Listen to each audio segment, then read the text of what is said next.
What's going on, everybody? Welcome back to another day, another week, another episode of 30 NSG.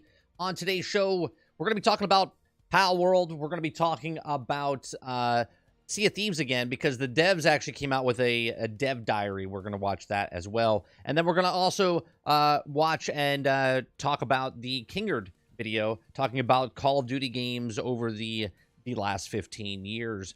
So the decline value of Call of Duty. So we're going to be talking about and discussing that today as well. If you like what we do here, we do this Monday through Thursday from 10 o'clock in the morning till about noon Eastern. We just read the news, have conversation with you. We do this, like I said, every single day, Monday through Thursday. Friday through the weekend, I take off. If you like it, hit the like button, hit the subscribe button. If you'd like to go above and beyond that, become a member as little as $5. We also do uploads.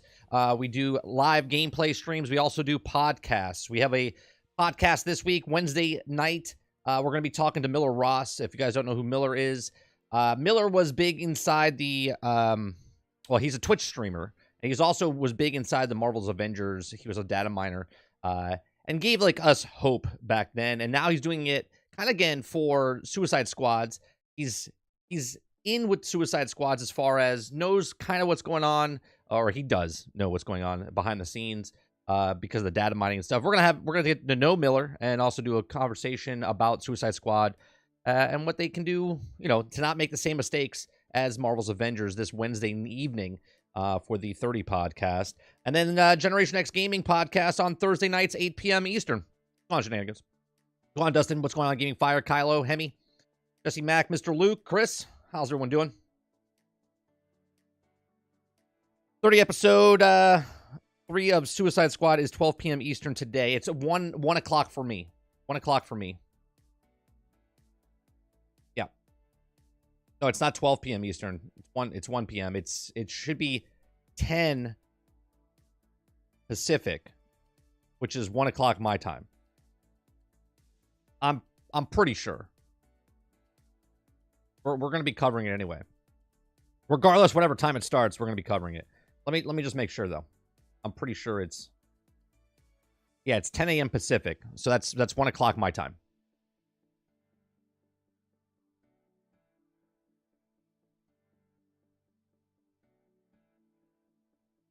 Yeah, end-game content and what's beyond end-game, like the seasons, like what kind of content they're bringing into the future after that, after the game launches. So we're going to be talking about that. It's going to be a longer show today. I usually end before 1 o'clock, but we're going to go past 1. Now, question is, should I make a separate stream for the 1 o'clock spot, or should I just go live and then do a breakout video of that later? I'm thinking about doing just fix it later. What's going on, World?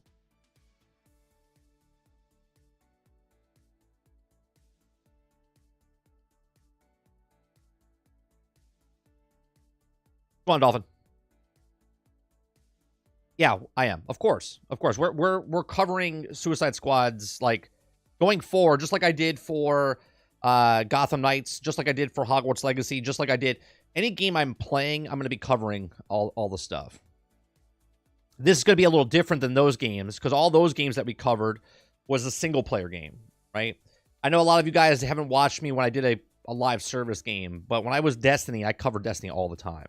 When I played Division, I covered this Division all the time. So yeah, so we're going to be covering Suicide Squad until, you know, even after I like weed off of it and like don't play it every day, we're still going to make coverage for it because I'm interested in that game and what they do in the future. Go on, House. Is it true that the Joker might be Joaquin Phoenix Joker? You saying that is the first time I've heard that. I do know that the Joker is a different Joaquin, or a different Joaquin. I do know it's a different Joker. I just don't know what Joker it could be. That would be interesting if it was the Joker from the Elseworlds. Come on, Eclipse. I don't know if it's Joaquin Phoenix, though. Be interesting, though. The pictures don't look like him. The one that was on that newspaper, it doesn't look like him. Bring up chat. There's chat. All right. So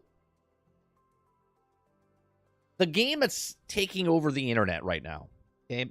It came out 3 days earlier than Friday, so like last Wednesday, I think.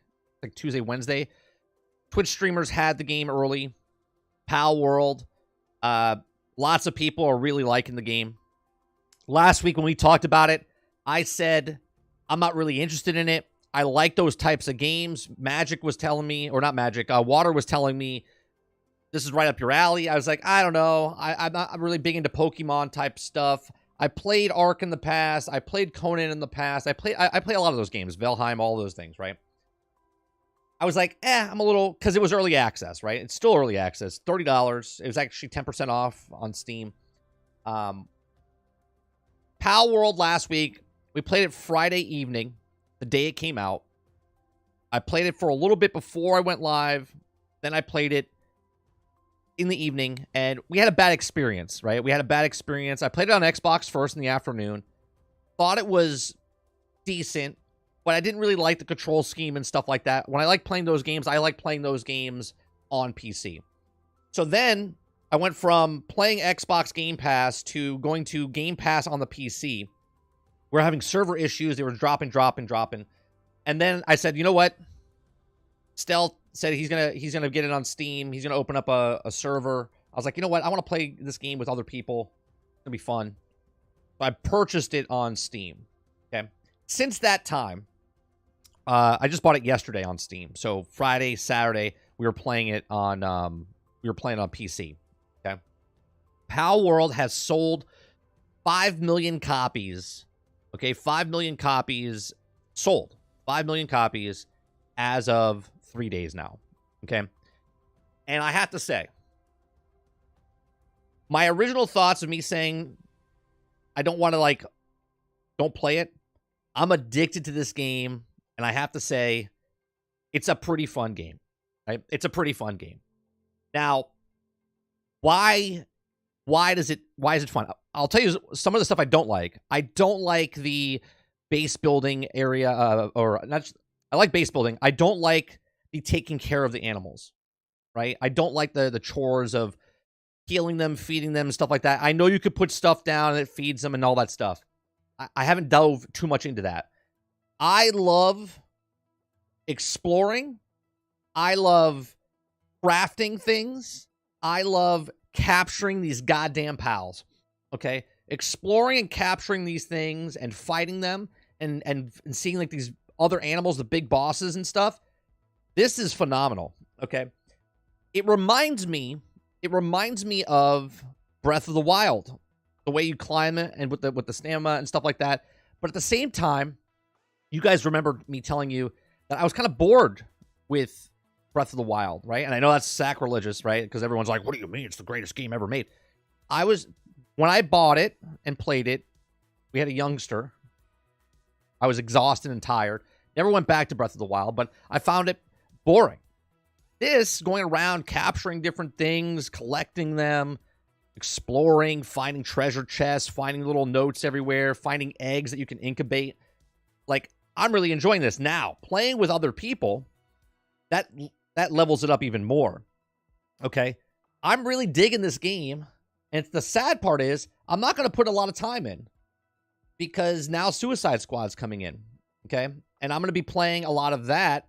Right? And I'd never played Pokemon, right? A lot of you guys are like, oh, it's like Pokemon. I'd never played Pokemon. Pokemon came in when I was late teens, right? And I just didn't really get into it at that time. So never got into the Pokemon thing. But I'm digging the way that this game is working. So we have a couple of articles of Pal World, but it's just something about it as I'm going around the world, and all of a sudden I'm like, oh, what's that? Oh, fight it, capture it. And I love that you can use the animals to help you capture other ones and take on things, to have that little buddy with you, right? I like companions in games, Starfield, a Fallout when I had dog meat. I like having just another companion with me to go around and do stuff. But now playing with other people, having a guild, building up a base, building up stuff, lots of fun. So we're going to play Pal World pretty much every day this week in the evening streams, except Wednesday. So Monday, Tuesday, Wednesday we're doing the interview. I might do some stream after that, and then Friday we'll do another stream as well. The game world is huge. I love exploring it, L. Like, that's all I've been doing. I'm like a wandering traveler. And then I couldn't get into the server last night because Stealth's server went down. So I just started joining random servers just to explore, to start getting more familiarized with, you know, the animals, the different types of animals, what they do, right? I'm absolutely loving it. I'm absolutely loving it. I don't know if any of you guys are playing it. Let me know in the chat. Let me know in the comment section down below if you're watching this after the fact. Let me see here. Crowd says someone has a thumbnail of DC and it looks just like them. I mean, the thumbnail, but didn't they just pull it from the internet? I mean, or is it from the game? I don't know if I personally want a movie tie-ins. Well, I think you're going to get that, Rose. I think you're going to get that because of the Elseworlds. They can bring in whoever they want. I'm not saying they are doing that for Suicide Squads. I'm just saying they could if they wanted to.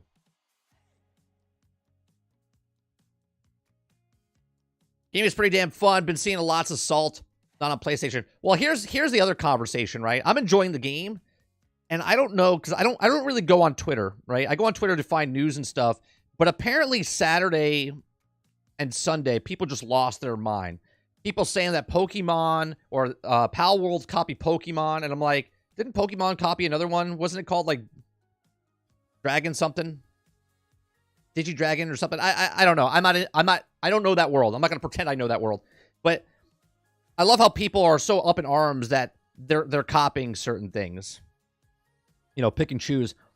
You know, we were jokingly saying about slavery and stuff because Destin from IGN said that there was slavery with Poison Ivy. So I thought it was pretty funny that there was actual slavery in an actual game and as a joke, and now everyone's actually jumping on that board and be like, I can't believe there's slavery. It's a video game. Like, I understand people like to get involved in stuff and feel like the game's real, but it's a video game. Like, you literally slaughter and murder people in every video game ever made, and yet everyone's now all of a sudden, oh, but what about the animals? Like, what are we talking about? Assassin's Creed, I'm like stabbing people on the neck. Batman, I'm breaking bones. Spider-Man, I'm kicking someone's face so hard it like dislocates their jaw, right? Or murders them. And everyone's like, but what about the animals? Like, what is happening?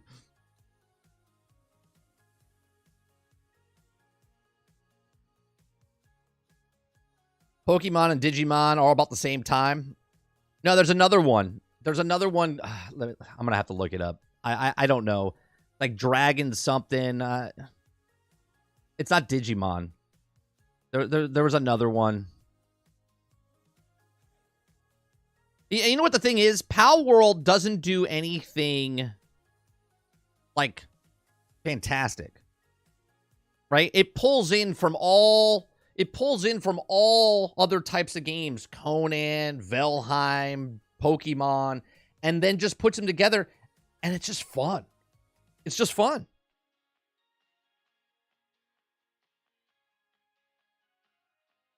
Should it come to PlayStation? You know, I say yes, but at the same time, I Dragon Quest. Thank you, Krebsy. Here's the thing that I love, right? And again, I don't get involved in this, you know, who loves what plastic box. I'm just bringing it up because I think it's funny. Okay. PlayStation gets Baldur's Gate 3, which was the phenomenon of last year, at the end of last year. Still a phenomenon, but just the phenomenon of last year, right? On Steam. Sells a crap ton of copies. PlayStation gets it before Xbox, and everyone on PlayStation side's like, it's a PlayStation exclusive in your face. And then now, Pal World, which is not running very well on Game Pass, by the way. It's not. It's only on Xbox and PC. And all of a sudden, PlayStation's like, well, we should get it. And I think it's funny that, and I'm not saying all PlayStation people. I'm talking about the PlayStation fan base that is just stupid, and they always like try to make it a console war thing, right? When they get something, it's okay. But when they don't get something, they're like, oh, are we going to get it? Like, it's like, probably not. But I hope you do. I hope you do.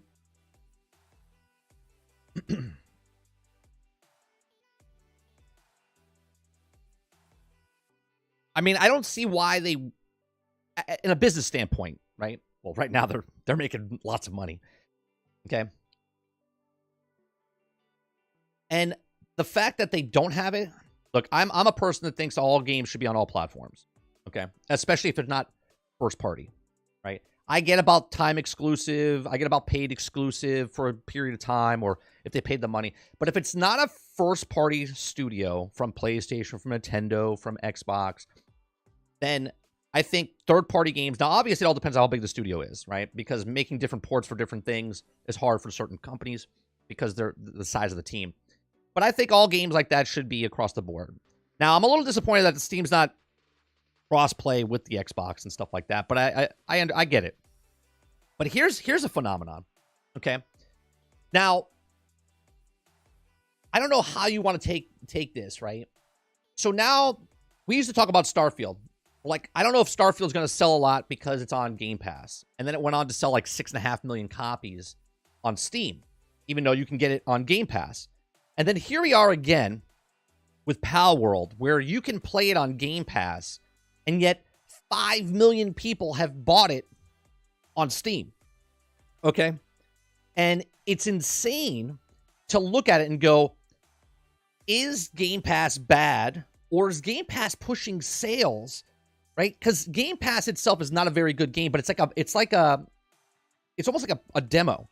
People played it on, I'm one of them, played it on Game Pass and went, you know what, this is actually a pretty good game. And then they went to go buy it on Steam. Now, obviously, not everyone has a PC and an Xbox or a PC, but god damn it, it's working, right? 5 million people and growing, okay? They're breaking records consistent basis on the Steam DB charts of over 1 million. I think it was like 1.3 million consecutive players, right? On playing the game at one time, and that is crazy. Where you can play it right now on Game Pass, on PC Game Pass or Xbox Game Pass, and get people $30, and they're like, "I'm gonna buy it. I'm gonna buy it." Early access, and they bought it, which is pretty crazy. Altern says, "I really great to finally play a game that is fun with no microtransactions, yet no daily login, battle pass, and all new crap." The only thing I have to say against that, Altern, is that hopefully it stays that way, because the problem is it's in early access, right? So technically something could happen down the road, but I hope you're right. It is a lot of fun, though. Come on, Salty. Baldur's Gate 3 is amazing. Anyone says otherwise, they're factually wrong. Unless they don't like it, Travis. I mean, I don't understand. All right. It is okay for people not to like a game that you like, and also hate a game that you like, or also love a game that you hate. Isn't it based on Sony not allowing early access games or something? That might be it, Worlds. I don't know. But look at that, though, right? Sony needs to make money, and because of that's their rule. If that's what you're saying, right? Because of early access, then I guess that's fine. But they're missing out on a lot of sales. Just like Xbox was missing out on a lot of sales when Baldur's Gate 3 came out on PlayStation and PC. You know what I'm saying?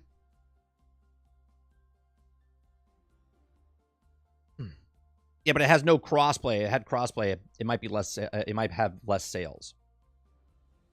Sure, but I think a lot of people at sometimes, like, look, Sea of Thieves is on Game Pass. I bought it.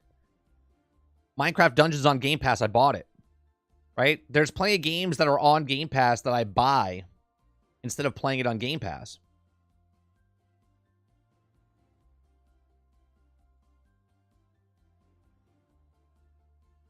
I just want to see if Thieves on PlayStation.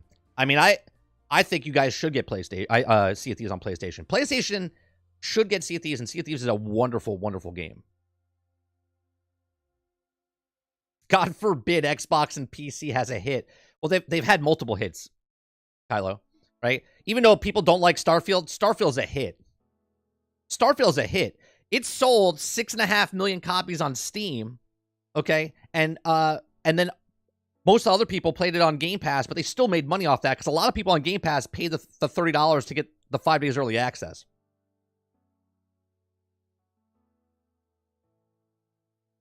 L, are you playing?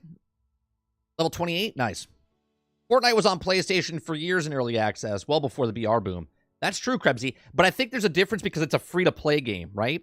It's a free-to-play game? Well, I guess they had to Save the World, though. They did have Save the World. You're absolutely correct. So I don't know if that's correct then, what World was saying. I wish the PC Game Pass version wasn't just the console version. I had to buy the Steam, and it's 10,000 times better. They have a low... It's a different version.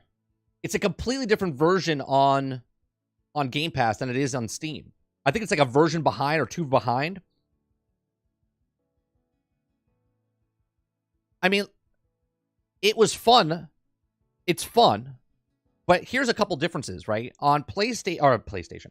On Game Pass, it's only 4-player co-op or multiplayer. But on Steam, you can put like 32 people on a like, come on, bro. How in the world,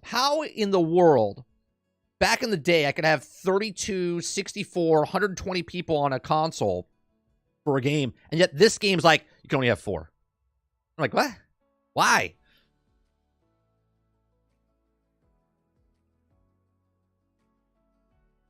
This game will 100% have micros when it releases. Too much money to pass. Well, I don't know about that, L. Let's look at that, right? Baldur's Gate 3 doesn't have any microtransactions. They made a game, sold a game, and made a shit ton of money off that game. Now, this game, they 100% could put microtransactions in. And I'm not going to deny if they are or aren't. What I'm saying is, they made 5 million sales. Okay? They made a game. It's a fun game. And I think if they press on that, right, they could just keep the game and they could add DLC or do something with it. Or just keep supporting it, and people would buy it. Make a game, sell a game. On Steam, it's 32, but only if you set up a dedicated server. Base game is 4. Why can't I have dedicated servers on the Xbox, though, Dante? I don't think it's going to have microtransactions. They might go to Arc and sell expansions. I hope they do that route. It's a really fun game. It captures a lot of stuff. Right? There's a bunch of stuff for everybody, right? Like if you just want to be a traveler and like do whatever you want and be an adventurer, you go do your adventure. If you want to be like a homestayer and build your base and have just collect around you and have everyone work for you, cool. If you want to collect them and just collect the pals, you can do that as well.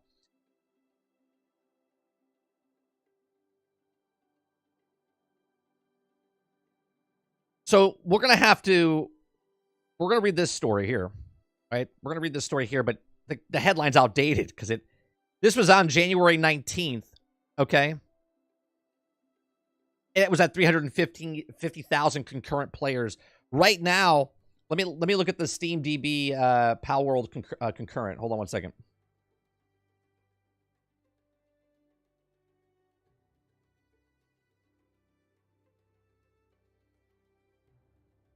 Holy Christ, it just keeps getting bigger. 1.5 all-time peak. 22 minutes ago, it surpassed. It just keeps surpassing. It just keeps surpassing. There's no slowing down right now. 1.5. Okay. Here's the difference when someone says a game is bad or good. It doesn't matter what the reviews say. It doesn't matter what people say. This is the proof in the pudding. When a game is fun, and this might be a flash in the pan. It might go away in a week, a month, whatever. But this game that people like. They like it. It's an early access game. Now, nothing against the game. I'm not giving shit to the game. Wait, look at what the industry can look at now. What is the point of a game if it's an early access, beta, preview program, or a full-fledged game that's out? Okay. The industry is going to look at this and go, look, do you think it's like a kid. When you say don't do that, all they hear is do that. The industry is going to look at this and go, look at this. They're buying a game that's in early access. So they're asking for early access. And we're like, no. We're not asking. We don't care. We just want a good game. We just want a good game. This is a good, fun game. And that's what this is. Right? And 1.57. This is not how many people are just playing it forever. This is the people playing it right now. 1.5, almost 1.6 million people playing it right now. Okay? And that's what's crazy. They merged the best Pokemon and Breath of the Wild into fun game to play with friends. Yes. Yes, the game is so damn fun. First was Lego Fortnite and now Pal World. It seems that survival games are on the rise. Yeah, there's a bunch of them. Enshrouded's coming out next. Nightingale's coming out next. Right? There's a bunch of games like this coming out this year. I think 2024 is going to be the rise of survival games. I think Minecraft is missing out on something here. They could put something in Minecraft officially where you can collect the animals. You know what I mean? I mean, you can, but there's no ball to collect them or anything like that. But you can lure them in and start farming them and breeding them and whatnot. Now, this is fantastic, though, right? This is good for gamers. I don't know if it's good for the industry. Good for gamers, because the industry looks at this and goes, oh, well, this is what they want. This is what we'll give them. They're not going to look at this as give them a fun game. They're going to look at it and go, they want early access games.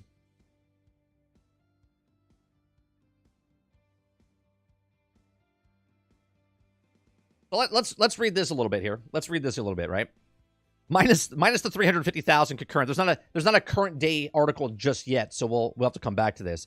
But it says Pal World is currently Steam's best-selling game, passes 350,000, which is now 1.5 million concurrent users. Okay, Pal World and Pokemon with Guns game developer Pocket Pair is off to a hot start. The game released today, January 19th, and was already surpassed 350,000 concurrent users on Steam. It only trails the free-to-play PUBG, Dota, and Counter-Strike, which doesn't trail those anymore. It's ahead of everybody. Okay, Pale World is available right now for $27, but the price is temporary only when you go back up to $30 on January 25th. Pal World is the #1 top-selling game on Steam currently. Okay, Pal World, which was in development for more than 3 years, is available for Steam early access, and developer continues to refine the experience. Launch is just beginning, and Pocket Pair said that there are more updates planned. We're confident that they continue to update Pal World properly. It will become the best game ever, the studio said. For them or forever, right? In addition to the PC released through Steam, Pal World is also out on Xbox as well as Xbox Game Pass for console and PC. There's no plans to bring the game to PlayStation 5 right now, but Pocket Pair said it will consider releasing the game for Sony's system. Well, of course they will, because they just sold 5 million copies on Steam. They sold more on Xbox. And they're like, hey, we made a crap ton of money. Let's get it on PlayStation, shall we? So it might come down. Now, before this, Pocket Pair was best known for their game Craftopia, which we played. It was fun, but it was a little lackluster or whatnot. This has gone up a notch, right? And we always talk about video game companies like, here's your bar. Next game you come out with, you raise up the bar a little bit. And they've done that with this game. Even if it is a ripoff or not to Pokemon, okay? Brand Eclipse, thank you very much for the membership. Appreciate your continued support. The 10% off was a great move. Yeah. I honestly think it's just the latest flash in a pan game. It's going to have no longevity. But does it matter, Rose, for, like, let's take what you said there, right? It's a good conversation, a good point. Is it going to be a flash in the pan? And does it matter? Does it matter for the gamers or does it matter for the studio? For the studio, they won the lottery right now, right? The studio has won the lottery. Now, I don't know how big is Pocket Pair, right? Let me see how many people work for Pocket Pair.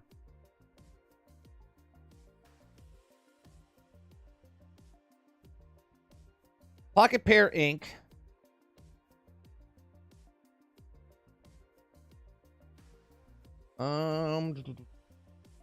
They have less than 50 employees. Okay? They have less than 50 employees. This is a massive, massive win. It doesn't matter if everyone buys it and then puts it down a week after they buy the game. This is a mass influx of cash and money for them. And now they can do stuff they couldn't do before. right? Maybe they had investors and now they don't need the investors. Now they have capital a little bit from this. They can do what they want with it. Like, who cares? Because at the end of the day, this game is a single-player game, right? That's what it is. It's a single-player survival game that you can play co-op or multiplayer with your friends. So does it matter that it doesn't have longevity? What's the longevity of God of War? What's the longevity of Halo? Not multiplayer, just the single-player aspect of it. What's the longevity of a single-player game that comes out and that you play and put down? Does it really matter what the longevity is? I think it matters about the game sales. The game sales is what matters to the publisher and to the devs. For us, it doesn't matter. You could play it for 2 seconds or you could play it for 2,000 hours. It has 32 player servers. I can see how it have longevity like Rust, Valheim, and Ark. Right, Shenanigans. I mean, even if it comes down and the concurrent player base that's playing it consecutively is like 32,000. Is that a lose? Is that a lose? Do we see articles now that 90% of the people that played Pal World a month from now have abandoned the game? It's still a win for the company. It's still a win for Pocket Pair. I mean, think about it. Early access, and they can keep adding stuff. The people with the will keep coming back, just like with Baldur's Gate 3. They might never hit the almost 2 million people playing it again. Right. But does that matter? Who does that matter to? Like Twitter?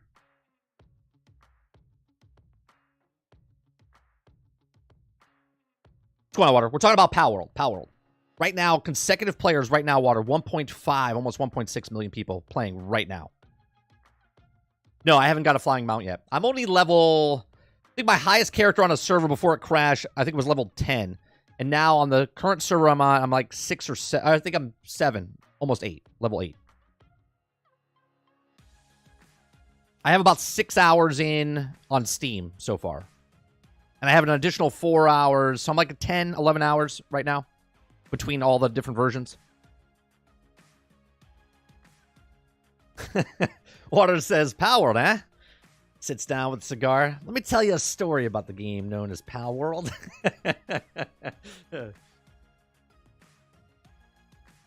Has there ever been a game that was a preview have this much success? No.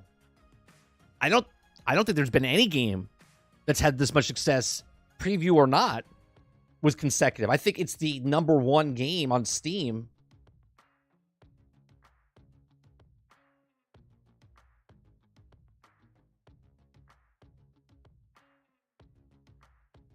Yeah, I think it's the #1 game ever on Steam. Yeah, it was up there.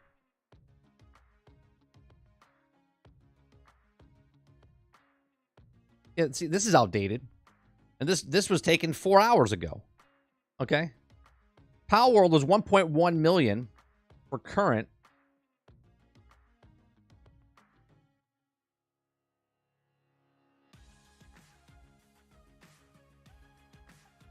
I'm trying to find...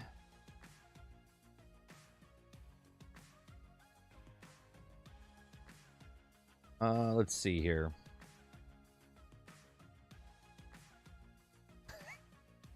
It went up even more. It went up even more. The all-time peak is now 1.582. They went up an additional 12 grand.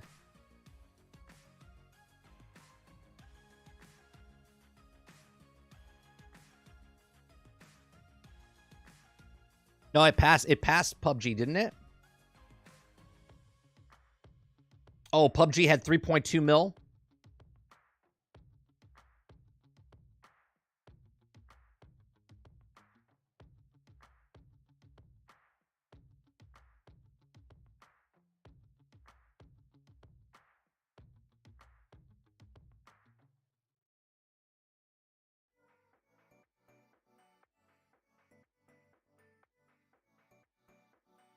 Yeah, PUBG had 3.2. Yep. 3.257. And Counter-Strike's all-time peak had 1.8. So right now, all-time peak, right now it's third on the all-time list. Third on the all-time list.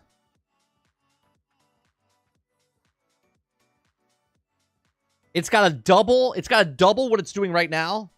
And you know what? I'm going to go out there. I'm going to predict it will surpass PUBG Battleground by the end of this week.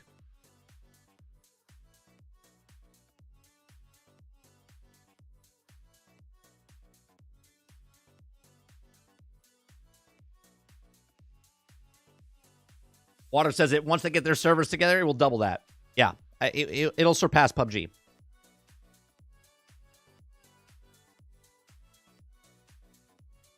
I mean, just look at the 24-hour peak. The 24-hour peak, nobody has touched it ever. PUBG's all-time, right, 24-hour peak was only 527.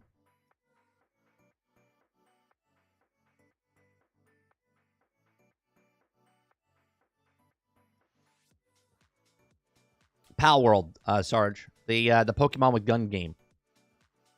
Come on, Jojo.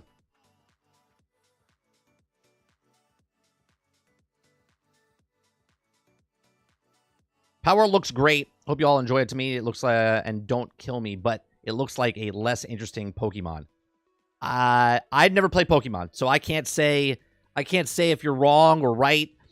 Travis, all I'm saying is I'm having a blast with it. It's really fun just running around and doing that stuff. Like, I could get on for 5 minutes, do some things, log out. I can get on for 5 hours straight, 6 hours straight, and do a whole bunch of stuff and constantly do stuff. Only 500,000? Well, in the context, you're laughing, Krebsy. In context, it's fourth. So when you say only 500,000, when the one above it's 700,000, the one above that's 922,000, yeah, only 500,000. Yes. And that was also an early access, right?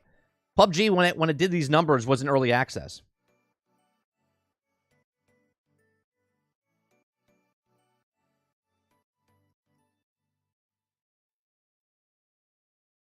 I'm going to be flying to New Zealand on the 29th for Suicide Squad. Nice. Congratulations.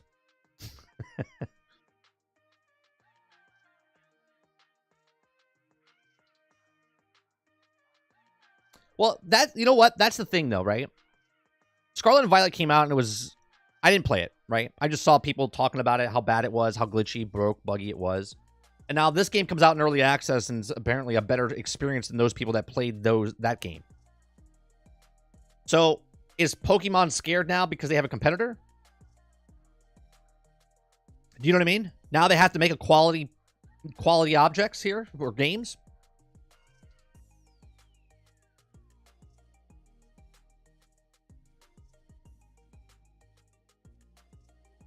Never played Pokemon? Give me your gamer card. I can make a comment.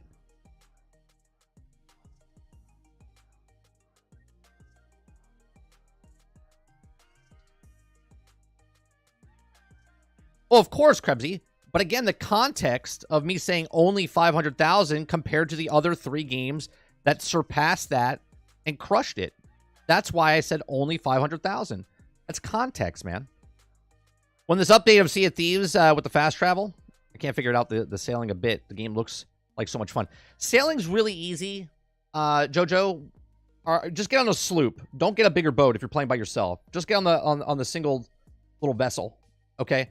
And everything is, you'll see the wind, right? You'll see the wind. You'll see the little lines going like this in the air, and just rotate it, and the sails will make this little sound, boom.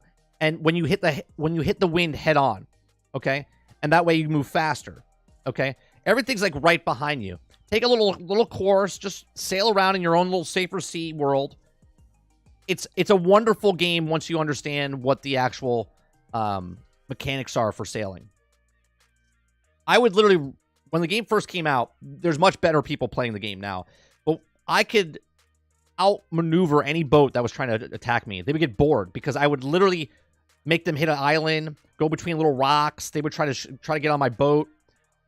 I could do so much outmaneuvering other boats. Now it's a completely different game.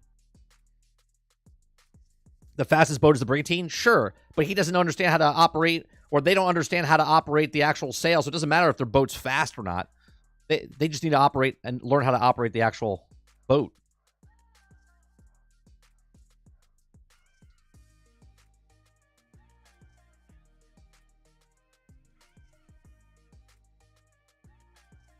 You know what Nintendo should do?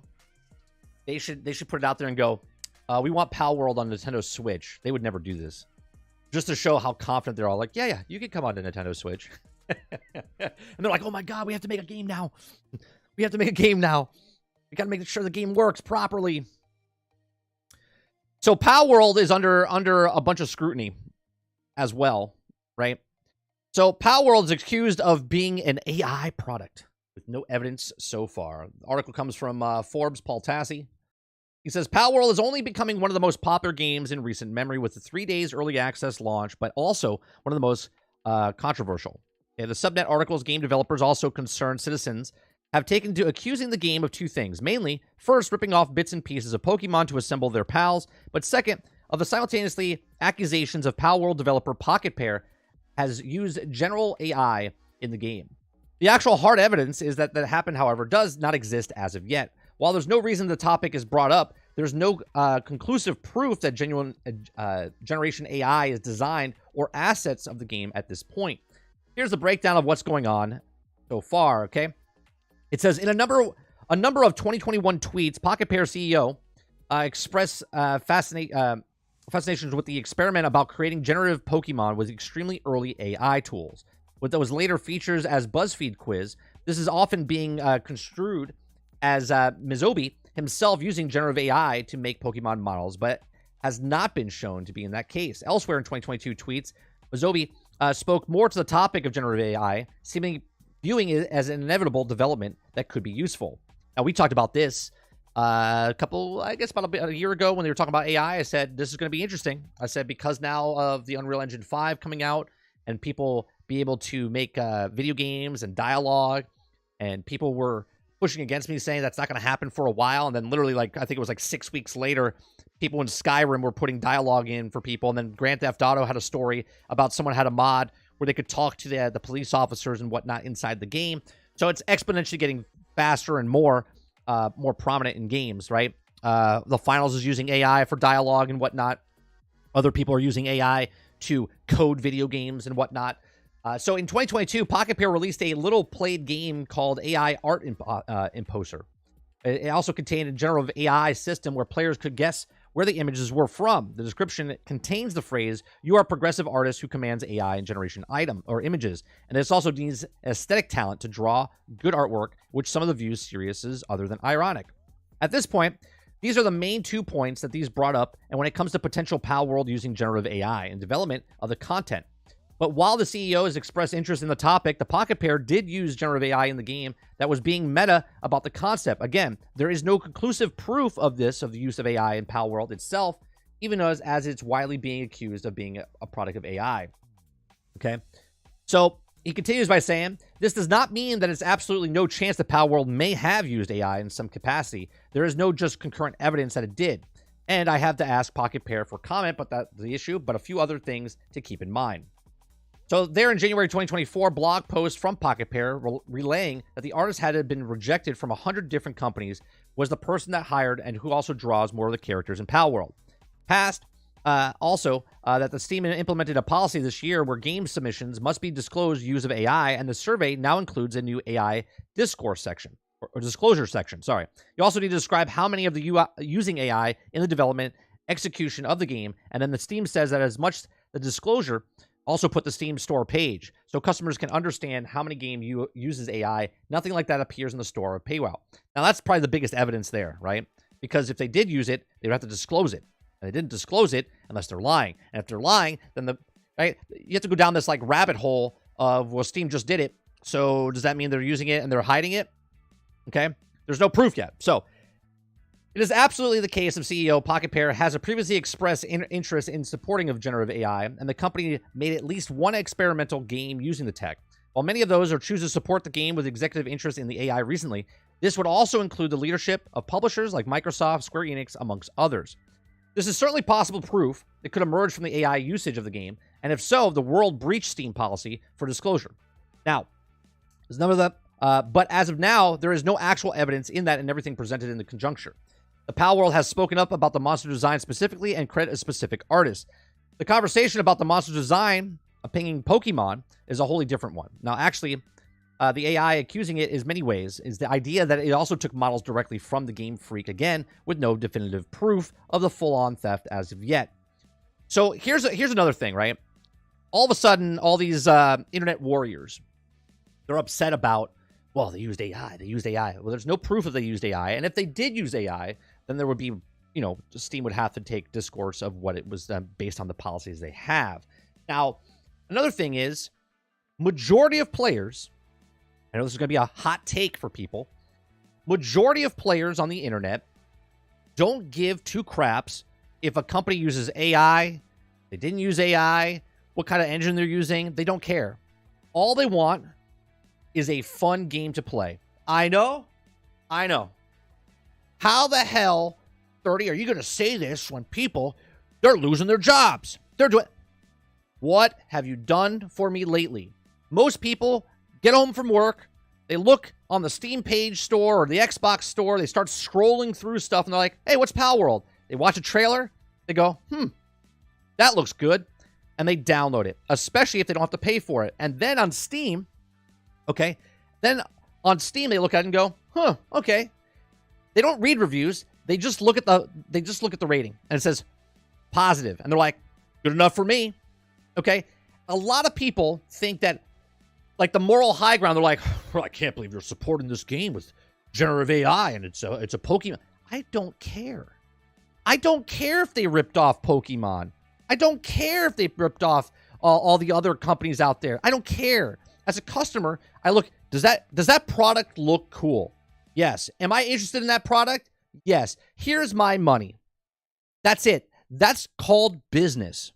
Okay? That's called business. If you don't like business, I don't know what to tell you. Okay? But that's the way it works. Okay? Everyone that's on this channel right now, you are in the 1 percentile of actually going to streams, watching videos, looking up stuff. Okay? Because if everyone that was playing the game right now was watching the videos, then Pal World videos, let me go look up a video right now. Let's go see on YouTube right now. Let me type in Pal World. Okay. They have 5 million people that paid for Steam. So all of these videos here, here's one. Pokemon Pal World boss fight are more intense than I thought. 293,000 people watched it. 5 million people bought the game. 293,000 people watched this video. Because the majority of people that bought the game and play the game don't care about stuff like this. They're just playing the game. They're just playing the game. Right? So when you watch Twitter or you watch YouTube channels that are like, oh, they stole the generative AI and this is a bad game and all this stuff, the majority of the population does not care.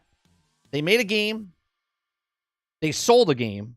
It's in early access, and that's a completely different conversation about supporting games that are in early access and what they should bring to the table compared to games that are launching at gold standard, okay? Which is a funny statement now in 2024, because a lot of games that come out in 2024, or I should say 2023 in the past, were full-fledged games, okay? And they were still broke, buggy, unfinished. And yet games that are coming out in early access are more flushed out than the games that went gold. Take that what you will. Here's my thoughts. Let me know yours in the comment section down below. Please make sure you share, like, and subscribe. And if you like some of our other videos, make sure you check them out. Thanks for watching.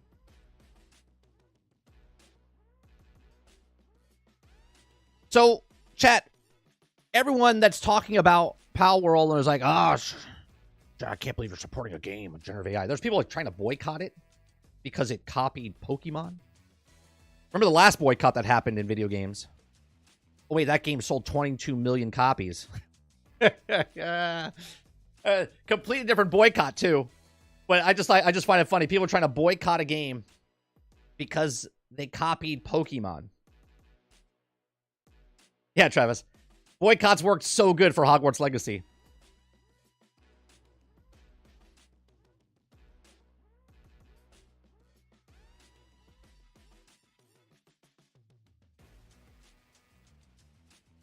Just thought it was entertaining. Don't care that the game has AI or not, but Pocket Pair has a game called AI Art. Yeah, well, but does that mean they're using AI? And if they are using AI, it says that Steam, they have to disclose it. What part of the AI is in the game and what does it do?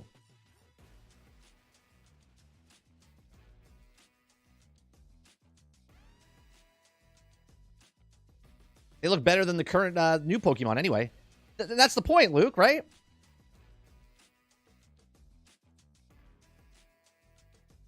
What is AI? Just the automatic of making characters. They think that the game is created all in AI, right? They say all the NPCs in the game are created by artificial intelligence.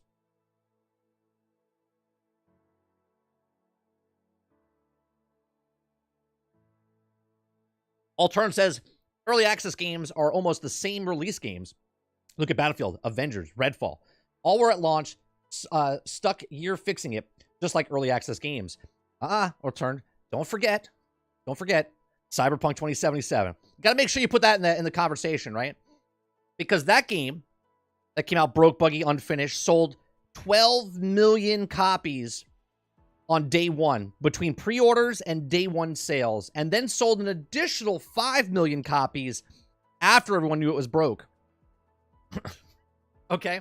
I like to bring that up because a lot of people are like, well, this is a great game. Yeah, now, 3 years after it came out, everyone's like, well, it doesn't matter. It does matter.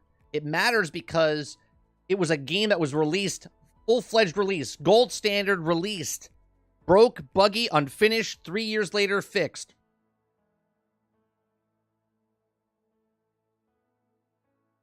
Yeah, it's funny. Early access gets so much crap, but games like Battlefield 2042 came out.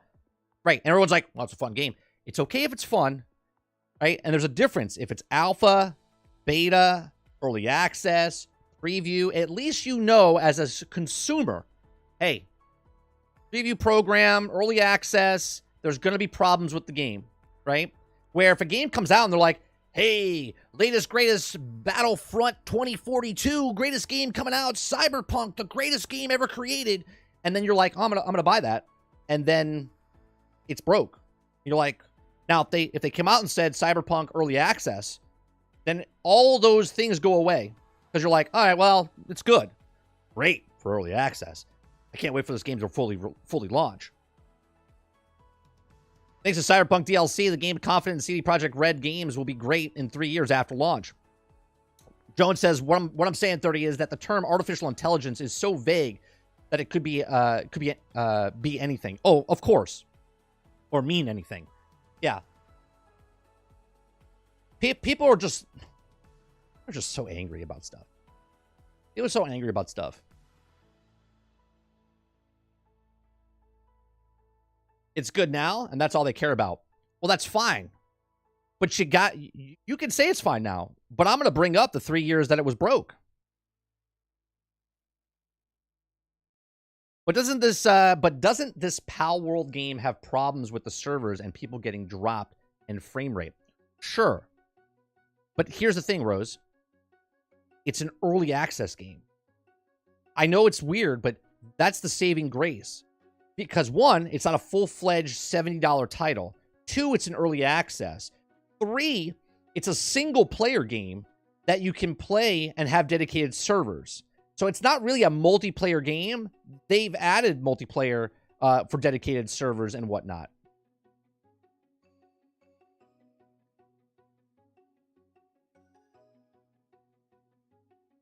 Private House says you should also bring up the fact that Sony never really wanted to give you your money back for that piece of shit either. Well, no, I thought they did. Oh, no, they stopped selling it. They didn't want to give you your money back. You're correct, House.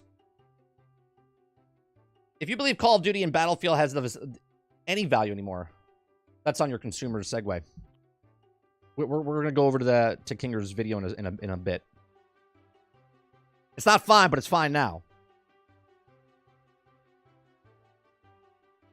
Mo says, Pal World killing shit. Game Pass for the win. The sick at least ain't getting motion sickness from it. This is why we should also have Sony's fault. It was also bad for the person who bought it on them. Look, when companies see that people are buying games early access, they don't look at it and go, oh, they're buying early access. They're buying a game because it's good. They're buying it because it's early access. So now the industry is going to look at this and go, release early access. And all I say is, if you're going to do early access, make sure that the game is half the price and people know that it's early access, instead of paying something full price and fixing it over the next 3 years. But is early access really early access? Is a full game, you'll be getting it later. The difference, though, Rose, is that Pal World, you're paying $30, less than $30 right now, early access, and then when it fully launches, you still own the game. Battlefield 2042, people paid $125, $150 for that game, and it was supposed to be launched, and it took 18, 20 months to fix it. There's a big difference. There's a big difference. Robert Jones says, I'm close to 20 hours in Pal World so far. Loving it. Yeah, Beastmitty. I saw that they already made a mod and made an actual Pokemon game inside of Pal World.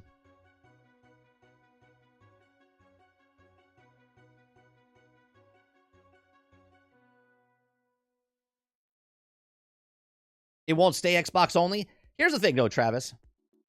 Why is it when PlayStation gets something, the people say, oh, it's never coming to Xbox. But when Xbox gets something, they're like, oh, it's coming to PlayStation. Why is that? And I'm not saying you. In general, people say that, right? I'm just saying it because you just brought it up, right? Why is it where if Xbox gets it, oh, it's definitely coming to PlayStation.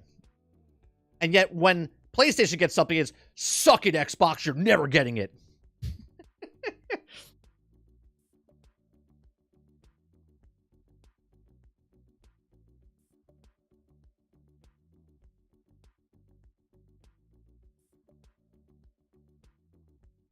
Keyword for now. But, okay. Last week, everyone was having the conversation, or actually 2 weeks ago, everyone was having the conversation. Sea of Thieves, Halo, Gears of War, Starfield. Everything's coming over. Everything's coming over to PlayStation. Microsoft is dead. They're done. It's closed the shop. 2027, it's all over. And yet, miraculously, the Xbox Direct came and went. And where's all these games? Where's all the games that were coming over to PlayStation?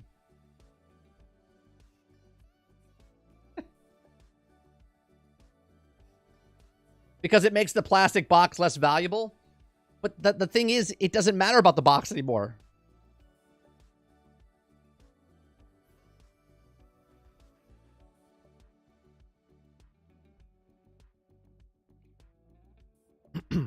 Yeah, Mo, because that's a smart move, right? They're like, hey, we'll throw money at that. You know why? Because now, right? Here's a perfect example as I'm breaking my own concentration up here. When Xbox misses out on something, they're like, oh, Xbox missed out. Now they paid the money to get Pal World on Xbox. It's a shittier version on the Xbox Game Pass right now because it's like a two updates behind or something like that. And now it's one of the best games in the planet right now. Everyone's like, it's a flash in the pan, right? Xbox does something right, people give them shit. Xbox does something wrong, people give them shit. I'm very confused by this. Right? They missed the ball on Baldur's Gate 3. They're on the ball with Pal World, and one gets shit on because, well, Microsoft fucked up. They don't have Baldur's Gate 3 on Xbox. And now Pal World is on Xbox, and they're like, well, they fucked up because it'll be there. It's like, what is wrong with you people?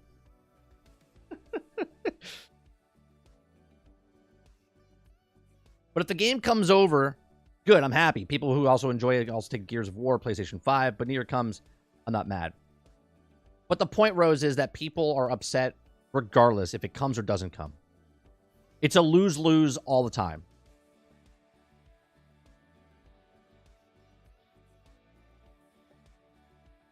And going back to my other point, because it's a good purchase for Microsoft because they want people to play Game Pass. They want people to play Game Pass. So they put a game on there that constantly keeps people coming back.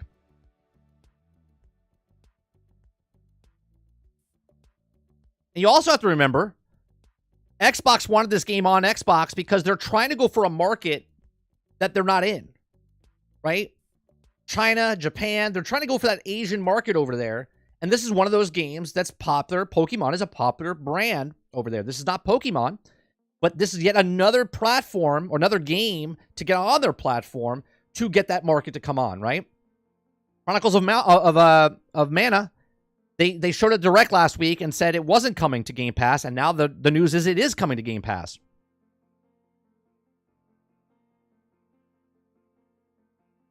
Right, also can't currently buy it on Xbox, right? It's only on Game Pass. It's only on Game Pass.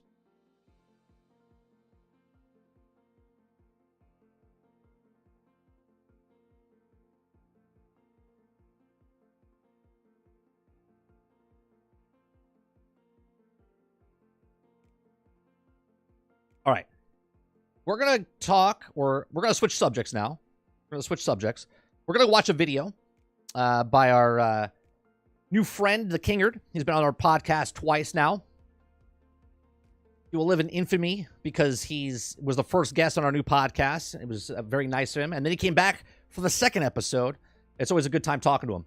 So he did a video 2 weeks ago, I think. About 2 weeks ago? Yeah, 2 weeks ago. Okay. It's a video called The Declined Value of Call of Duty Games.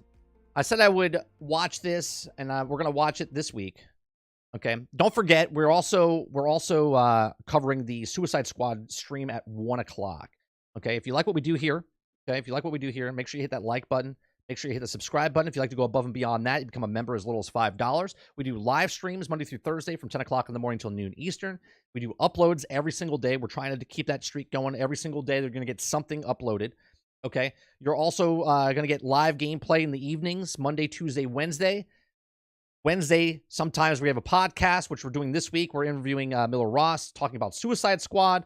And then also Thursday nights, we do a podcast called Generation X Gaming, which is episode 380. So make sure we do lots of different things. Try to make as much content as possible for you guys to come by, hang out. If you're here live, if you're here after the fact, I do appreciate you very much. Okay, let's watch the Kingers video here of Call of Duty. If you guys want to watch the actual video by itself without me stopping and commenting, the link's down in the description below. All the stories we do, all the videos we watch, they're in the description down below. You can click on them, go give it a like, go give it a sub, go give it a whatever, right? Go support the videos that we watch here. All right, here we go. Taken a pain tolerance test? Have you ever taken a pain tolerance test? It's when things like heat or cold or electricity are used on you at a steadily increasing intensity, hopefully by a medical. I love Kingard's editing style. I don't know why. It makes me laugh. Professional. Like a little kid, I just giggle and stuff in my head and sometimes out loud. To get an idea about how much pain you can reasonably take before calling it quits. What if I told you that gamers have been taking one of these pain tolerance tests for years? Some of us have already tapped out, and some of us are still hanging on, waiting to see what new instrument of torment we're presented with each passing year. Hey everyone, this is your Kingard speaking, and I am of course talking about the Call of Duty series. I used to love Call of Duty, man. Used to love Call of Duty. Call of Duty, back in the day, was the go-to game. Okay, even the World War II section of it, I played it all the way up until Modern Warfare 2, the original, which is, I think, 2009, I think it was the last one. And then that's when I saw the writing on the wall. That's where I saw the writing on the wall, and I said, no more. No more. I know a lot of you guys like the zombies and the the Black Ops and all that other stuff, but for me, I just couldn't do it anymore. If you can believe it, game sequels once upon a time meant that the studio behind it would either be improving on the previous game in some way, or... Now, exactly what he says there, right? We've talked about this all the time. The very first time you come out with a game, there's no expectations, right? You're surprised by it, okay? And then all of a sudden, the next sequel, you don't want it to be below or at that level. It has to up the ante just a little bit, right? You don't want to overshoot because then you're putting yourself in the hole as a developer. You just want to just incrementally, every time you come out with one, just make it a little bit better than the last one, right? Or at least just trying something new.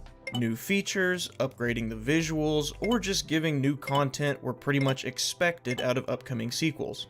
Even Assassin's Creed, a series once criticized for having too similar of games between numbers 2 and 3, still showed some effort put into each new game to build. I love when Assassin's Creed did the call-in support, you whistle, and all of a sudden someone just murders somebody. Good stuff. Build on what was there before. even if it was just a new gimmicky mechanic. Enter the Call of Duty franchise. A series so big, every new Call of Duty made 800 million in one weekend, and here's what that means. Think about that. 800 million in one weekend. What is Power World making right now? What do we got? We got in one weekend they sold that we know of, right? 5 million. 5 million. 150 million. That's 150 million. That's very successful for Power World. Meanwhile, Call of Duty in one weekend made 800 million, almost $1 billion. New announcement tops internet traffic, and every new release tops the sales charts. Why is it that each new COD game can increase so much in file Call of Duty 234.9 gigabytes. Dear Lord. size? What the but still feel like it gives players less? Consider this video my pitch to you, that despite the series seeing more gun camos, character skins, and grenade skins, if we take a minute to view the COD series through the Wait. Was that a skin for a grenade? skins and grenade skins, Grenade skins? Oh my god. Why does it look like an apple with a grenade or grenade on top? if we take a minute to view the COD series through the lens of principle, we won't be able to not see what it tries to take away from players with every new game. We'll begin in the late 2000s, when Call of Duty had already enjoyed several entries and was still in its "let's make the next game even better" frame of mind. That's right. A wild concept, I know. When the Till I Collapse trailer dropped for Modern Warfare 2, everyone in my school was talking about it the next day. Did you see that guy jump over that helicopter piece? Did you see those nice gentlemen politely waiting for their plane in the airport? That escalated quickly. I remember when all this was happening and people were talking about this. I mean, that really got out of hand fast. Do you remember when people were crying? Actually, it was IGN. Do you remember when Call of Duty, just a couple years ago, it was like 2015, 2016, there was people crying because it was so realistic. They're like, I can't believe they made it. I can't believe they made a game like this. It's like, Call of Duty, what is wrong with you? With that very release, the full price of Modern Warfare 2 was $60. All cosmetic items in the game were included and earnable in the base game. That was 2019? Was it 2019? I thought it was earlier than that, Krebsy. Were they all coming out crying about it? The most realistic thing I've ever seen. It shouldn't be allowed in video games. Meanwhile, what's the new game that came out? Felucia, right? $60, all cosmetics and class slots were free. Game. The campaign was a full-length 6 to 8 experience hour of original memorable campaign. set pieces and writing, and the only microtransactions ever introduced to Two the game $15 were map packs. which The map packs that people we love playing, but then you would only play those maps and you kind of killed the rest of the game for you because you paid the extra 15 and everyone was just playing the new maps. had already been in the series since Call of Duty 2 way back in 2005, so pretty commonplace by that point. That didn't make people less pissed off about having to pay $15 for them though. Whew boy. Time flies, doesn't it? Map packs were still divisive at the time. I mean, after all, they split the player base into people that did buy it and didn't buy it. Right. And the people here's the thing though, right? If you bought it, then remember this thing I tell you about with looter shooters and stuff? Like you have a upside down triangle and there's more stuff to do as the farther you get, right? And there's all these maps in a shooter. In a multiplayer shooter, there's all these maps that you can do. But because you've been playing that for 3 months, 6 months, you're constantly going around, what happens with this is let's say there's 8 to 10 maps in the normal game. There's only like 3 or 4 that people really like. You keep playing those 3, 4, right? And the rest of the maps are kind of like dead. Then the map pack comes out 6 months later. Then you buy this map pack, okay? And then no other maps matter anymore because you're only playing these new maps, okay? And then when you play these new maps, you get burnt out so fast that then you have to get the next DLC. And then the player base starts to dwindle because they're tired of playing Metro. You know what I mean? Like stuff like that. All the triads and the ugly women on this side, and all the fine women on this side right now. If you bought the base game of Modern Warfare 2 and its 2 map packs, you had access to every single thing the game had to offer. But the base game itself came with enough maps on its own that the map packs felt extra, not necessary. Until they were. You didn't feel like you were getting because this is how the game companies do it, right? The game companies put the new maps in, and then they rotate it. And then when you play with friends, then it says, oh, Sarge McCluskey doesn't have the map pack. And he's like, what do you mean I don't have the map pack? And you're like, dude, you're going to have to buy the map pack. He's like, oh, is it good? Is it a good game? I'm like, yeah, it's a good map. He's like, all right, I'll bet right? That's what happens. A fraction of a product on launch day. So if you paid $60 for the Modern Warfare 2 pizza, Oh, he's doing a food analogy here. I love it. you still felt like you got all 8 slices. Okay. And yeah, that's a fat stack for a pizza, but you get the analogy. Cool! Now wait, I know what you're about to do, Kingard. You're about to blame Call of Duty for just following the normal trends of monetization in the gaming industry. There was nothing wrong with COD games following popular trends. I hate this channel. No! Some folks may want to rewrite history, but not us. Not here on Don't listen to me. I routinely get data wrong. All right. There's the... Let's see what he gets wrong. this channel. Not up in here! For years, COD games followed the trend. games didn't follow the trend. They were the trend. The Halo series, a serious contender with COD for a long time, copied Call of Duty staples like custom classes and kill cams in Halo 4. There's a direct correlation between COD's mainstream popularity and horror games starting to emphasize action and co-op in their new releases, and with the mode of... Am I allowed to Hold on a second. emphasize action and co-op in their new releases, and with the I think you could say it, but I'm not going to risk it. I'm not going to risk it. mode of... Am I allowed to say that? Is Susan at HQ gonna slap me down if I say that? The Yahtzee. Zombies mode introduced in Yahtzee mode. 2008's COD World at War helped explode the popularity of horde-like modes in new games that came out, or at least high-intensity PvE modes. Call of Duty had the gaming industry by the huevos for years, and as businesses do, they looked at their earnings and said, I want more. well, they weren't going to release more than one game a year, and map packs could only take them so far. They needed a way to increase their profits without having to substantially increase their production too. That's right. That's right. So how are we going to do it? Insert microtransactions.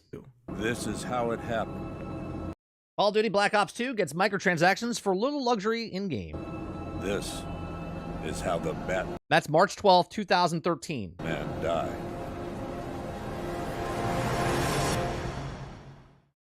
Fast forward to the release of Black Ops 2 in 2012. This is where Activision Blizzard started using a marketing strategy called unbundling. This is when you take Deconstruction, right? We've talked about this as well. Deconstructing the actual game and selling you it in pieces to get more money out of it. a product that's usually sold as a complete unit and start selling it bit by bit. That's correct. Sort of like when music went from being sold by the album to To songs. being sold by the song That's for right. more profit overall.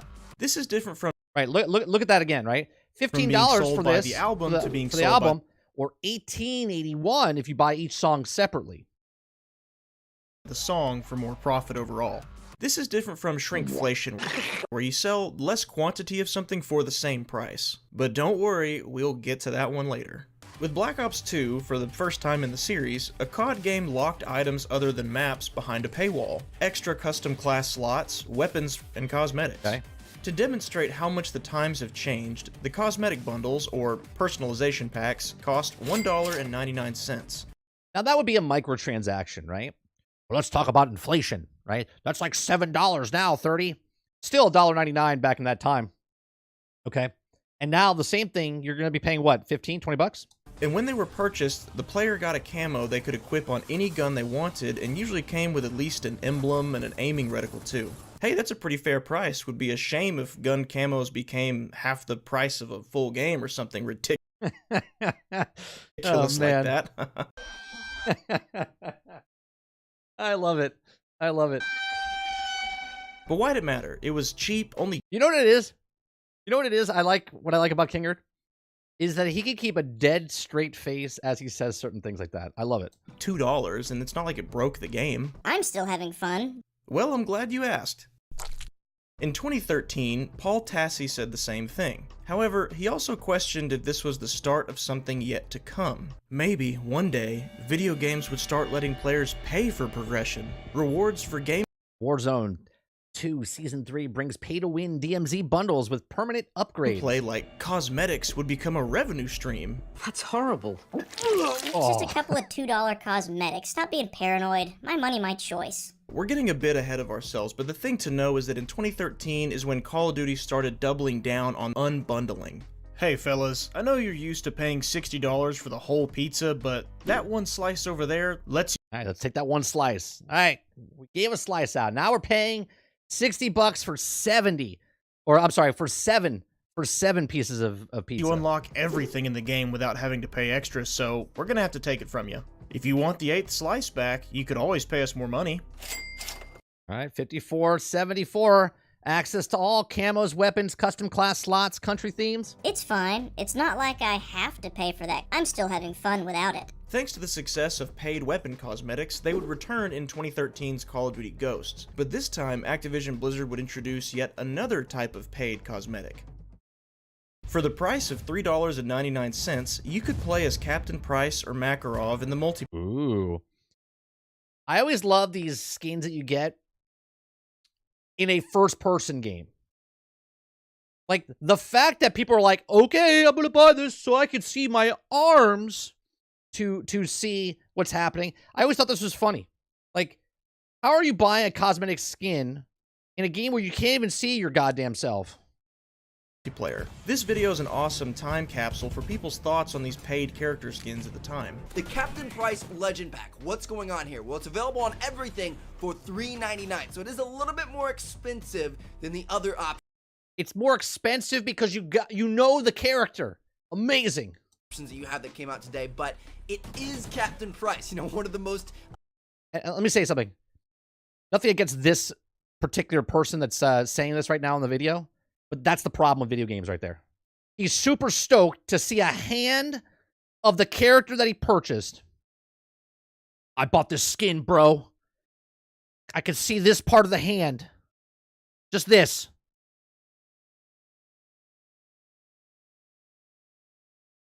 Right?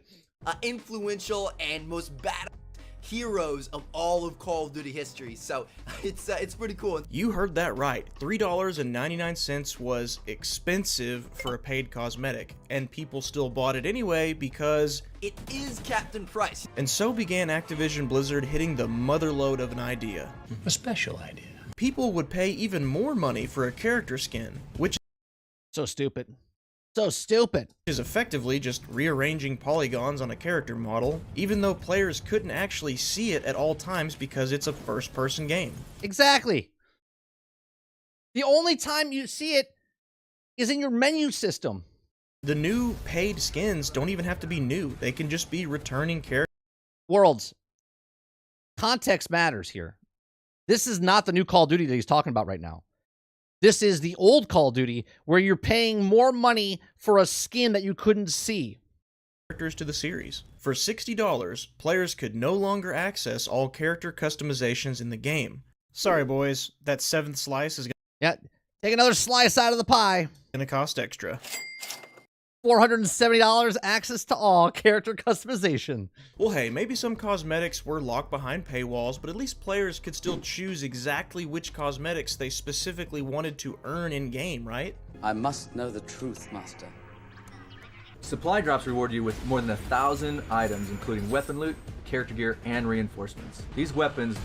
The reason that's $470, Travis, is because if you wanted all the skins, you would have to pay the money for that. And then the other access for the other weapon skins and whatnot.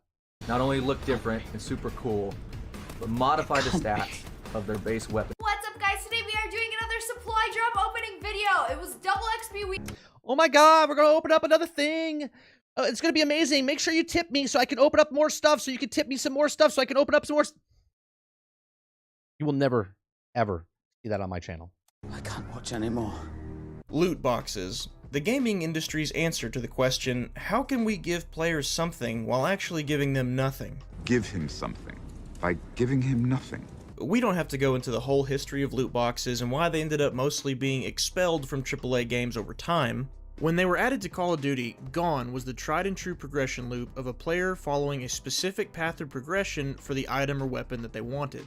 It still existed for some, like weapon camos, but not for everything in the game anymore, and you could pay real money for these on top of that. Wait Never.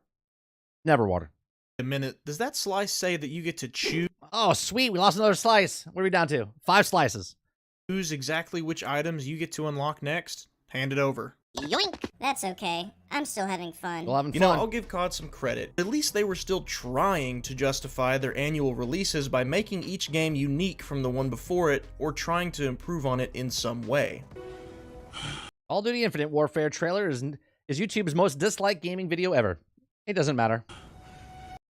Mind you, all this stuff that's happening, that he's going over the decade, okay? None of it matters. None of it matters. People hate Call of Duty. People hate Activision Blizzard. They think they're the worst scum on the earth, but yet they make billions of dollars each year. Is that Blizzard's fault? Perhaps I treated you too harshly. Until they stopped doing that. With the release of COD World War II, players got less options for your classes. This is the last one I tried when it came out, because there was like a beta about this, and I was like, nope. Least launch maps in the series so far, glitches and bugs galore at launch, lazy map design and variety. I'm sorry, when I see a guy just like sliding across the map. Sure, maybe the last games were divisive, but at least they weren't half-baked. Speaking of half-baked, have you played Black Ops 4? With Black Ops 4, it was time for Activision Blizzard to dial up the pain tolerance test by 2 notches. Okay, with World War II, they learned they needed to put more effort back into their multiplayer. Oh no, this is the one I tried. It wasn't the other one. It was this one. You know, their bread and butter. And what better way to do that than to force the players to play nothing else? Call of Duty Black Ops 4 won't have traditional single-player campaign. Make the problem. Goodbye, campaign. Those weren't important anyway. Here's a couple of cutscenes to hold you over. Lighten up. She's the real deal. What the hell is even that? I'm thinking bigger than battles and wars. I brought you here to change the world.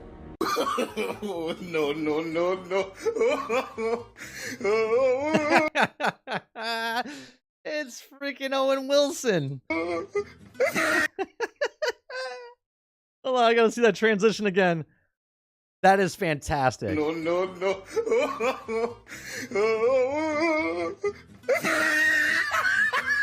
Beautifully done. Beautifully done. Hey, when you're done cleaning off your rose-tinted glasses, hand me that campaign slice, would you? Oh, there's another slice. Campaign gone. You entitled gamers. Not to mention, map packs before launch were announced as being only in the season pass, so either you can buy all of them or you can buy none of them. No more choosing which ones you wanted. That freedom to choose your own DLC slice looks pretty good. It'd be a real shame if another slice gone. Somebody made you pay extra for it. Oh, and gone were the days of Call of Duty setting trends in the gaming industry. Now it was time to chase them. We hear this, what's it called? Battle Royale is all the hubbub these days? Yeah, that sounds good. Let's put that in there. Wait a minute. Modern Warfare 2019 is out, and there's a campaign again? And they scrapped loot boxes too. But cosmetics are time-gated behind battle passes and shop rotations. So pay up if you want them all, and don't be late, or they're gone forever. Yeah, the FOMO. The FOMO of the loot boxes and stuff like that. This is what I just don't like.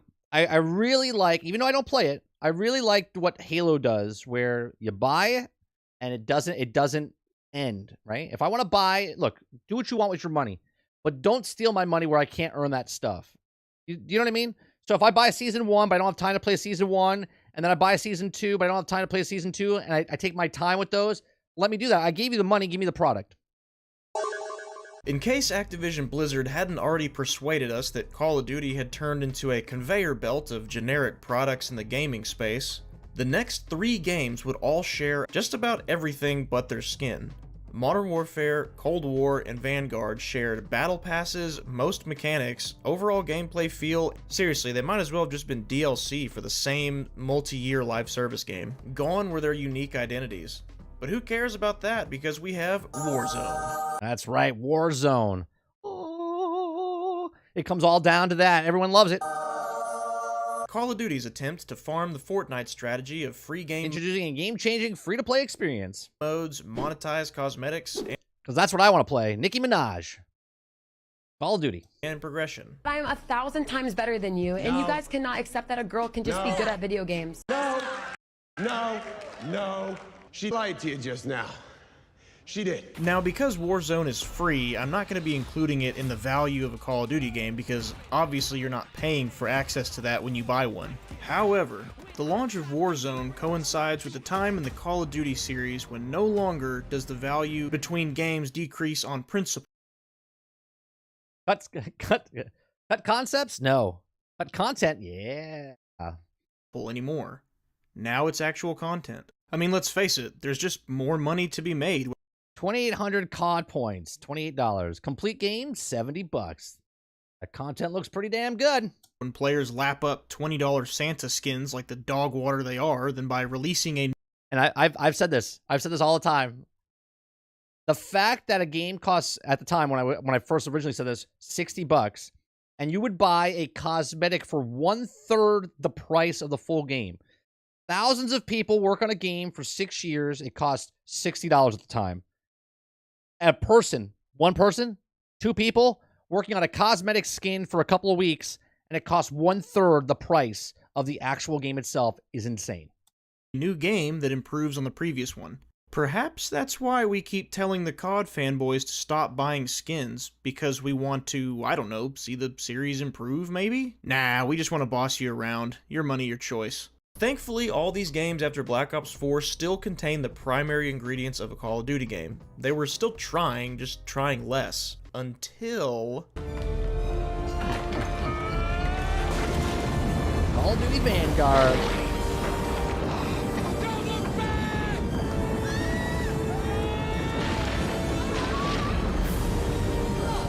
That's a good clip there. If you thought World War II was uninspired and lazy, I have some bad news. Never fear, Vanguard's here. Don't be hating. A severely watered down zombies mode, so no more full zombies experience for you. A double down on World War II's boring, lazy, uninspired, small maps. Heaps of server crashes, bugs, and glitches. That's fine. Hey, who cares? Who needs all that content? I don't have time to play all these games. You can take out the content. Give it a less content in the game for more money. Yeah, I don't need the whole game there. And a short, forgettable campaign. All these things together just spell, we didn't care, give us Money, please! Okay, we zipped through a lot of games in a short time, so what better way to recap on where we are now than to check out where we've been. So far, Activision Blizzard has tested how players who purchase a full-price Call of Duty game respond to the following. Removing the ability to earn all weapon camo. I've seen this before. This is actually pretty good. He takes the same shapes and keeps putting them in the same hole. Removing the ability to earn all character cosmetics, not having a campaign at all, losing the ability to pursue all specific cosmetic unlocks, lazy map design. I love because what he's saying, it sounds like it's all these different things, but they all fit in the same hole. Let me rewind this a little bit. The full-price Call of Duty game respond to the following.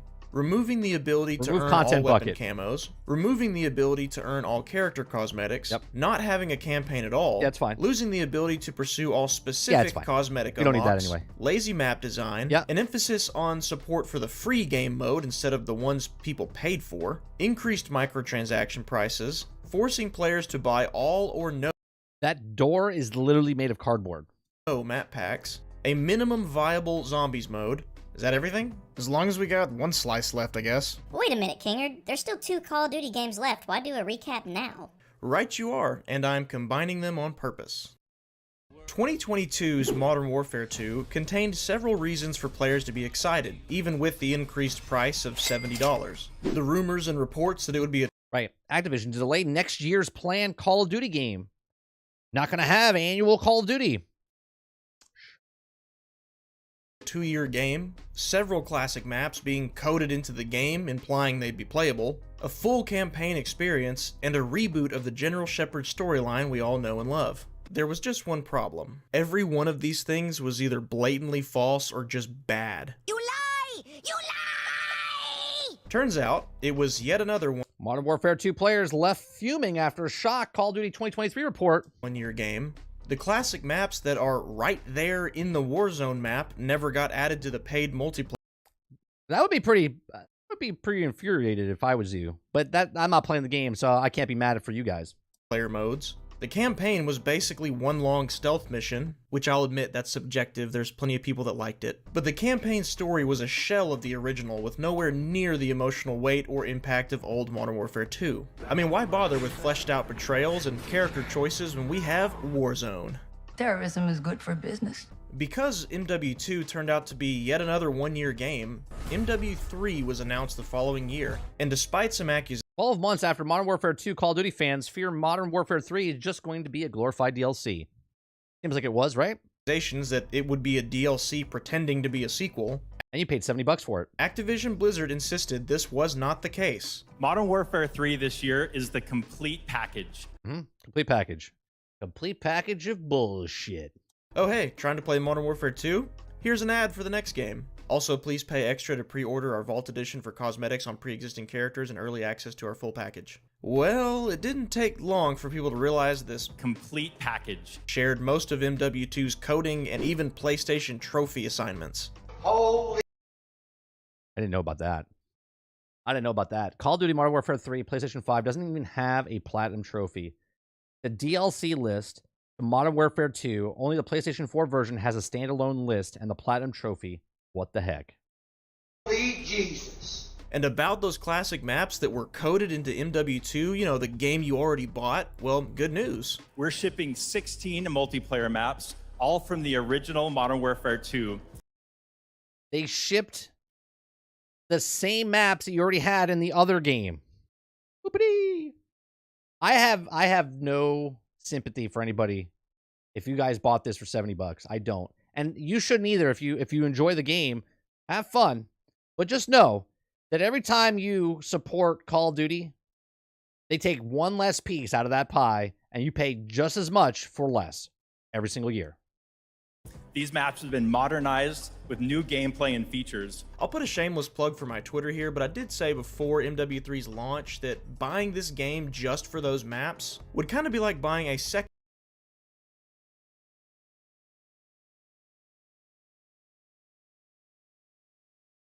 cheeseburger just to get the slice of cheese that was heavily implied should have been on your first burger that you already bought. $101 for a Krabby Patty? With cheese, Mr. Squidward, with cheese. Anywho, Modern Warfare 3's campaign is arguably worse than Black Ops 4 not having one at all. It recycled areas from Warzone, took no longer than 3 to 4 hours on average to beat, and was clearly unable to properly design a single-player experience around the open areas of Warzone. I'm not seeing a way into the reactor for... So you're not even... So literally you're in just the open world and you go from one point to the next and there's nothing to do in between? Coney won't wait for us, Captain. Look for alternative entry. Can't get to the power plant from here. Copy. Check elsewhere, Captain. Clock's ticking. Can't access the power plant from here. Coney won't wait for us, Captain. Look for alternative entry. The lack of linearity makes it feel like it's just a string of DMZ beta missions with a cutscene at the beginning and the end. I mean, really, it's like this campaign is just one big advertisement for you to go play Warzone. Oh, you like the scripted events you run into while traversing missions in old COD games? Well, here, have a level design where you can literally get in a vehicle, drive to the other side of the map, and complete the objective in under 5 minutes. Some scripted sequences do still exist in this campaign, but it is heavily dominated by their open world type of missions. Pay attention to how exactly they marketed this. We call them open combat missions. I call it open combat missions, or as I like to say, we did very little to make this game any different from the last one. Enjoy. Open combat missions are player directed. They allow the audience to play the game the way they want to play it. We didn't want to design anything, so we're letting you have freedom to open up the map and go where you want. Allow me to translate. We had to work up this campaign last minute, and it was a lot less effort just to put the player and some sandbox items in an area with some enemy NPCs than having to script out a full campaign. The classic, create your own fun, so we don't have to. Instead of just not having a campaign in this game at all, Modern Warfare 3 tried to persuade us that a few flipped assets and a couple of cutscenes deserved our money. Thankfully, this did not go unnoticed. You've seen it, you love it. I love this. I praised him when he said it. And everyone's like, oh, it's a mean joke there, Chris. You shouldn't make fun of the people like that. You're going to hurt their feelings. Oh. Tell us how you feel about it, Christopher Judge. No 8-minute speech like last year. But fun fact, my speech was actually longer than this year's Call of Duty campaign. Good. That's a good joke. That is a solid joke. What? In the event anyone out there is still not sure, allow me to clear this up. Modern Warfare 3 is a DLC for Modern Warfare 2 disguised as a full game. It is... No, they wouldn't do that. They wouldn't disguise the game to sell you off a $70 DLC. Shrinkflation. Less product, same price. But hey, you can slide cancel now. Something I'm sure slide cancel couldn't possibly have been added by changing a couple of lines of code in the already existing NW2. Activision Blizzard told us this game was worth $70. Complete package. They lied.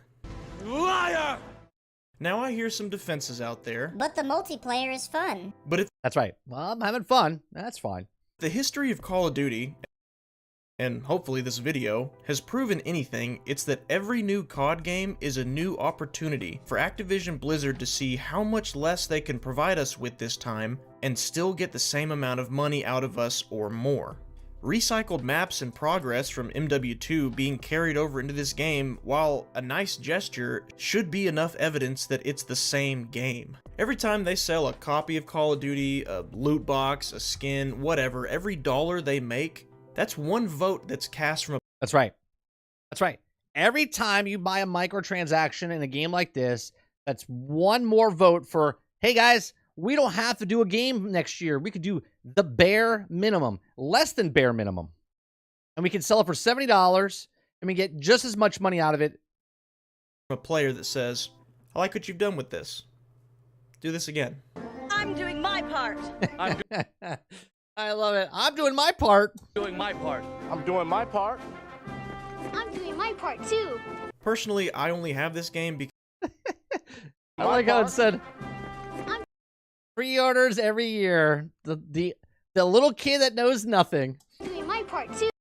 Oh, he's so innocent. He just likes games. He doesn't know any better. Mom, can I get this? Sure, honey. There you go. Personally, I only have this game because I game share. You know, I refuse to give them $70 out of principle. I'm not exactly the biggest fan of rewarding companies that are actively trying to...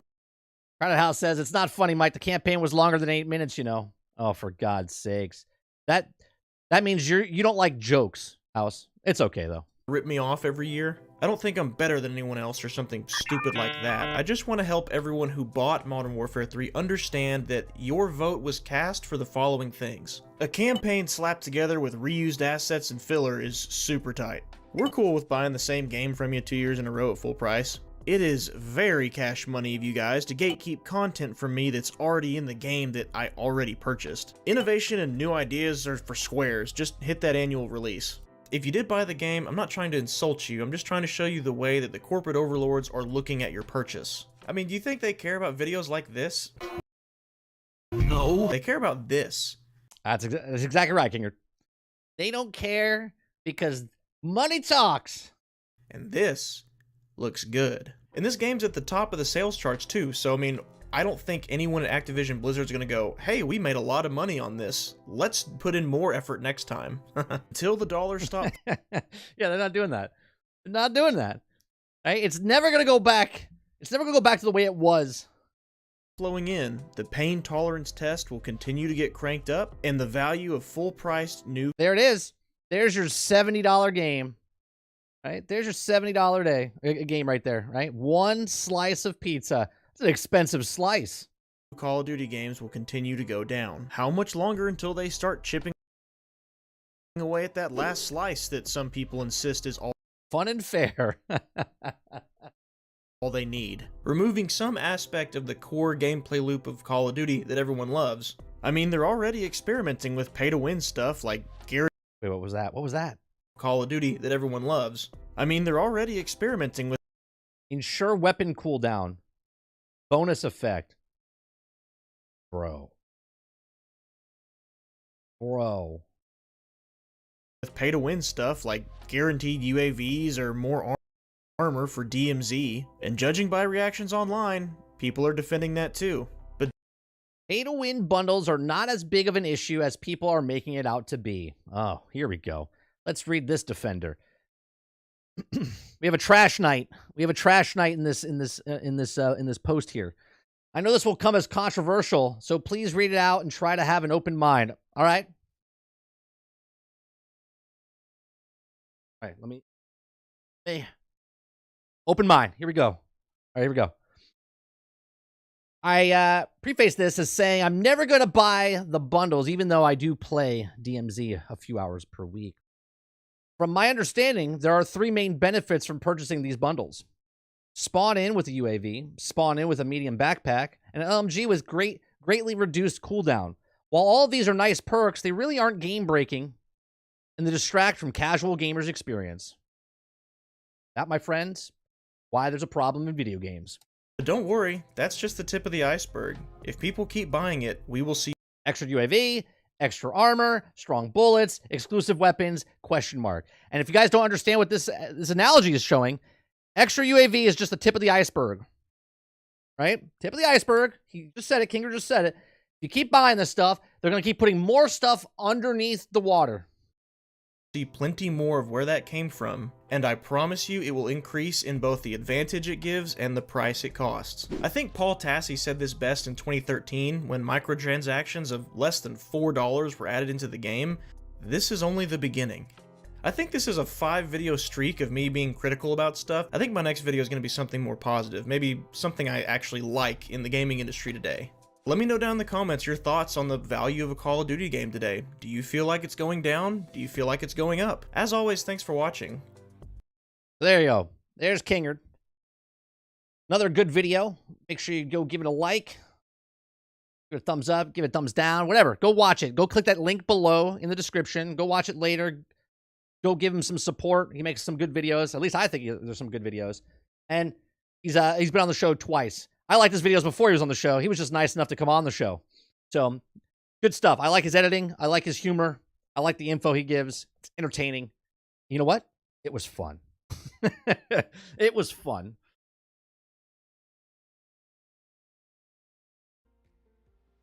Yeah, Travis, he's a good guy. He's a good guy. Not roadkill. You're a tool. You don't understand. You're being manipulated. I don't care. So enjoy your game. We all knew this crap was coming years ago. I stopped playing Call of Duty Modern Warfare 2. When I was playing that, I had a really good time. But I noticed that Call of Duty 2 or Modern Warfare 2 was just the same as the other ones beforehand. I went, you know what? I'm done supporting it. Done supporting it. I said it back in 2009, right? And I was like, have fun. I didn't buy any other Call of Duty. I tried that. We tried the World War II one, and we did play the DMZ. Now, when I played the DMZ last year, was Modern Warfare 2. We played back in 2022, right? We played it. I enjoyed it, but when I was playing it, I was just like, there's something missing here. It feels like a shallow part of a game, and it made me want to go play Battlefield. And then Battlefield came out on Game Pass, and we went to go back and play Battlefield 2042. Now, I enjoyed Battlefield 2042, but 18 months later. Now it's at the starting point of where it started, where it should have been. Okay? But that's a problem, man. At the end, you have one slice left, as Kingard said. Right? You had a full pie for the price of $70, $60, right? And now you have it for $70. And then they take pieces away. They take all these pieces away, and you have one little slice left, and you're paying $70 for it. And it's ridiculous.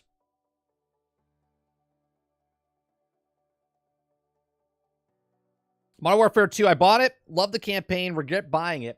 The worst game purchase I ever made. Never again. So, Chris, you just bought the newest one. The newest one.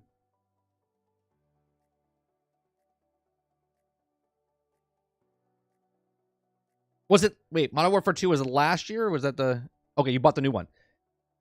Look, the only thing I can say is, look, I did this with, I bought Division 1, and I pre-ordered it ahead of time, right? I pre-ordered the whole thing to get, like, all the DLC and stuff, right?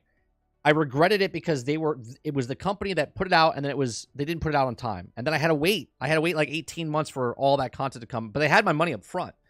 I said, never again am I doing that, okay?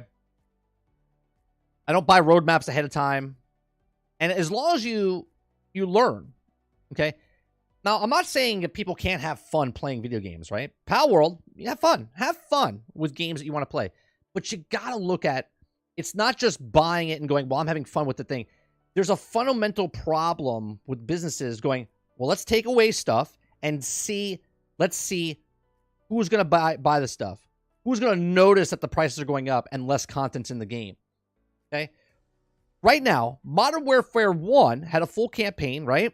And now they just gave you a 4-hour campaign for the same price as Modern Warfare 1 remake.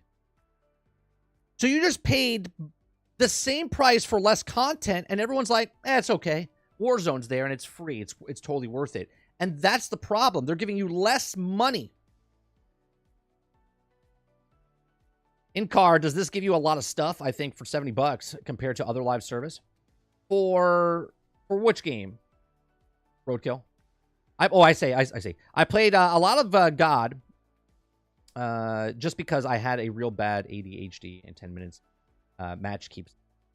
I buy so many games and only play a couple of minutes. But if you play, please don't ever spend money on the Battle Pass or bundles. I can't believe people are buying bundles at half the price of the whole game. Here's the thing. If you buy, and look, if you're going to play the game, right? If you want to buy a Battle Pass, here's my tip for you guys. If you love a game so much and you're playing that game, and you're going to play through the Battle Pass, don't give them the money up front. Don't give them the money up front. If you're going to put 100 hours in the game, do the 100 hours first. And then give them the $10, right? Because then you know you paid and you got what you got. Don't give them the Battle Pass. Yes, I understand it's just $10. How many people don't finish the Battle Pass? And how many people halfway through and then they purchase the rest because now they have a sunk cost fallacy. Now they're like, well, I want to get to the end. I don't have enough time and I'm going to pay. If you put the time in, put the time in. If you can't put the time in, stop.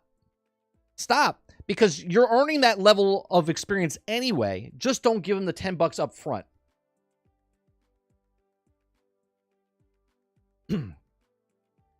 Travis, if your game is... No, hold on. If you think video games are fun, no, sir. Not even a little. No, zero fun, sir. Please, tell me.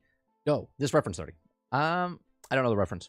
I would have to hear it in the context that you're saying it, and I don't know what it is. But Battle Pass these days, that's 100 hours, becomes 200 hours if you don't get the premium at start. All I'm saying, Krebsy, is if you're going to put that much time in, you like a game, you're going to finish it anyway, right? 200 hours is 200 hours. So if I pay 200 hours, if I have to pay 200 hours day one, or I get it later, it's still 200 hours. So if I purchased it or didn't purchase it, I still got to put 200 hours in to beat that pass. So why give them the $10? I buy the Halo Battle Pass, but that doesn't expire, Mo. So that's out of the conversation, right? That's out of the conversation. It doesn't expire. Hence why I said they should be more like Halo Infinite.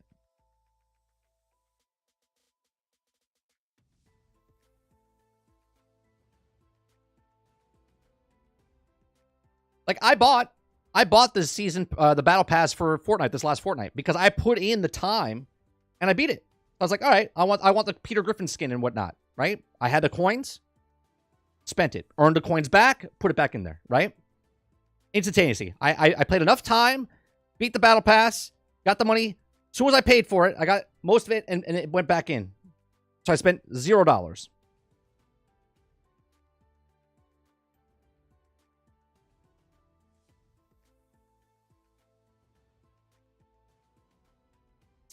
This just in, the new name for Pal World is World of Pal Crack.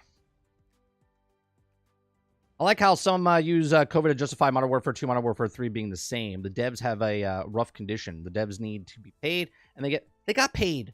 Where's this imaginary thing? And I'm not getting mad at you, Krebsy. Where's this imaginary thing that the devs are not getting paid until the game makes money? What fucking world do we live in? Do you think the person that works at the grocery store and everywhere else doesn't get paid if someone doesn't shop there? They're getting their weekly check. Right? They get their weekly check, and if they can't pay them, they're like, oh, sorry, I gotta let you go. Right? Like, these devs get their money. They get money up front. Investors get the money up front. They make the game, pay. This is why there's called a budget. They pay the developers, and the developers make their money. After the game comes out, the developers don't make any more money, like a weekly paycheck, unless they're working on another game. Like to get their investment back. Like, I don't understand. It's called a budget. Someone hires me to do... If someone hires me to do a project, an art project, okay? They're like, hey, I need you to make a picture. All right, great. I'll design one. Okay, how much is it going to cost? It's going to cost $250. All right, cool. I make the thing. I get a deposit so they don't run away from me, right? I give them the thing. You go, okay, you want the copy? There you go. There's your copy. There's the rest of my money. Or some get paid right up front.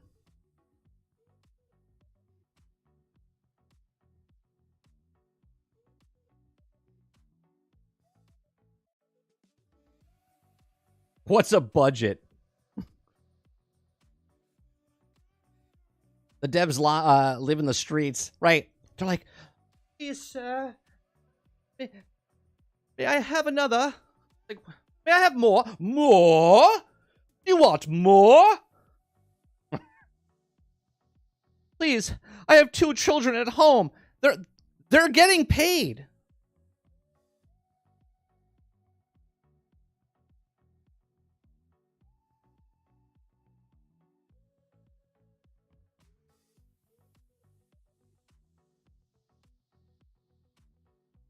That's why I laugh when Bungie back... You buying microtransactions, the reason we made this mission. Really? The 15 million copies you sold of Destiny 1 way back when? And you made the next one and that sold, and then that sold, and then that sold. That didn't pay for the preemptive missions? Like, I've been literally sitting back going, all right, guys, got nothing to do. Let's put that next microtransaction out there. All right, what are you doing today, Bob? Nothing. I'm not working on anything until we see how much that skin makes. Oh, there it is. Gallahorn skin. Made a lot of money. Woo! Woo! We can work again. We sold it. We did it.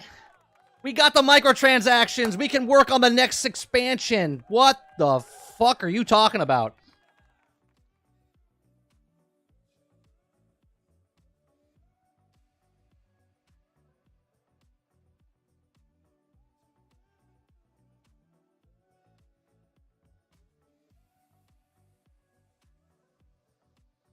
One of my buddies worked at Naughty Dog, helped make animations for like The Last of Us 2. Sadly, he got laid off after the game's release, but he still got paid every week working there. Yeah, imagine that.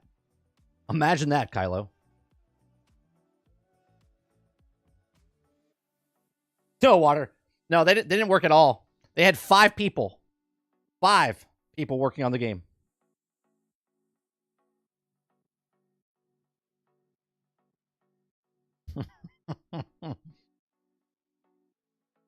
So ridiculous.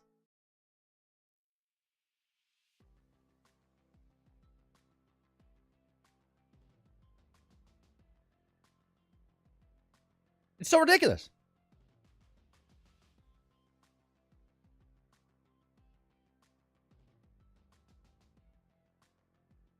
Right, Krebsy? Bungie, we need to cut the content because the game will be too big. Call of Duty walks in the room. 250 gigs. they're like, yep, just keep adding stuff. What's happening with Elder Scrolls Online? How do you have, like, if you have all the DLC right now for ESO Online,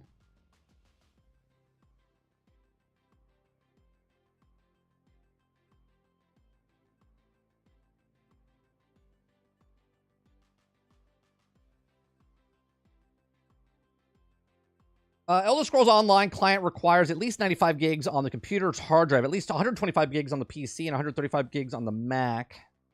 Okay, what's the total file size? Let's see. ESO.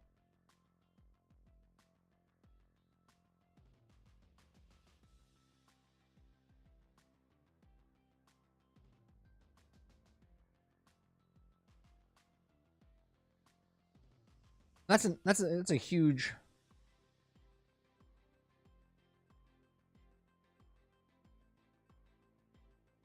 Oh, it's probably because they have the full. They have servers where Bungie's the hosts, right? I believe Bungie, when it came to cutting the content, but at some point it should have been back in. I don't believe them for 1 second, Jones. Not for 1 second. Because they said they had the sunset weapons, and then they said they didn't have the sunset weapons. Why? What changed? What changed? Come on, Brain. All the DLC for ESO and the server side, so you don't need to require as much room. Right.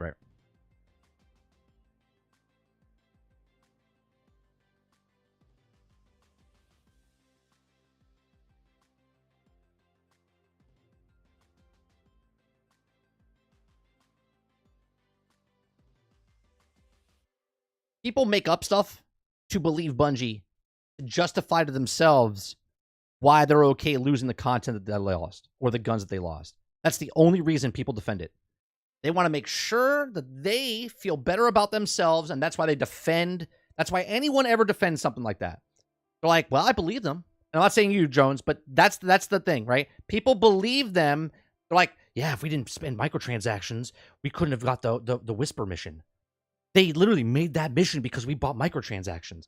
If you believe that, I have this beautiful waterfront property that you can get to for just a couple $1,000s. You can mail it to, right? Like, do not believe that. Do not believe that.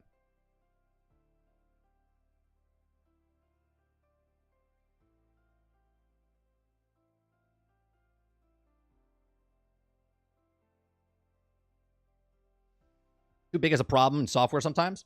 Then you rebuild it to add everything back in. They literally said, Jones, that they had a sunset stuff, and then they said they didn't have the sunset stuff. They didn't change anything. They were getting so much pushback that they're like, yeah.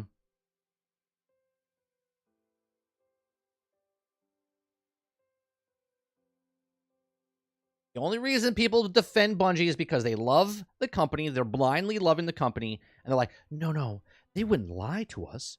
They have to. It's power creep. It's sunset. You have to sunset. Because this is what they told us, right? Not because they didn't want to sell you the stuff back to you.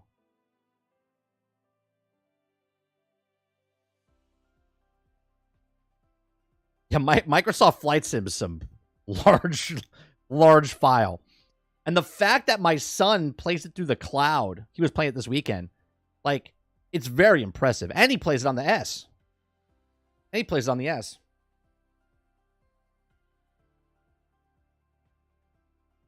And it was pretty cool. We went to Epcot this weekend, right?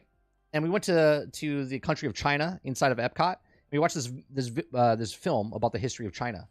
And then my son, when he got home, he's like, I'm going to go into Flight Sim and I'm going to fly there so I can see those mountains that they showed in the video. And I was like, cool, bud. Like, he was interested because of the movie he watched. He wanted to take a flight over there to go see them inside the game. And I was like, that's very cool.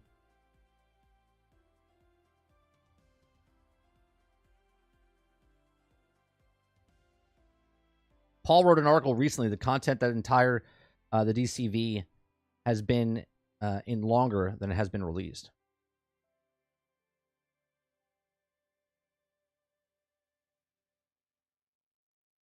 As a kid, I hated Epcot. As an adult, it's amazing. As a kid, I still liked it. I love it now. It's my favorite park. And it's not because of the alcohol. I just like the park.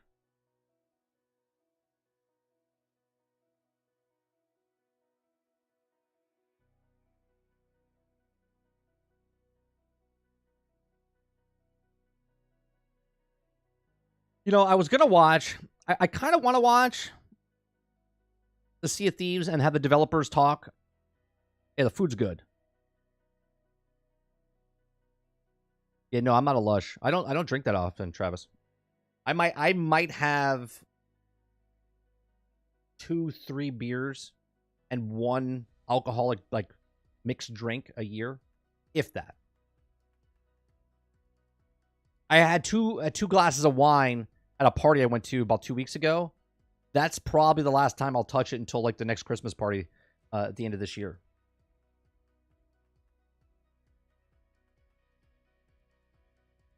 I just don't drink anymore.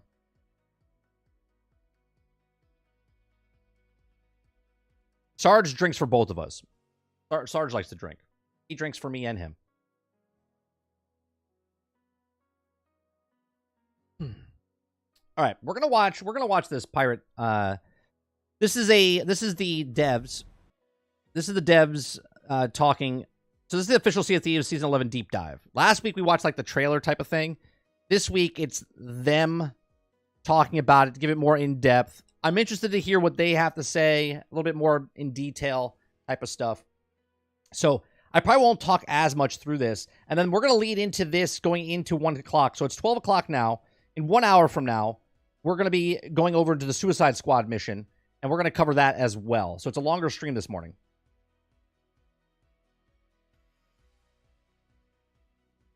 I don't know if I should make... What do you guys think? Before I do this, before I start this, do you think I should make that Suicide Squad a separate video, a separate stream?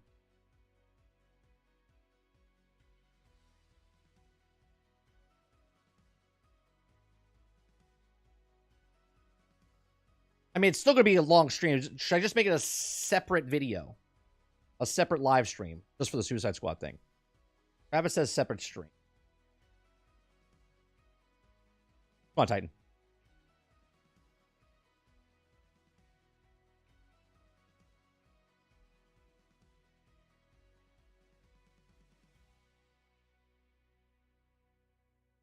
Whatever makes you more money. Nah, it's not about that, because what I can do later, because this is the morning stream will just be like 4 hours long and people are just going to go through it. I can break that out later and then just kind of edit it down. You know what?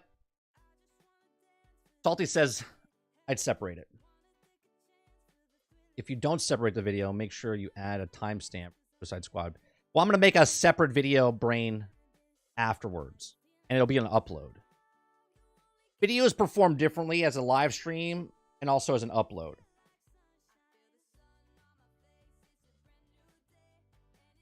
Yeah, separate stream, you can have a double the breakout. I'm just thinking if I do, because the live stream is what it is. It'll get like 200 views, and that's it, right?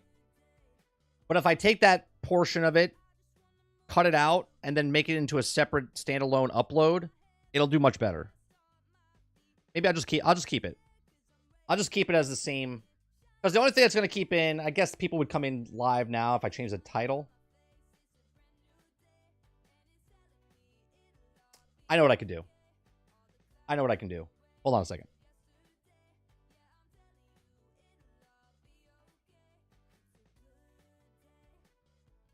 I'll make a thumbnail. I'll keep this stream live. We'll just change the thumbnail, change the title. And then later I'll change it back to what it is. Right?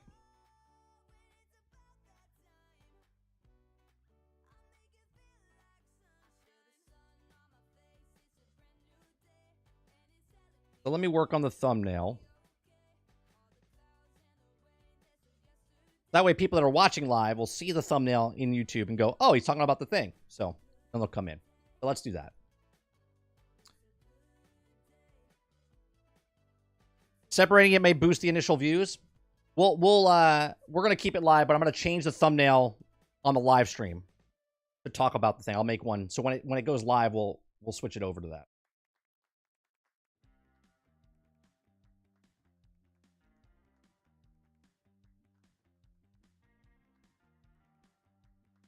Yeah, we're gonna watch a video of that in just a second. I gotta find the.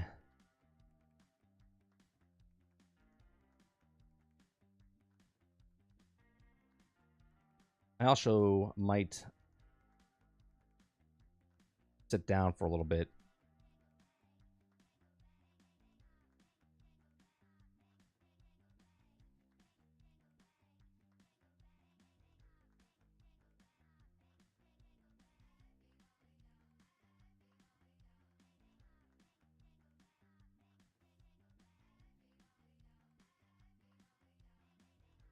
No, 1 o'clock. 1 o'clock.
I'm torn between watching you cover it or Shock Blast.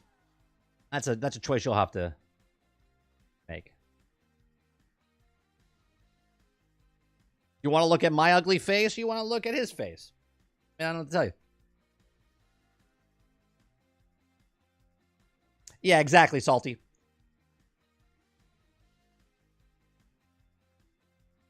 All right, give me a second. Give me a second. I gotta walk away for a second, and I'll be back. Talks amongst yourselves.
All right, sorry about that, chat. I got a text and I had to go check something outside real fast. A lot of breath.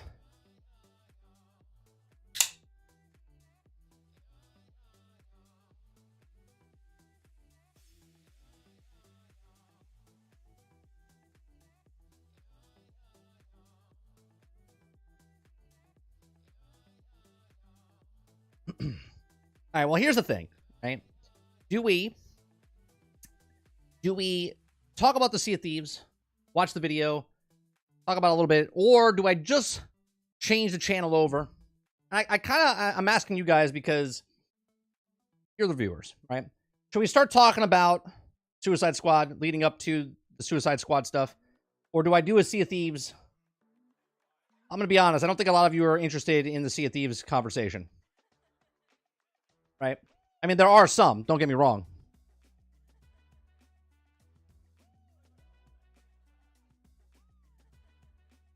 Travis like, Suicide Squad is priority number 1. Yeah, I mean, my channel's growing because of Suicide Squad. Not because of Sea of Thieves, right? Dave Rose says Suicide Squad. Suicide Squad, let's go. There aren't any, you're wrong. That's not true. Didn't JoJo come in and say they were playing? All right, so let me change. Let me change the title and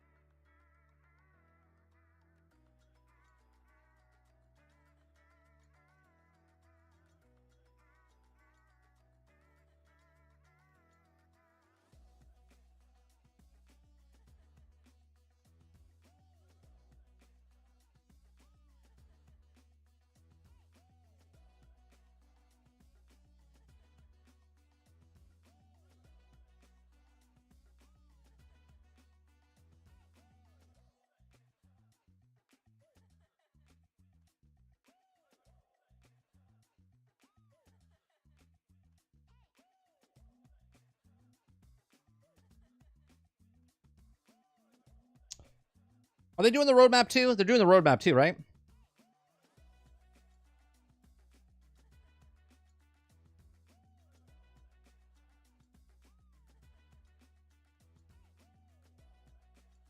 Dustin says, Sea of Thieves. I'm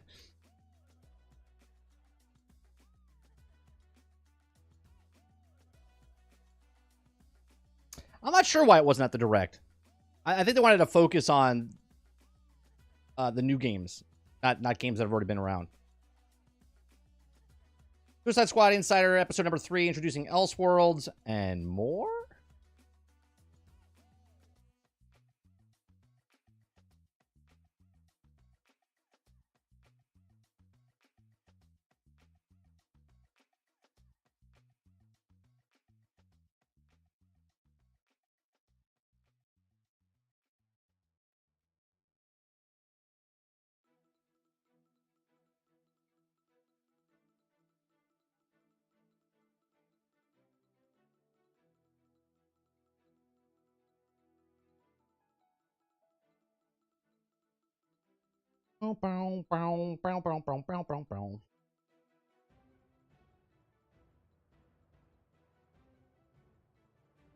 You know, I have to say, typing in suicide multiple times a day, I must be getting flagged.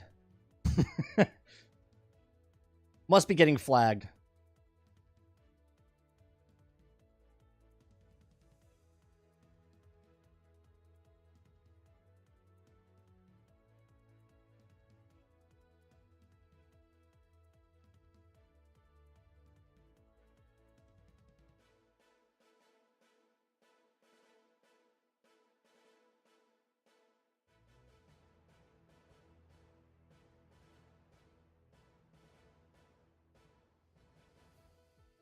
All right. Change the thumbnail.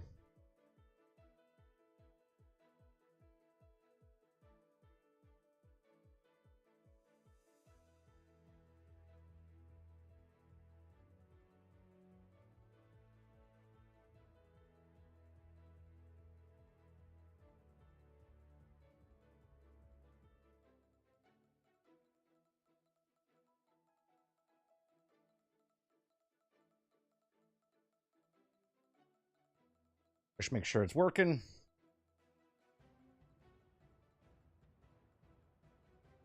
All right. Stuff. All right. I'll find the actual. Gonna be on Rocksteady site, or is it gonna be on WB? It's probably on both.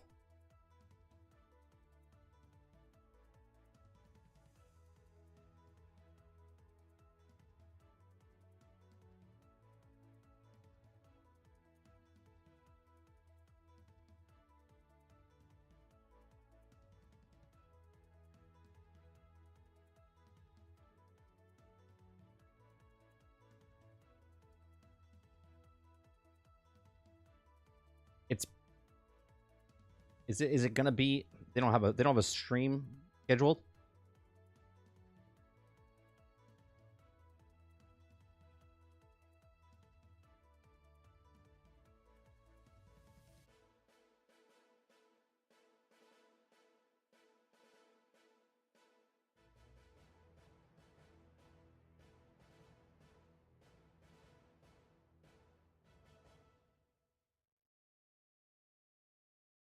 You just drop the video. All right.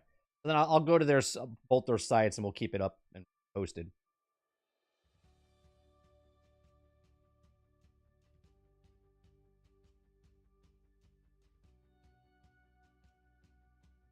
All right, let's see what you guys are saying. Mr. Luke says, I'm not going to lie, I'm excited about Suicide Squad because I love the story of Arkham and I miss grinding the builds like Division with IP I'm really into. You see villains, they're better than heroes. I'm really interested in the story of what Suicide Squads is for the story, right? I think it's really cool. Okay, I think it's really cool that you're bad guys, right? You're bad guys that are trying to kill the good guys. That to me right there is like that's appealing. Now, there's a lot of people giving bad information out there, and I won't name the content creators, but you'll know who I'm talking about based on. But there's a lot of people just hating on saying certain different things about what the game is or isn't because it just factually don't have the right information. Okay, there's people saying that they're going to sell power, and that's if it is true or not, we don't know. But to say that they are is false, right? Now we do know the battle pass and the skins that they're selling, the cosmetics. Now there was a part in the stream last week that we watched with Lupo and Shroud and whatnot, where they had the Prometheus coin, okay? And I said there could be a potential where maybe not at launch, maybe down the road, people that don't have the time, right? Because if you are a casual, you still get it in the world, right? But by end game, if you do a mission and then you fail, you're not going to have enough money to go back in again. You're going to have to go back and grind a bit. So there is a potential. Again, I want to say that out loud so with the back row can hear me. There is a potential that the people, they might be able to purchase stuff down the road. Now, I'm not saying that's what they're doing. I'm just saying the door is left open. And I don't want to put it out there as that is what they're doing, because I don't believe that's what they're doing until they do, right? Marvel's Avengers did this. They said they weren't going to charge anything for power gains, and then they tried, and then we got pushed back and whatnot, right? Roadkill says, man, I run out of breath all the time. Stage 4, kind of a disease, and value is leaking at 6.8 while doing this. Drugs, kids, don't do drugs. You know what's funny? When I do exert myself a little bit, I'm out of breath, but for a very short period of time, I go to the doctor because I told them about this, and they say I'm perfectly fine. So I don't know what is causing me that. Like sometimes I'll move like 10 feet, and I'm like, whew. I don't smoke. I don't do drugs, right? And I don't know why it does that. I think I just got to build up my I used to play musical instruments and stuff. I got to figure that out. You saying what you did, Roadkill, makes me brought that back up. Water says, Venom, who now the true superhero, was amazing. Okay, messed up with the country. Crowded says, I don't believe for 2 seconds that Shroud is going to play a game. If he doesn't, it won't be for long. I think he will. I think he will play it. I don't think ahead, and this is just me thinking based on what I saw. He sounded pretty impressed by the end, right? Obviously, he was paid to be there, which I would be there too if I got paid. Okay? But by the end, he sounded pretty intrigued by the whole thing. And I think he will play it. Now, is he going to no-life it? That's hard to say for any streamer. Because if he gets the viewership, which he always does, but if there's an interest there of him playing the game, then he'll play the game. If there's less of an interest and something else comes out that intrigues him more, then he's going to move. That's what content creators do. So I don't want to say that he's not going to play the game. Masta says, build up your cardio, start doing drugs. Shroud said he's playing at day 1. There you go. Salty said that Shroud's playing at day 1. I think he's going to play, but by the end of that stream, I was like, he's impressed. There was a part in a video that I'm working on that's going to go out later today. Okay.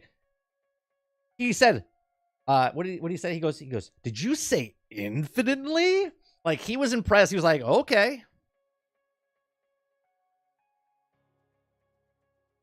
Actually, that was the video I put out last night. Yeah, he seemed very interested. And Lupo was giddy. A lot of you guys don't know, but Lupo comes from Borderlands. He loves Borderlands. People know him from Fortnite and Destiny, but when we interviewed him years ago, he was a huge Borderlands fan. And this is a lot like Borderlands.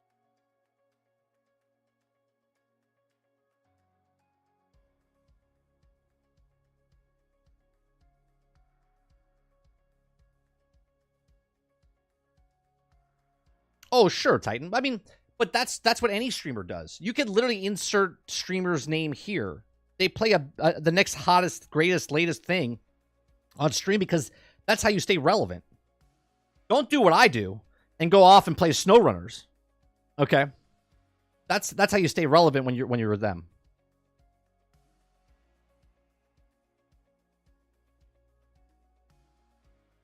Salty says Borderlands is the most time on a game his entire library. There you go. Yeah, Ben, when we interviewed him, I don't think we did it on stream, but when we interviewed him, I asked him what's his favorite game, and it was Borderlands. He's a good guy.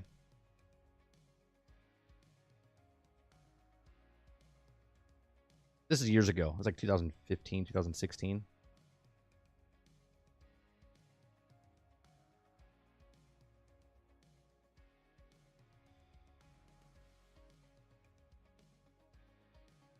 Got about 40 minutes. Meanwhile, people are saying that Lupo's stream was a huge mistake because he made a game look terrible. These people are such trolls. What are they talking about? He literally got one of the best weapons in the game and the Bane like set, and he was destroying stuff. Were they watching? Were they watching?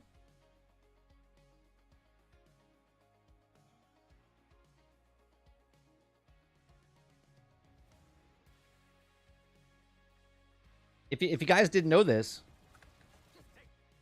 you can watch. I took the POV and put it all together. You didn't have to go to all 3 different streams.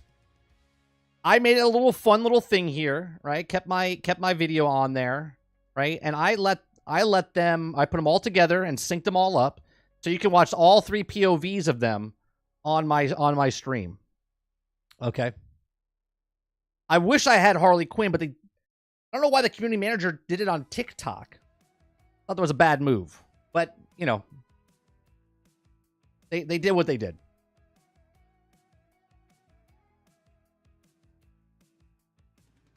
So I put the little score on the corner there so you could see the objectives they were doing and whatnot.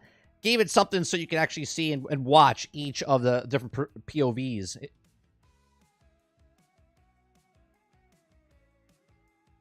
Test the TikTok wave. I thought the gameplay last week during Friday, look, going in, I wasn't mad at Shroud and Dr. Lupo. I thought they would use smaller streamers that were like in the that have already been promoting. But they're trying to get many eyeballs as possible. Right? Some people are saying, oh, well, a lot of people didn't even know about this. Yeah, but the people that did know about it are the people they're trying to go for. Right? A lot of people didn't even know the alpha happened. But that's the thing. They're trying to get out to more eyeballs. Okay? And again, games don't live or die on the first week. Right? They gotta promote, they gotta put the money out there. Gotta make a game, sell a game. Okay? Now this could be a bad game and a lot of people don't like it, but they're gonna find its core audience. I think a lot of people are gonna come over to Suicide Squad because it falls in a really nice little area right now. Oh, I gotta fix this. Yeah. It falls in because it's a dead zone right now in this genre, right? Yeah, people are still playing Destiny, but they're taking advantage of an area right now where it's lackluster because people are waiting for something. The next season's hasn't happened yet. So it's dropping at the exact moment when I think it needs to drop. A lot of people are talking crap about it because they're like, it's going to be like Marvel's Avengers. And yet these are the same people that played Marvel's Avengers and they're just burnt. They were burnt by it. People are angry because this is not a Batman game. People are upset because it's a live service game.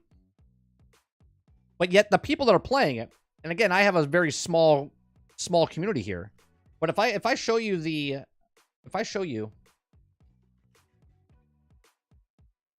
let me show you what the community is at.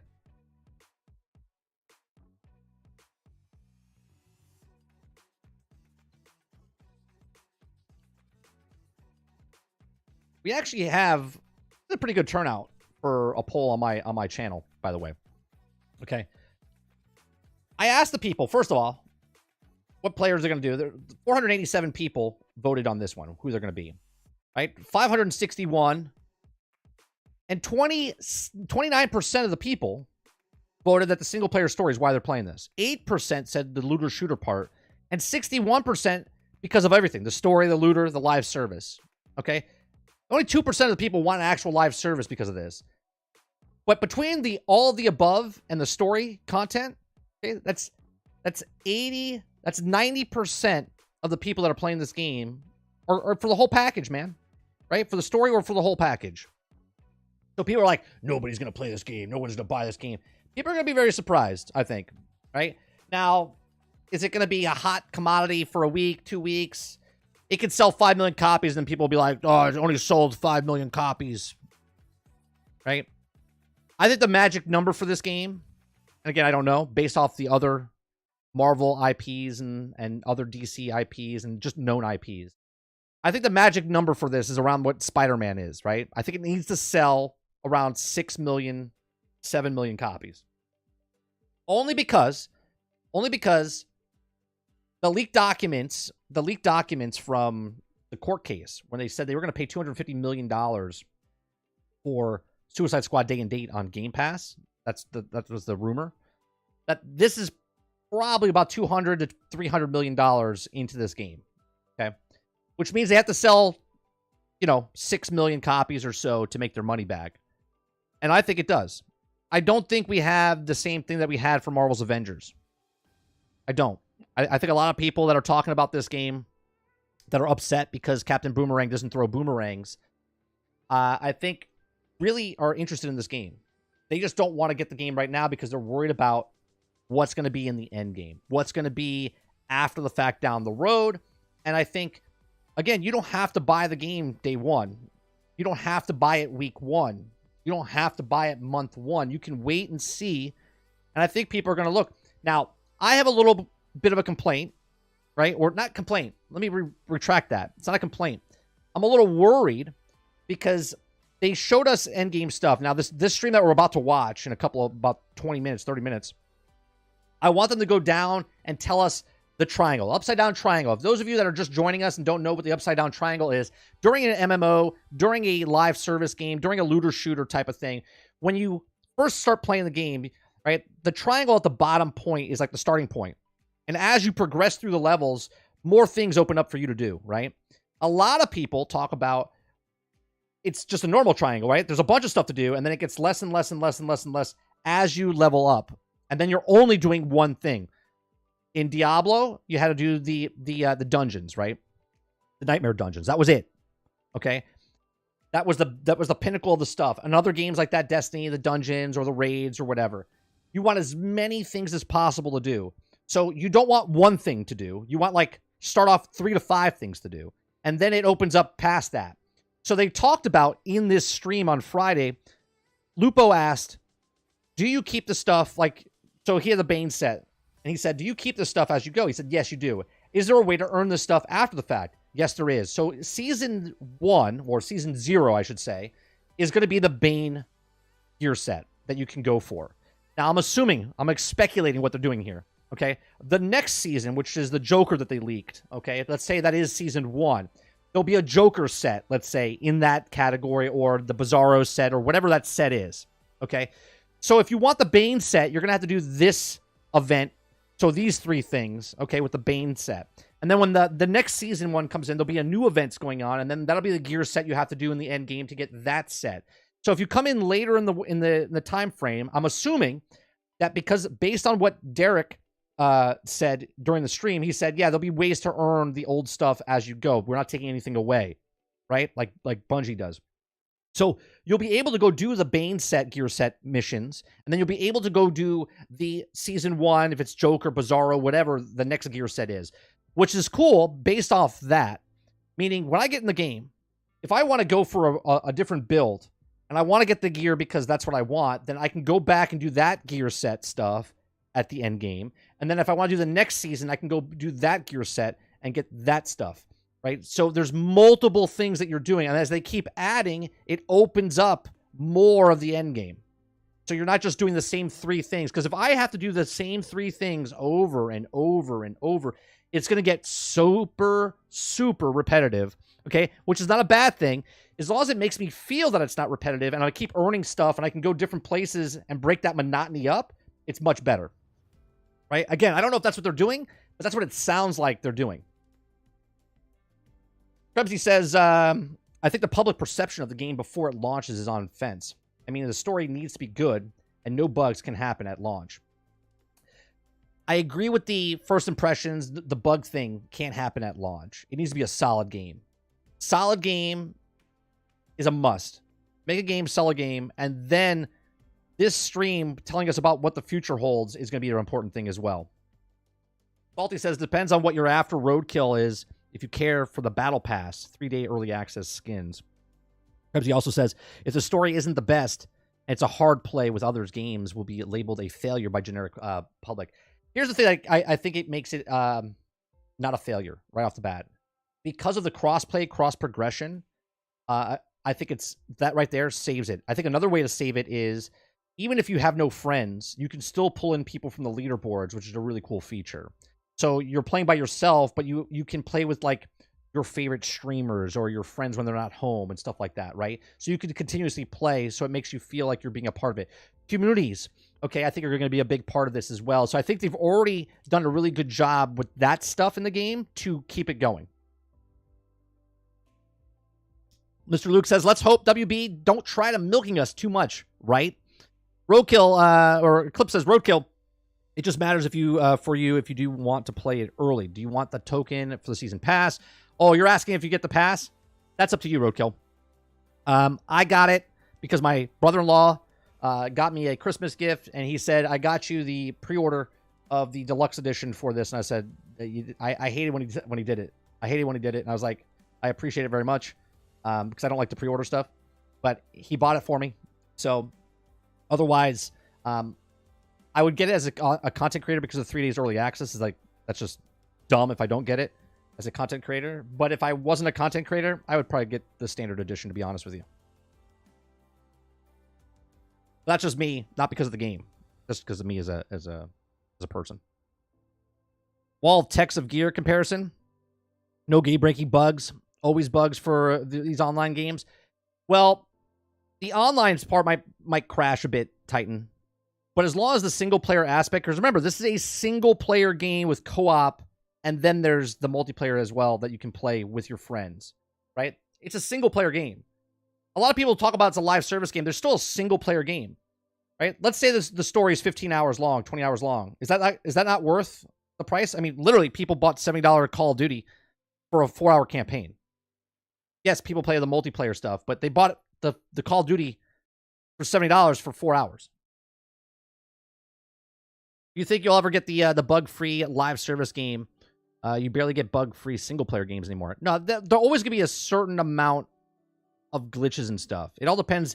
When we say broken, buggy, like if there's server issues or a gun is a little bit broke or something like that, that's fine. But if you come out absolutely just broke, Marvel's Avengers was broke, and they chased their tail the entire time.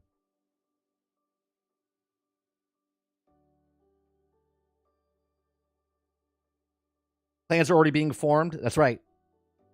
I don't like that they use clans. Right? They should have called it squads. Right? Or task force. That would have been interesting. You know what I mean? I don't know. Crazy that WWE isn't getting rid of the one mode everyone hates. My faction in 2K24. Yeah, I have no friends. Not a single one. I have turned into an introvert very badly. Well, with this roadkill, you can play the game without having friends. You can bring in my character if you want. Like, I'm leveling up, and you're like, oh, I like his Harley Quinn. I'm going to bring him into my game. It really is just I'm bad with instant gratification and watch everybody early access, so I'd rather play early. Well, if that's it, then I would get the game then early. It's Rocksteady's first attempt at co-op. Hoping it's bug-free. Right, but remember, it's also a single-player game. It's a single-player game first. It's a single-player game first with co-op.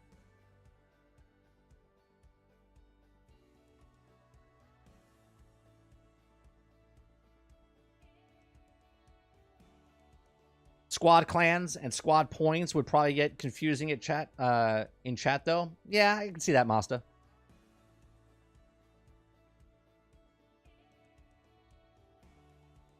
I mean, should anyone outside of reviewers and content creators really be ordering games? I think not. That's up to the person, right? It all depends on what you want to do. It's very division, I know. This is my only concern, although activities to break it up is not feel like a chore eventually, but playing with each other will surely break that up and use a scoreboard. Right. If they make you feel certain ways, then yeah, it's going to feel good, right? It's that immersion that if it feels boring and monotonous, then it's going to be monotonous. But if it feels good, even though it's monotonous, then it's okay. Krebsy says, I just have a feeling that the crossplay won't work and the bugs exist. Deletes whole characters. I can also see what happens in the Shroud and skill points getting deleted happening to public. Oh, no. Okay, let me clear that up. The reason that Shroud's points kept disappearing is because they were using builds and doing certain sections. So when they saved, right? So when they saved something, they didn't save it when the points were in. They saved it before the points were distributed, right? So when they brought them over to the next thing, they didn't save it after the points were in. They saved it before the points were saved. That's why his kept getting deleted. They forgot to save his with the points already given. That wasn't a bug in any way, shape, or form. They literally said that on the stream, Krebsy. They're like, Derek said, we saved it before we used the points. That's why yours keep getting resetted. Because the rest of them didn't have that problem. That was an internal thing when they were saving the characters. Because every time they went to that 3-shot, they were loading them into another play thing and loading them in with save, like loadouts, basically. They forgot to save the loadout with the skills on it. That wasn't a glitch or a bug or anything like that.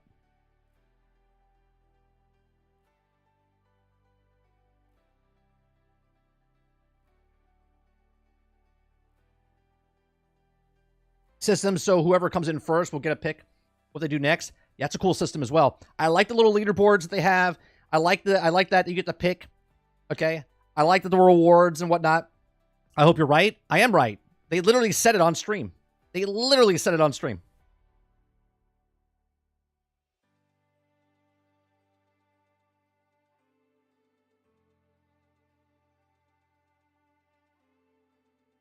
And the crash that Lupo had, that was his capture card, not the actual game. Jarzo, what's going on?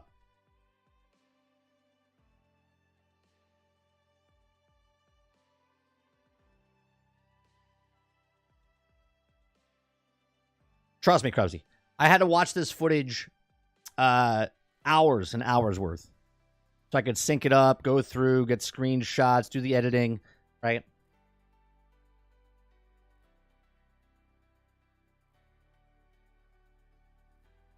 Yeah, the reason his kept resetting is because the internal team forgot to save it after the points were spent.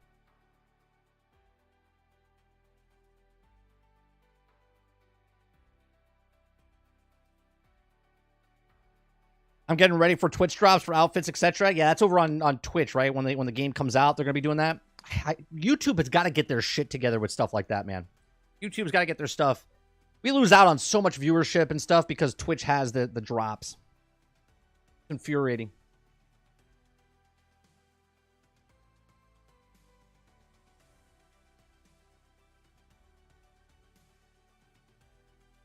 Good, the game was delayed a year. To polish it, should be there.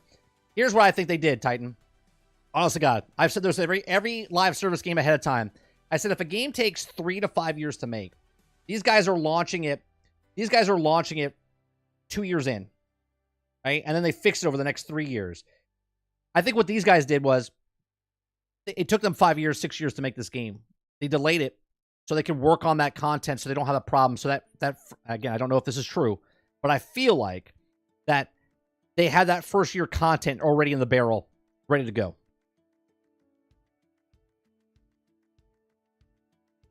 Twitch has the drops, just not the profits. Ruth. I really hope to see some more sweet-ass cosmetics eventually come out. There was a couple of shots that leaked on the web of Harley Quinn's outfit. And then Lupo showed like 4 different ones during his part of the stream. There was like a camo one. He wears a blue one. There was that gold one that he wear, and then there was the normal one. You'll have plenty of cosmetics, believe me. Luke says 100% YouTube need it. I mean, I have a made stream open on the back end. Yeah. There's a 99% chance it was because they didn't save, right? But that skeptical side says 1%. No, there's a 100% chance they didn't save it internally. Every time they went, this is why they said, okay, we're logging you out and we're logging you in and turning it. They had certain saves for their characters. That's why they couldn't show the screen, because they were changing the game. 100%. You could be skeptical, Krebsy. I'm telling you, that's exactly why that happened.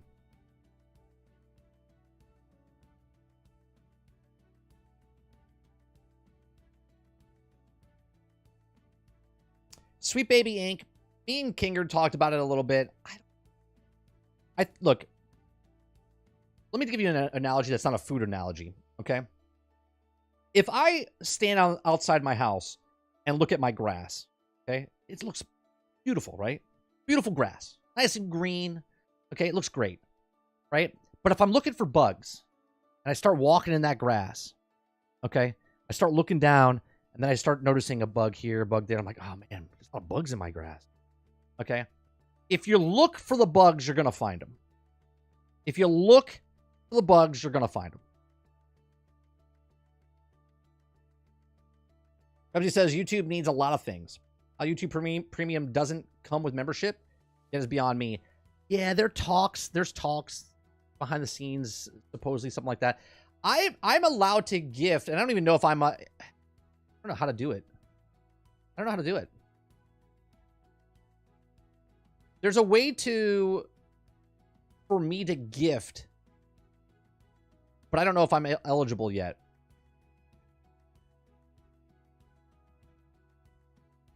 Yeah, I don't know how it works.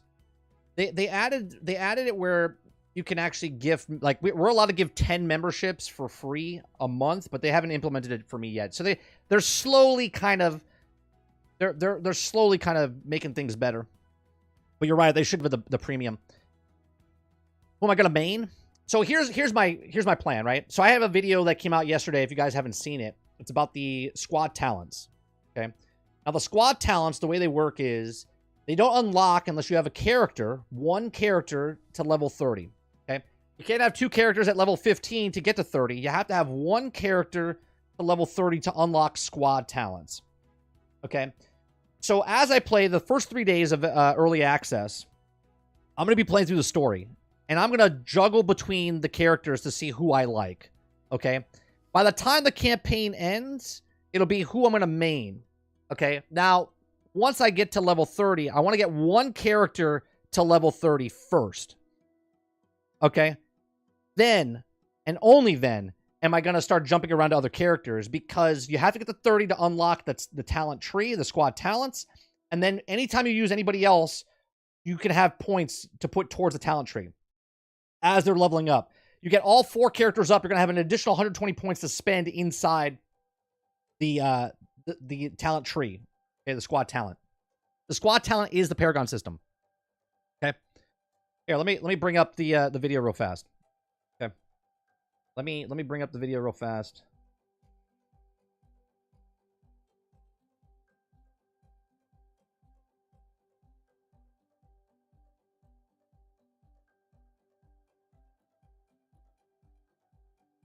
So you can hear him say it himself, which I think is like right about here. As you or I'm going to ready up. Once you've reached level 30, that's the end of each of the characters' talent trees, right? Which is what you've been in before, where there's 3 trees, exactly what you're looking at now, Shroud. After that, you will unlock the squad talent tree, which is an infinitely unlockable. Every time you level up past there, you can just keep dumping. You can keep putting your level points into a huge array of different points. You can change that at any time, same as the regular talent tree for each of the characters, and it's just a way to really customize your builds to the nth degree. Did you say infinitely? Yeah. Yeah. I mean, if you go up to the top left one and top right one, most of them have a limit as to how much you can dump in. But if theoretically you can hit level, I don't even know what all the. Okay, so this right here is the offensive one, okay? And this right here is the defensive one. These are infinite.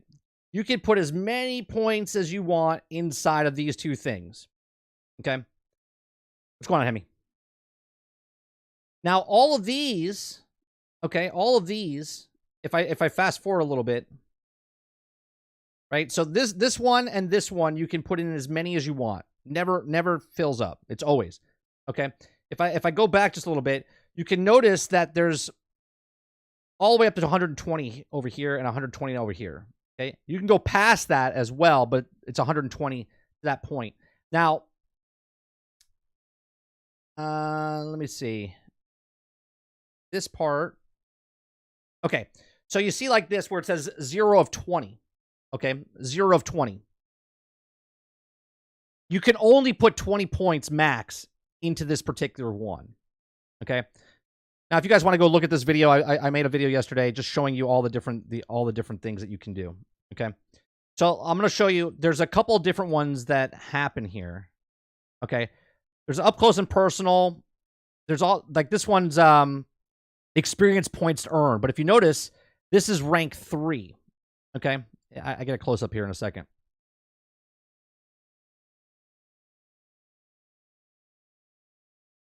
Oh, I go past that. Yeah. So there's ones that see, let's say like squad level 120. Okay.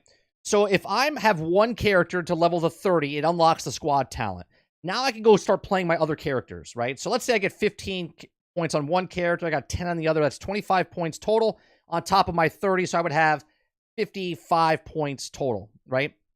So I would have 55 points total until I hit the squad level of 120, which obviously you would have to get all 4 characters up to level 30 to unlock this particular one, so you could start putting 20 other points as you level up down the line.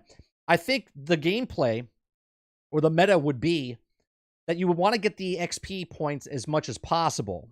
Okay. Now, if you notice this, XP bonus rank 2. Rank 1 is squad level, I think it's like 30, I think, if I'm not mistaken. And then it goes up to squad level 60 to get more XP.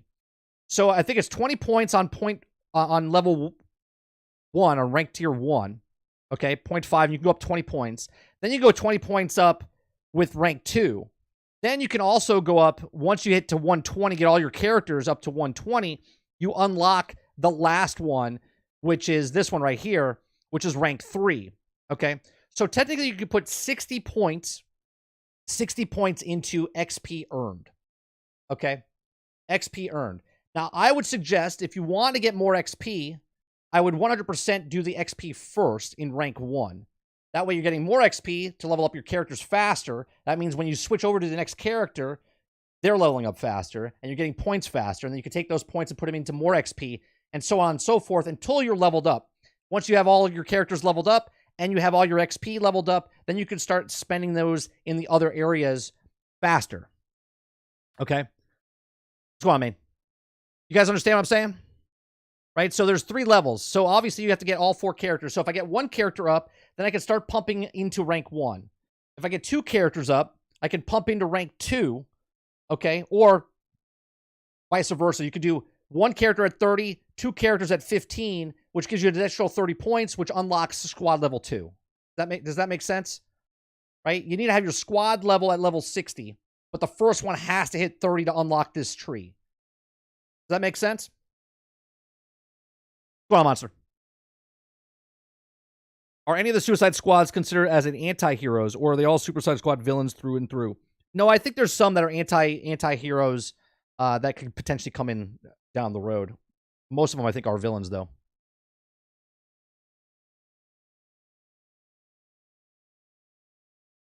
Let me see what you guys are saying in here.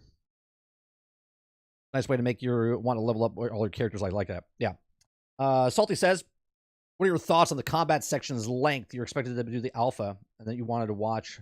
And if the alpha and what you watched in the end game, do you feel that these are long enough? I was hoping longer. Well, I think there are longer activities. I think the ones they showed us, I think they're pretty good. They were like 10 minutes long. I think the battle, I think the boss battles, because there are boss battles that they didn't show, I think that those could range in difficulty based on your power gear, right?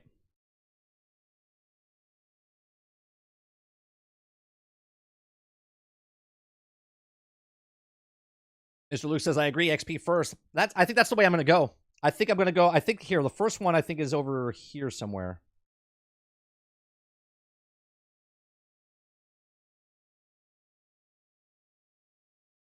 Health, resistance. All right, that's damage. Hold on. Maybe they didn't, because I only went over what they highlighted. So if they didn't highlight it, then it's going to be hard to see. Here you go. So this is the first one, right? Squad level 30. So as soon as you get one of your characters to level 30, okay, you unlock the squad talent tree. Then every level that you go up from there, I would dump into this. And you can go up 20 points, okay? So 2 points into this gives you 1 extra XP point, or 1% more. Okay, so technically, you can go up 5 points for extra points. Okay, then once you get to squad level 60, then you could pump it into that as well.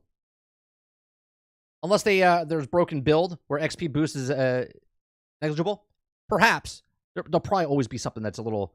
And look, I think they will. What's it called? I think what they'll do is balance a little bit. There'll be exploits that happen. Gamers are like water. We're gonna find the lowest point and try to do, the easiest, fastest thing.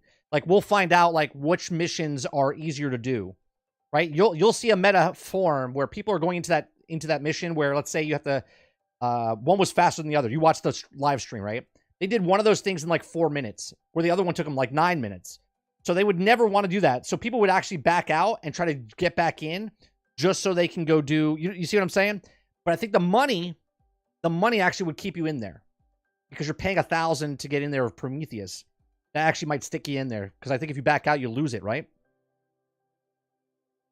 So that might be a way to stop people from just backing out and going back in. And it's also random which one you do. That's actually, I just thought about that. It's actually probably a smart way they did it. All right, we got about 6 minutes before the stream gets live. Well, it's not a live stream, but the video diary comes out. Dave Rose says, so wait, you can't fully max out your character unless you level up and play as them all, because I definitely don't have time for that. No. You have to at least play one character to get to 30 rows to unlock the squad talent. Every time you level up after that, it's still a squad, right? You're still leveling up. But if you level up all your characters, okay, if you level up all your characters, you'll be able to unlock you can make your one character as powerful as you want. But you won't be able to unlock certain things unless your squad level is with the other characters as well. It's a bonus for letting people play with other characters. Now, I don't know if it's, do I got to get Harley Quinn to 120 level? Or do I have to play all 4 characters to get to 120 level? You know what I mean?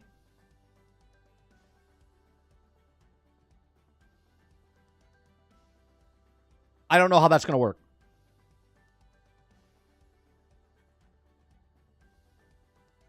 If you play alone, do you get AI squad mates? Yes. You get squad mates when you're by yourself. If I play with you, Robert, and it's me and you, we each get 1 NPC each. Okay, if I play with 3 people come in, and then I get to play. Oh, I'm sorry. If 3 people come in, I get to pick if I'm the host, I get to pick the NPC, right? And if 4 people come in, obviously it's each their own. So by yourself, 3 NPCs. 2 people, 1 NPC each. 3 people, host gets to pick the NPC, and the other 2 are people. And on top of that, if you don't want to play with anybody, you could pull my character in, you could pull Salty's character in, you could put Mo's character in, because we're on your friends list, and you can bring them in. And if we're not on your friends list, you can just pull random people from the leaderboards to be on your team as well. I'm assuming it's all characters to 30 because the math works out. Yeah, but couldn't you... What about if I level Harley up to 120? Do you know what I mean, Salty? I don't know. And I think you're correct, and I think I'm correct as well, as far as I think you have to have each character level up to get to squad level 120. But you can keep leveling up your character past in the talent tree as long as you have 1 character to 30.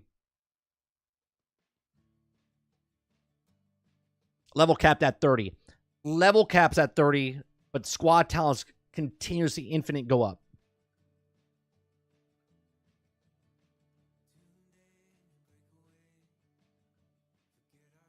Oh, I see what you're saying, Luke. So each character at 30, that's the squad. Yes. So you have to get the 4 characters up to get up to the squad level 60, 90, 120. Okay. So you have to play through the game 4 times to level each character. No, you don't have to play through 4 times. You can just jump in the game and play all the things and still level. You don't have to go through the story again, House. Even though you would.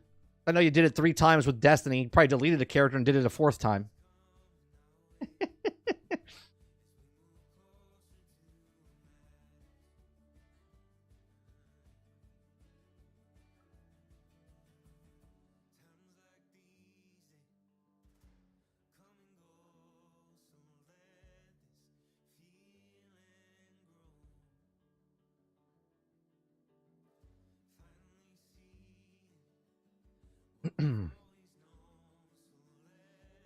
Yeah, you'll level them by switching. Yeah.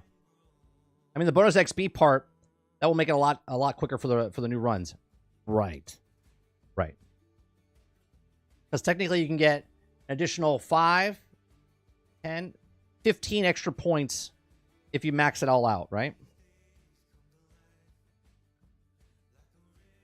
Percent, not points, percentage.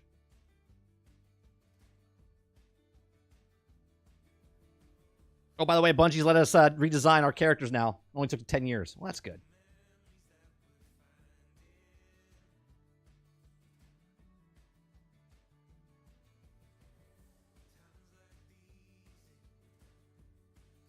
Oh, I guess it would be also on...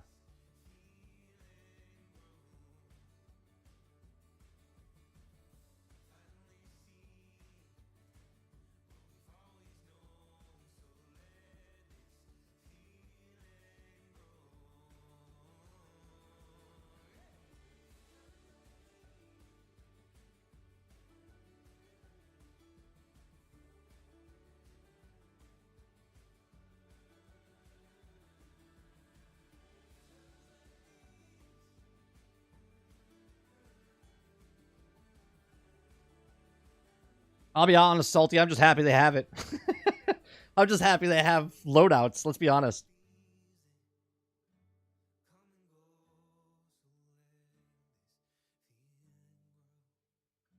Thanks, Monster.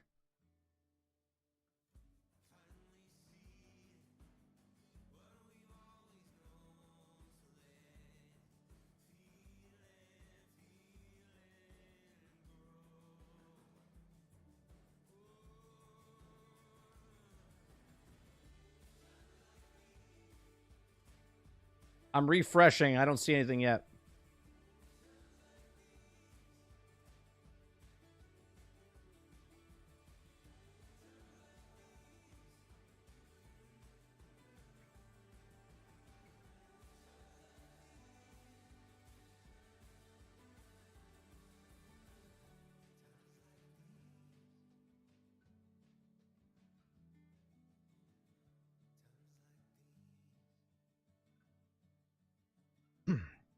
If anybody has a link, let me know.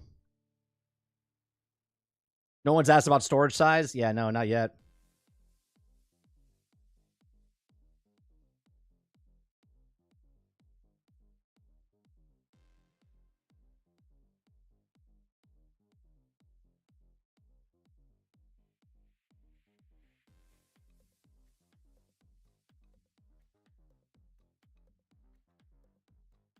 Come on, dog game.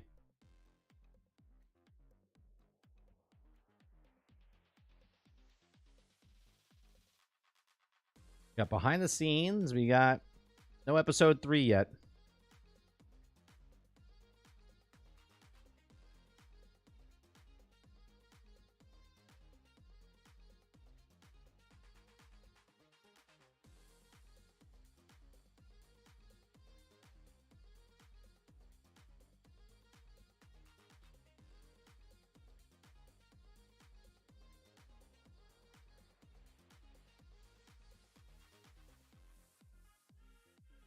Is it on Twitch?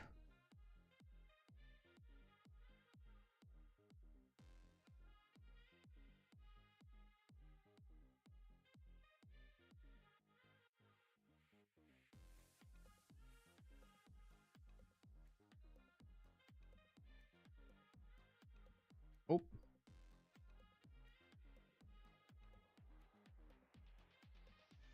Thank you very much, Krebsy. All right.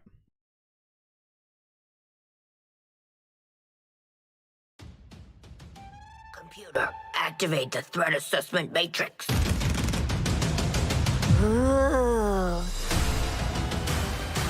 right.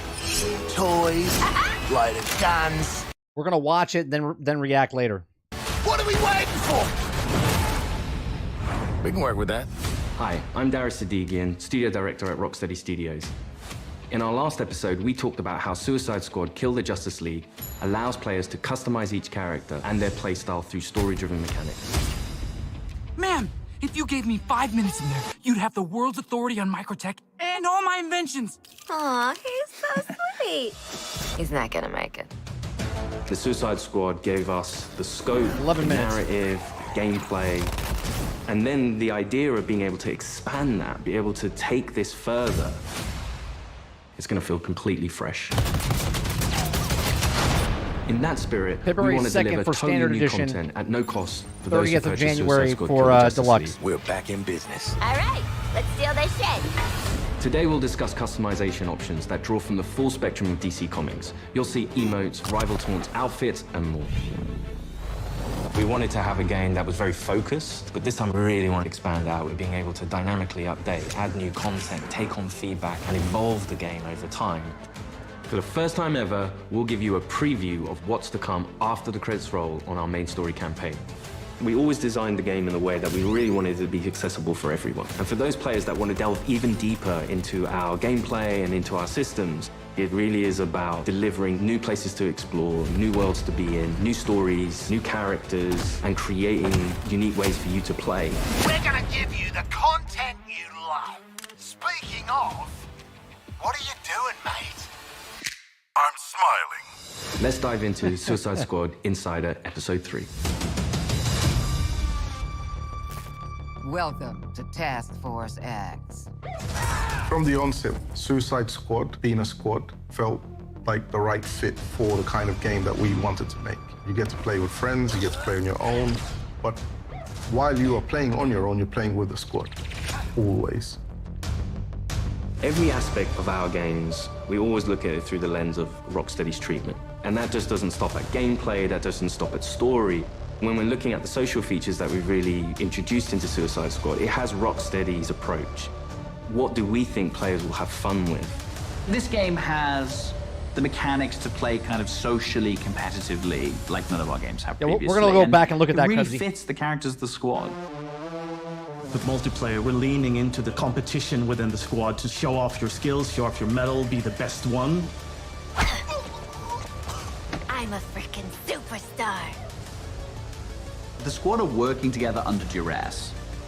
And so it's fun to add in mechanics to encourage the players to behave in the same way. So a lot of the time what you'll actually be doing is trying to get the highest score, which luckily helps you all complete the mission, but the best player in any mission becomes the squad leader in multiplayer for the next mission. How great was I? We have leaderboards for solo play, for playing with one friend, two friends, or a 4-player squad. You're competing with everyone across the world. Cross-platform, it is the best of the best. Think you're hot shit on toast. You're Is that Exo Squad? Like Exo Primal? Did you see that? Tell me you did. I was like, how do you like that?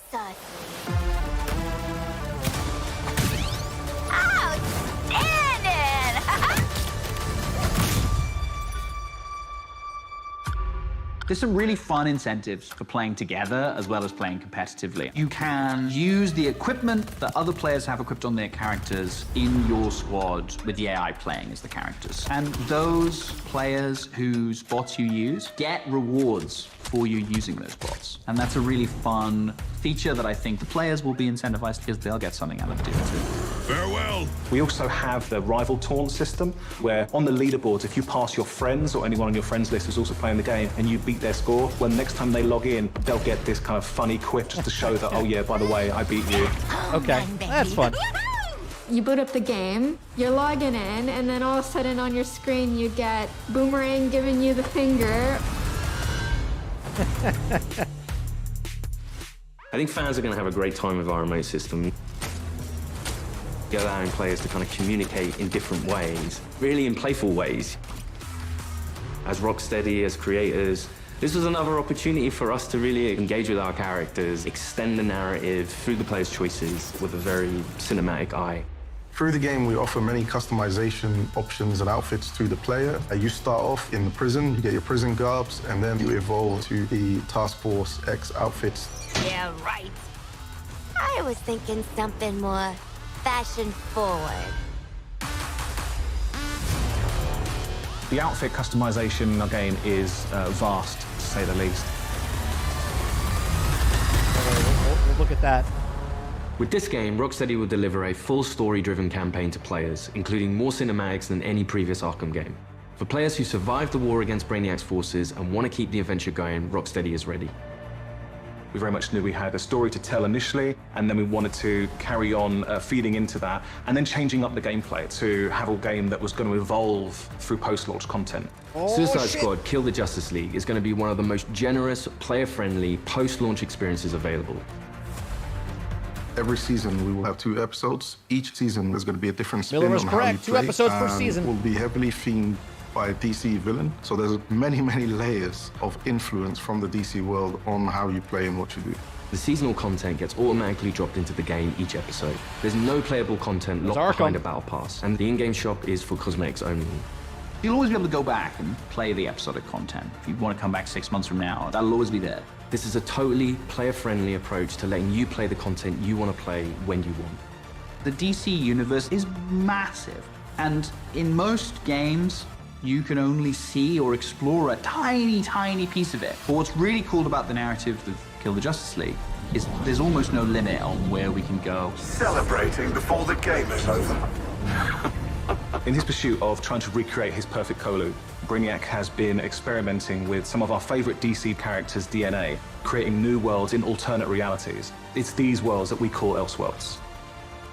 Brainiac is a genius of 12th level intelligence, but he's also trying to rebuild this civilization that he misses and is lost, and there is nothing he won't do to get there. New Kolu will be reborn. He's building a model of the multiverse. It's all gathering data. I will unlock your full potential to serve me.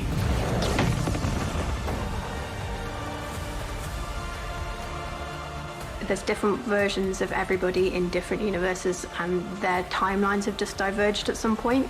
We've got lots of amazing characters coming up in seasonal play that I'm really excited for players to meet. And the Elseworld Principles gives us lots of flexibility and lots of room to put our own spin on them.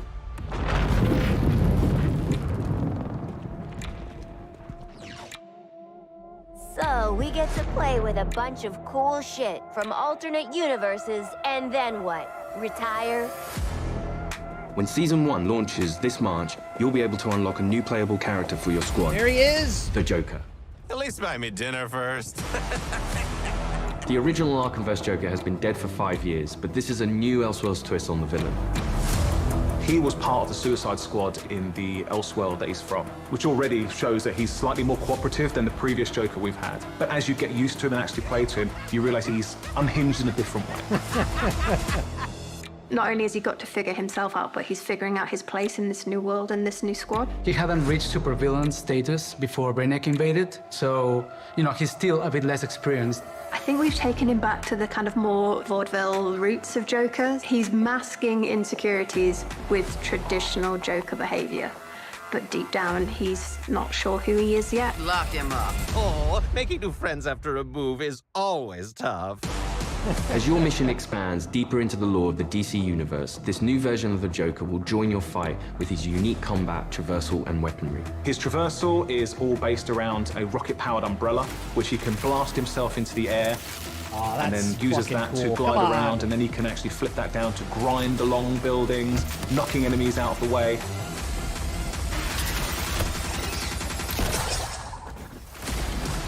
What I'm talking about, man. Frantic, vertical and horizontal energy that he has means you've always got to be moving and always attacking the enemies.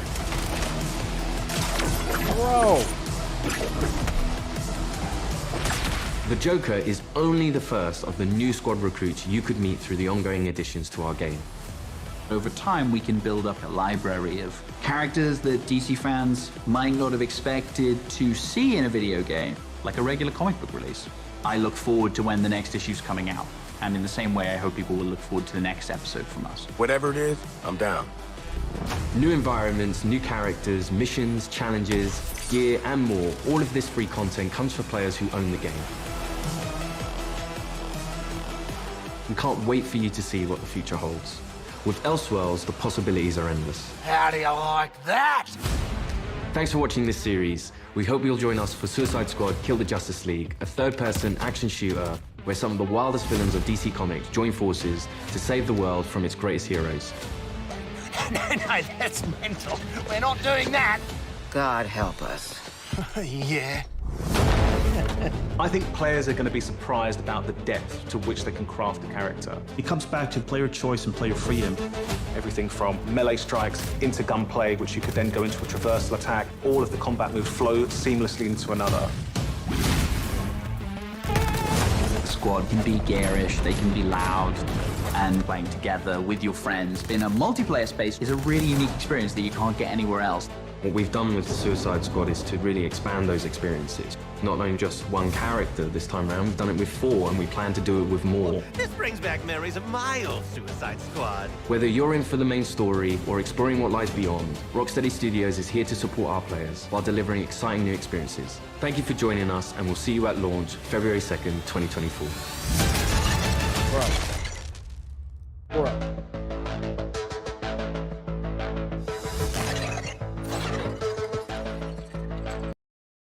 Bro, I did not expect them to show Joker. I did not expect... I knew about Joker.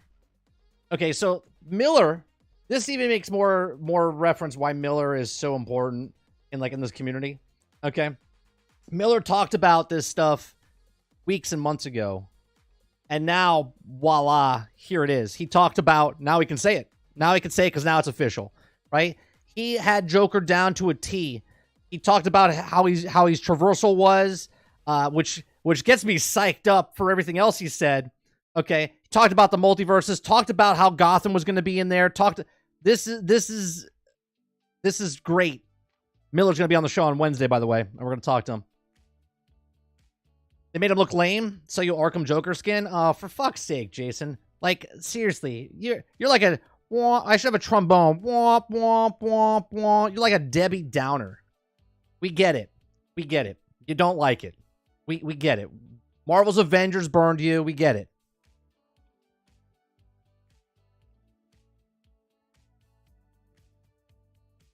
All right, let's go watch this, and we'll pause it as we go.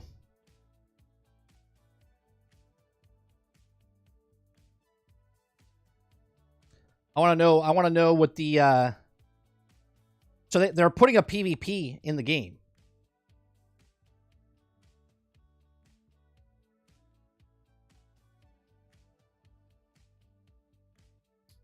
That tank looked different there.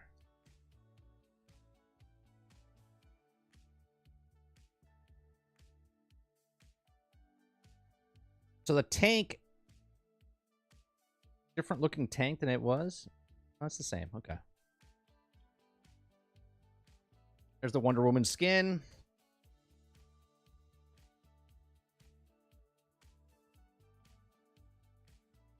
Yeah, I am, Luke. When I see something, I'll pause it and look back. Oh, you want me to just? I got you. You want me to just put it and have it play, and then we'll stop it.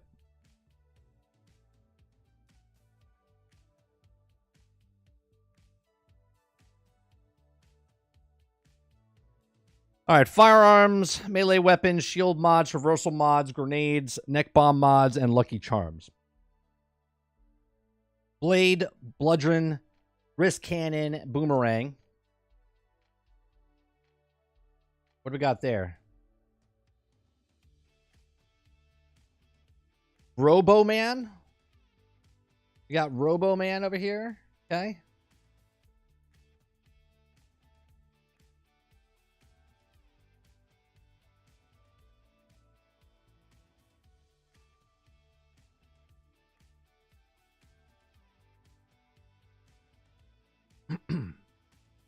Yeah, here's the thing though with the PvP, they better not nerf stuff. You know what I'm saying?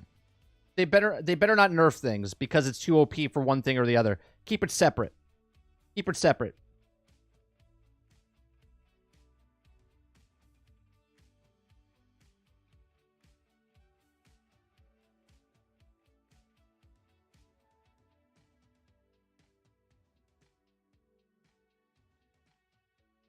A Roomba with legs. You're not killing my vibe, Jason. No one can kill my vibe. I like what I like. I don't like what I don't like. You don't like it? It's all good.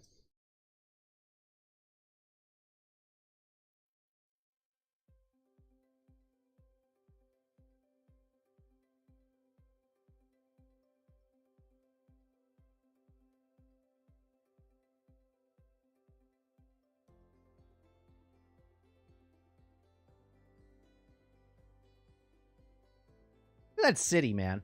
Looks good.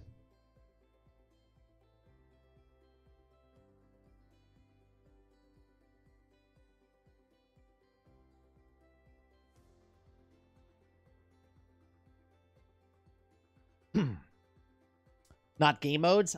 I'm not sure. I'm not sure.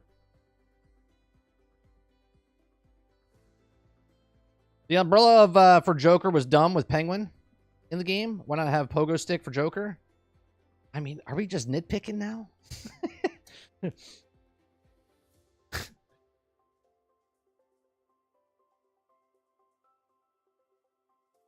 Is that really a complaint?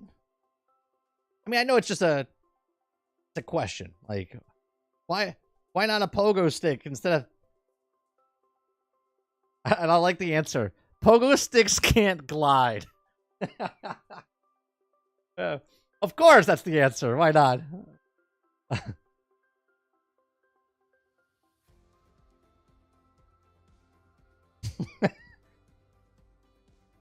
Why didn't I think of that?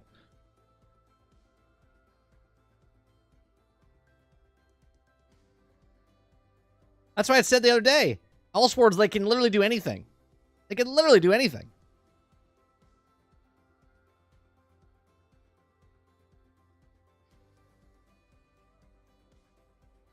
Yeah, I 100% I think Peacemaker's coming to this game, Krebsy. 100%.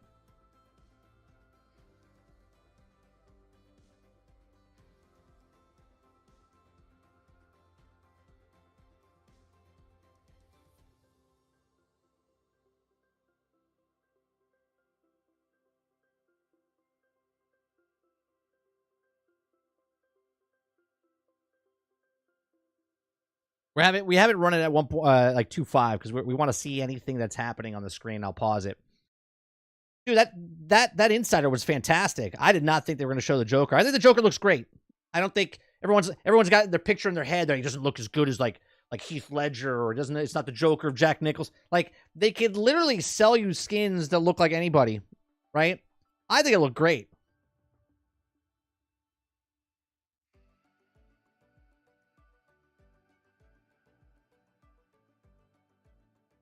What are these little things that they're holding?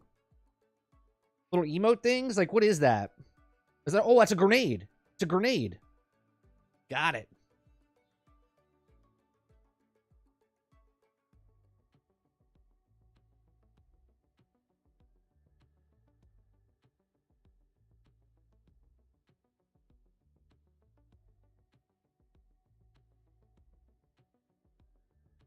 Yeah, but even if they do that, Krebsy, like, why is that a bad thing, though? See, I don't understand. I don't know if you're trying to make it like, well, as a... Okay, you kill off Superman, you kill off Batman, you kill off the Flash in this universe, and then all of a sudden Superman and them come back later. Okay. Who cares? You kill the ones inside your game. The black and white world would be nuts. Oh, that would be cool.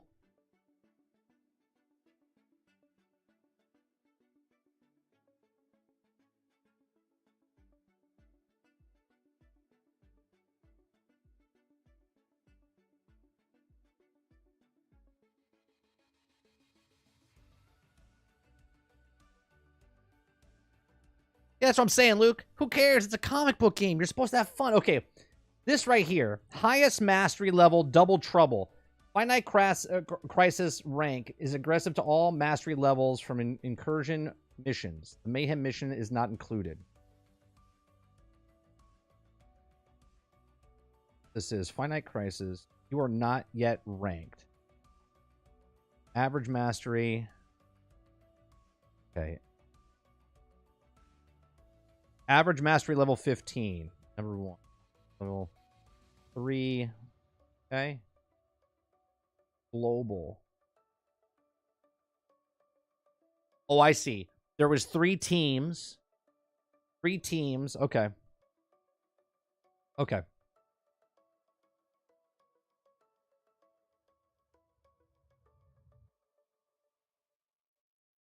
They posted the roadmap on Twitter? Sweet, Seeker. We'll take a look at it in a minute.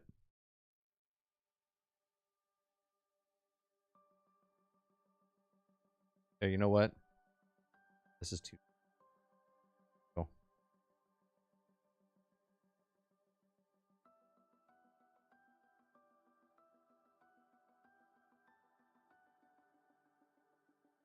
I know people are already going to complain, right? Not enough enemy variants, right? And then when they bring in other people, they'll be like, "Well, these variants are just reskinned, right? It's the same shit over and over. Like, if you don't like a looter, just don't play the looter."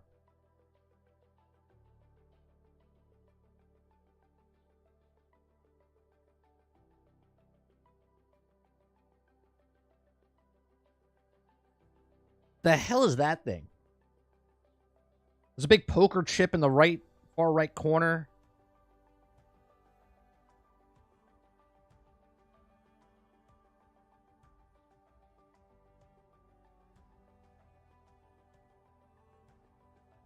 Like, I'm smiling.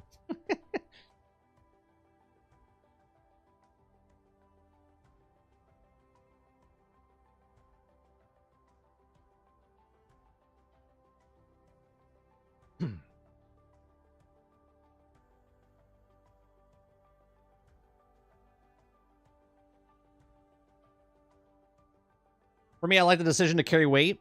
If you bring back the Justice League too soon, it diminishes the story. But if I kill... So, right now, the Joker's showing up for you. That's a game breaker. Because the Joker's dead in their world. So, there's no validity to Joker dying in Batman Arkham. Right? You know what I'm saying? The people in your world are dead, though.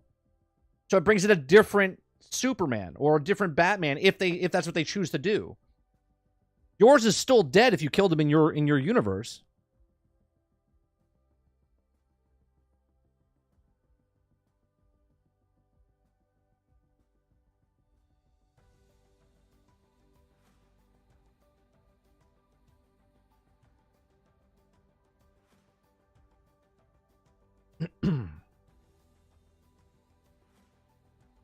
I can't wait to flip off Luke with Boomerang.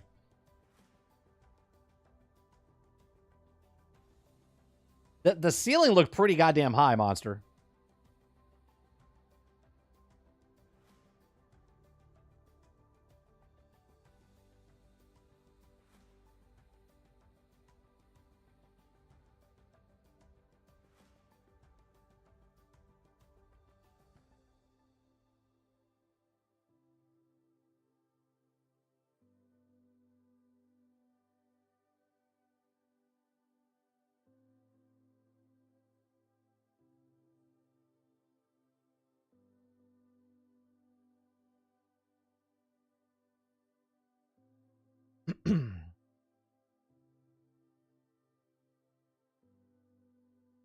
For me, it's different because Joker has been dead for 13... It's the same thing, though.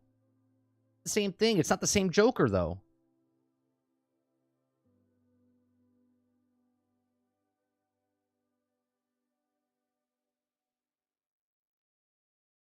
Well, let's be honest, Krebsy. You're probably not going to play the game anyway, right?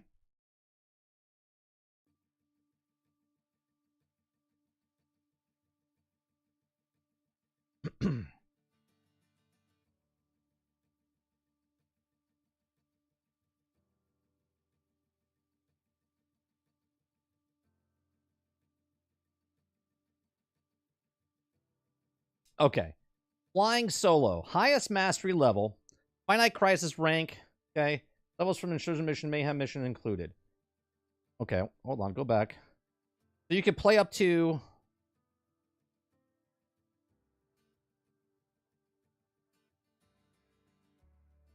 some of those skins.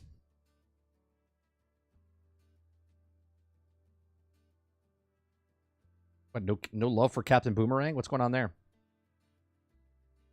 You are not Yank. Kill time, highest mastery level.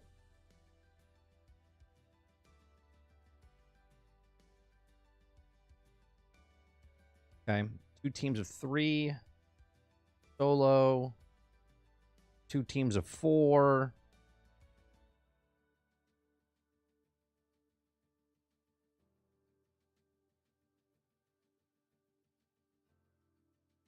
I think they will, Behemoth, but then here's the next problem. As soon as someone says that, they'll be like, why does Bizarro have a gun?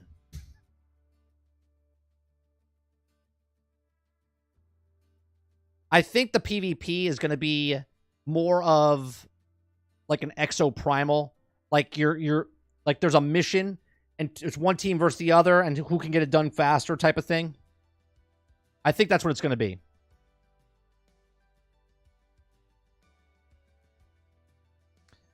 Well, Travis, you also said no Joker, so...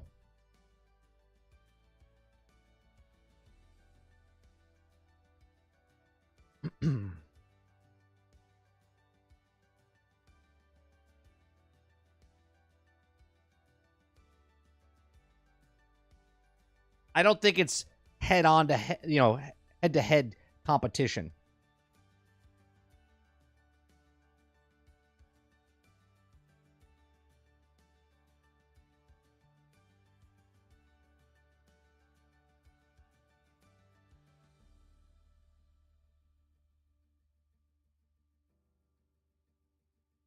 Like, this game is literally doing everything that other games didn't do at launch.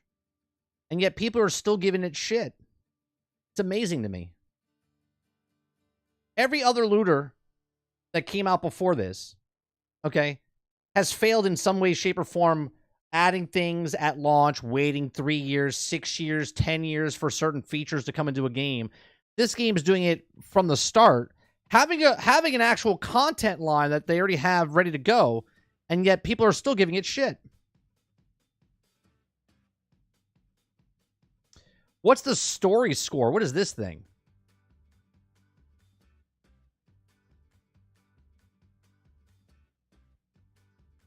Okay, so you have a mission, rank progression, stacked up, complete 3 smash and grab missions, weekly challenges. Okay, view clan rewards, view clan challenge, view clan leaderboard, view members, manage clan. Obviously, we're going to have a clan. Story score. Okay.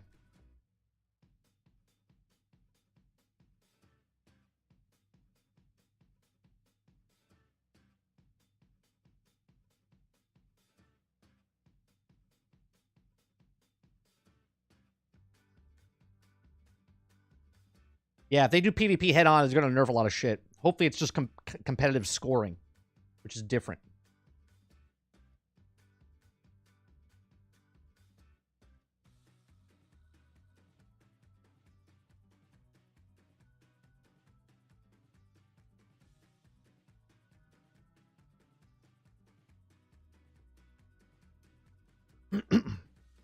Here's my answer to people that don't like this game.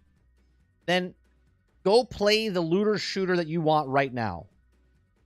If this game doesn't appeal to you, there's Destiny, there's Warframe, there's Division, Division 2, whatever else you want to go play. Plenty of stuff.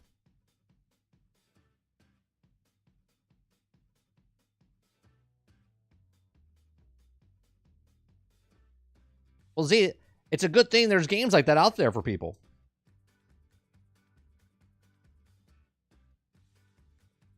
Look at that suit. I want to play him just to get that. Probably have to pay for that, though.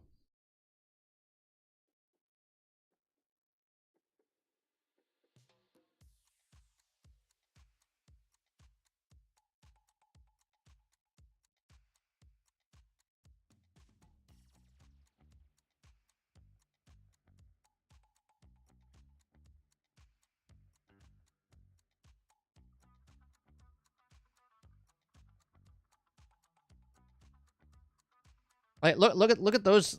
We'll go one by one. Here, let me.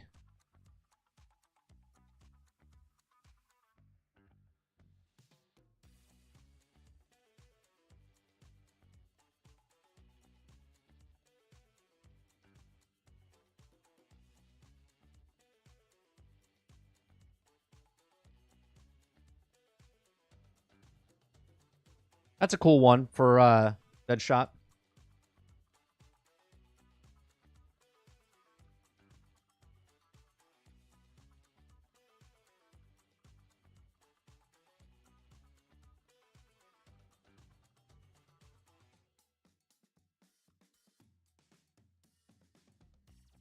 Here's the traditional one. They got to put the one in from Arkham, right?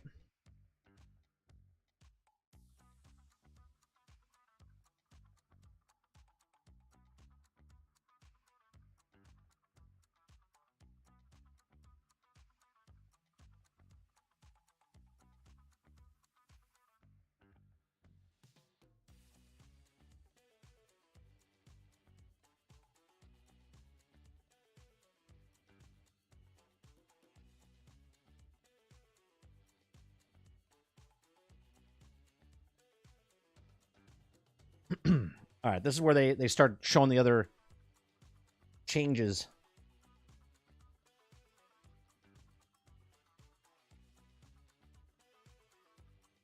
Now there's the non-concept drawing of the Daily Planet turned into the Joker's kingdom. Now I wonder, to unlock Joker, you do a mission to go in there and then you get him and then recruit him. You know what I mean? So I wonder if there'll be a boss battle against Joker and then you become Joker.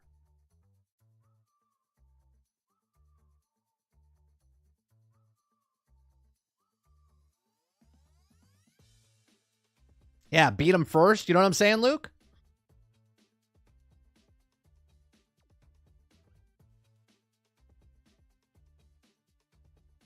It's just the initial mission. Maybe catch him in a Pokeball. No, there's no more Pokeballs anymore.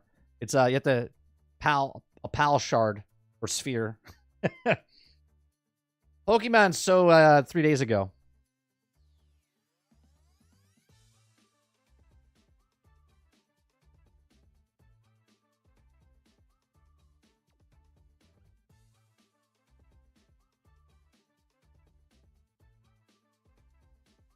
Dude. Look at Gotham, man. Got flowing lava going on down there.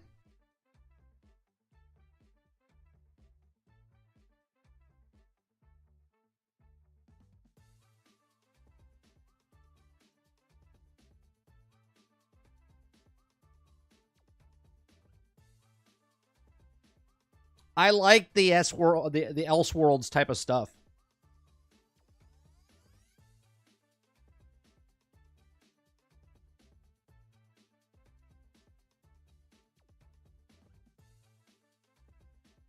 This is inside Brainiac's ship, it looks like. Now, everyone's complaining about, right? They're like, well, at the end of the story, I thought you were going to kill Brainiac. And, like, obviously, Brainiac is a boss fight, but you're not going to be able to kill him. Right? And even if you do kill him, it's not the real Brainiac. Because he's the one that's making the Elseworld. He's the one bringing the content in the future. So you're going to fight other bosses and whatnot, right?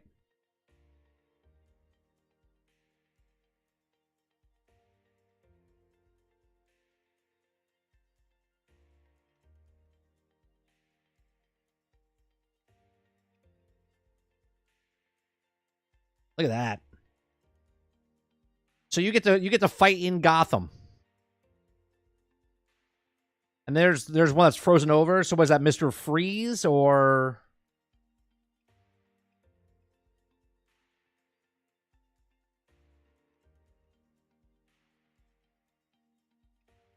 game to introduce Lobo? Yeah, they could do cross promotions and stuff.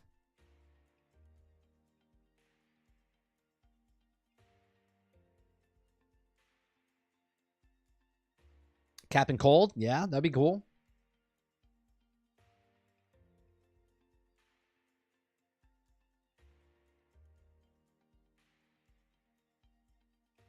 I'll look at the roadmap in a second. Just kind of want to see all this stuff again.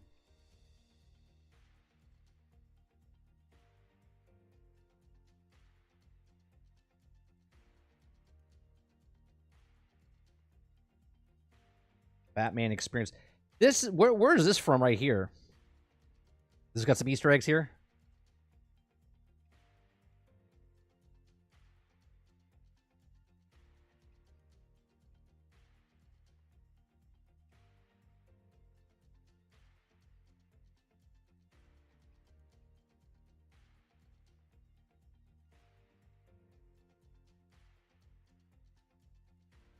That's the Bat Museum.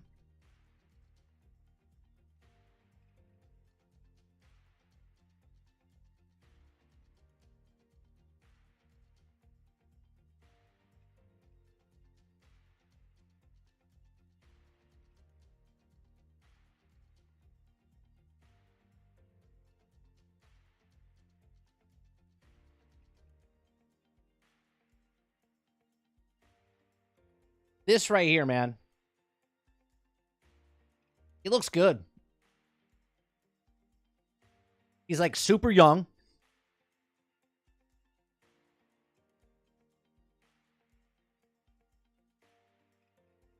They almost have him like the action figure, you know what I mean?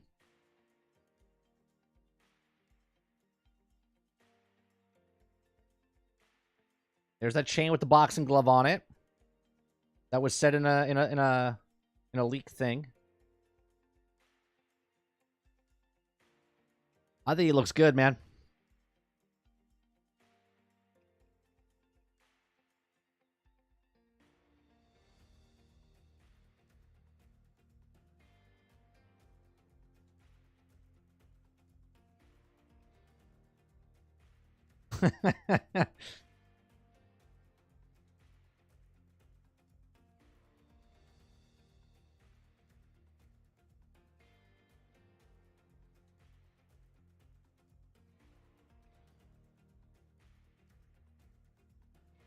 I mean, it's endless who they could add. And maybe they don't go with the mainstream that people like. Maybe they go with more obscure characters.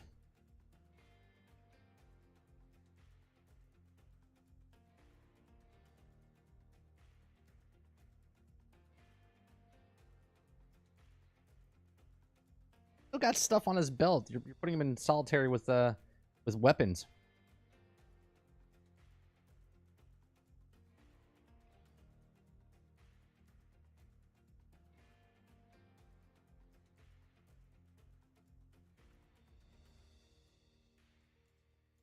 I like the way he's moving though. That umbrella, the way it looks.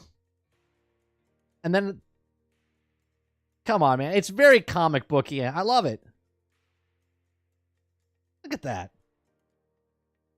IGN was gonna be like, another Fortnite glider. I can hear it already. I can hear it already. IGN Fortnite glider.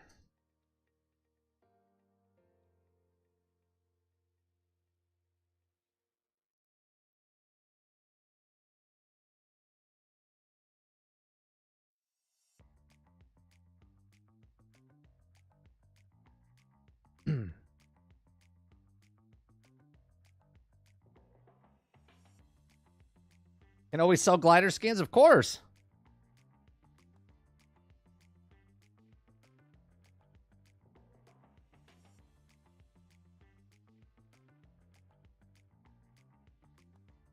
We got the bus and glider combo. That's right.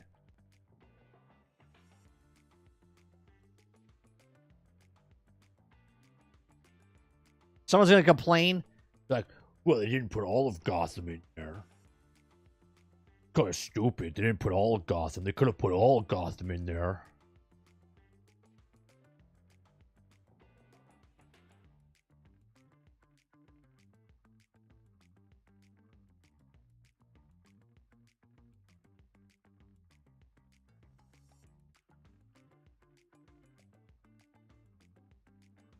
I think Joker looks good.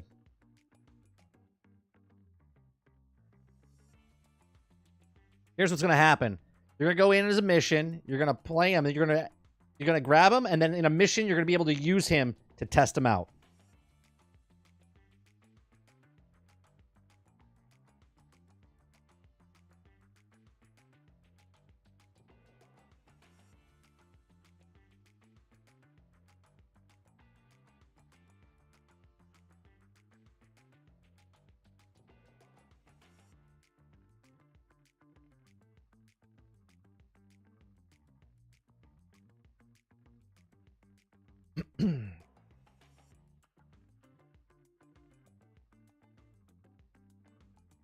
This right here is what I'm gonna make this into a meme right here.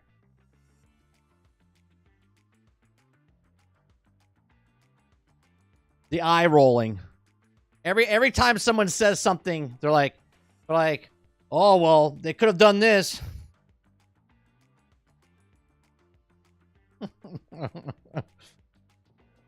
Why couldn't they give us Batman Arkham? Why can't this be this? The Joker looks stupid. They could have gave us 9 loadouts. Why didn't they only give us 8? Why did they give us 4 characters, not 6?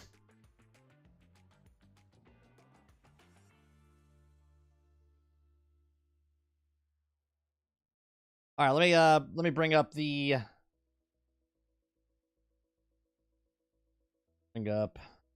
roadmap.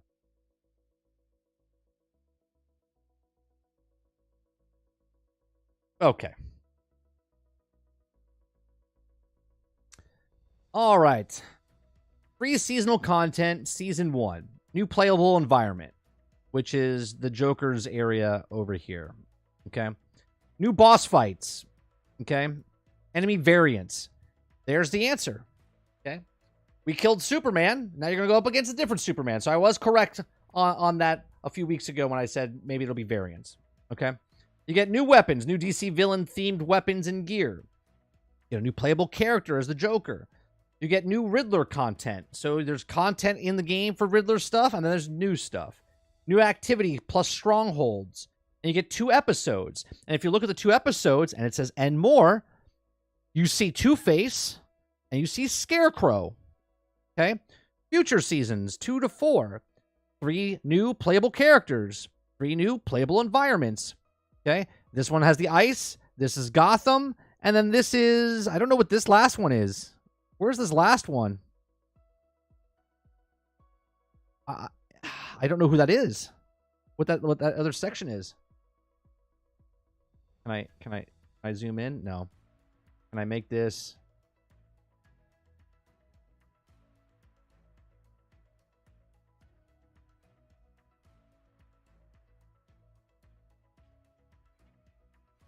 Who is that? Enhance. Enhance. Enhance. Oh, that's Superman. That's Superman. Oh, is that his... It's a castle in the background. It's like an old village or something.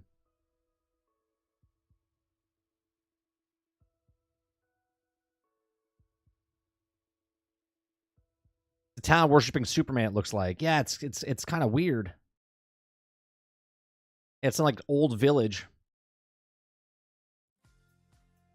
I don't think that's an eagle. I mean, that's definitely Superman. It's got the S on his chest. Unless... Could it be Steel?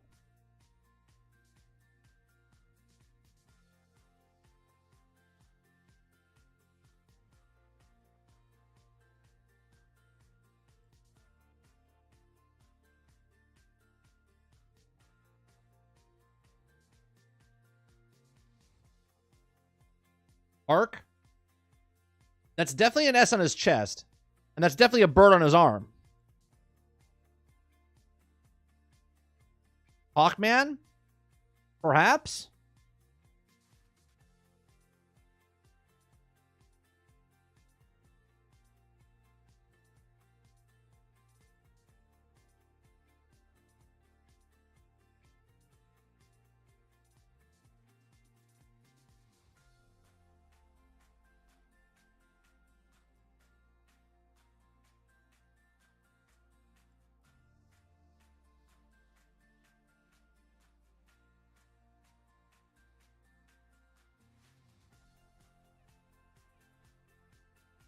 I'm trying to see if it says something. So season 4, something town. It just... So look, this is the way it works, right? You don't get in on day 1. That's fine. Okay. I don't think if you don't play season 1 or season 2 or season 3, you come in. It requires the base game to play those content. So you're gonna jump in. It's cool that you have different activities. You have 2 new episodes, right? There's Two-Face. There's Scarecrow. You got Joker. You got Green Lantern here. And Superman. A completely different version of them. Obviously, I want to know... Now, there's 2 separate, right? The story and then the aftermath, right? The story is the content that you're going to be playing and whatnot. The aftermath is, can I grind these boss fights for gear drop?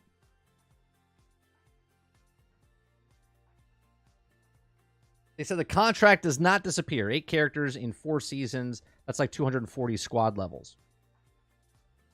Yeah, well, if you want to, right? You don't have to partake in that stuff. You don't have to partake in that stuff at all. This is solid, though. Look, now here comes the skeptics of everything else, right? Well, let's just hope that they could hold this, okay? Because now they have the seasons, okay? Now they have the seasons, and now they got to make sure they come out on time. Now, is it every 2.5 months? Now, Miller said every 2.5 months is when the next season is going to come in. 2 episodes per season, okay? That's 5 weeks per episode, basically, right? Yeah, 5 weeks per episode. All right, so you're going to come back and play. Now, I think, and this is what I said from the very beginning before they even showed all this stuff, I said I think they took the 10 months to make sure the first year's content is done and ready to go. And I think that's true. I think they have it done, ready to go. And I think this is when we're going to, And this is what a live service game should be. See if they can do it. If they can do it, then I'll tell you what, this is the new standard of live service games. If they can pull it off. If not, they do exactly what all the other live service games do. They slow down. They do one major update per year. Right? But if they can keep ahead, like right now, if they're done with the game, they're done with the first year content, as soon as the game launches, they're working on year 2 content. And they're ahead of so they have a small team making any kind of fixes and whatnot, and then the rest of the team is working on season, year 2. Right, now they have 12 months to make more. If they keep 4 characters a year, seems tough. Yes and no. It all depends on how much time they've spent already.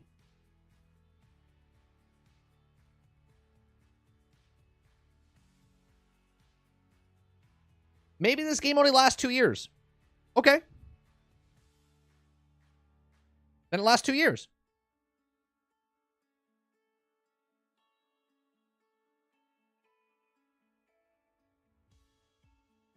This is good stuff.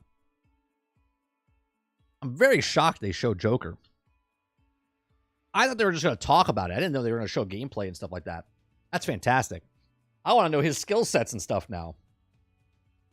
This game has the potential of being fantastic because they're just constantly bringing in new weapons and new gear and new stuff.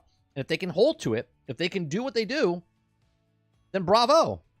Right? Bravo. That's my thing, though, Salty. Every game that's come out before, I'm like, how do they keep making the same mistakes as everybody before them? I think these guys were going to make the same mistakes as everybody else. But they got shit on harder than everybody else because of all the stuff that happened beforehand. And it's a well-known brand. When Warframe came out, it wasn't known. When Destiny came out, it wasn't known. Bungie, the creators of Destiny, were known. But we didn't know what Destiny was. This is a built-in IP with a fan base that is disappointed right now. In the comics, in the movies, in the shows. This is getting shit on more than anything else because people are just tired of all the shit that came before. And this is getting the blunt of the force. I think it's going to be a good game. I think not only is it going to be a good game, I think it's got the longevity based off of what I played, the 10 hours that I played. I had a blast.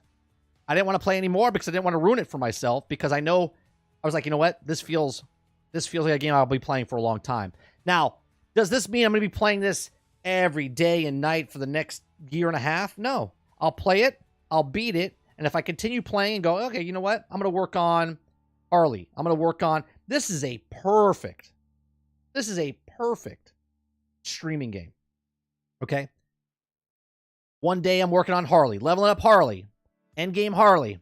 Playing Deadshot. Endgame Deadshot. Going for master level. Going for boss fight. Playing Flash. Doing a dungeon. Playing the new character joke. It's just a constant, guaranteed content.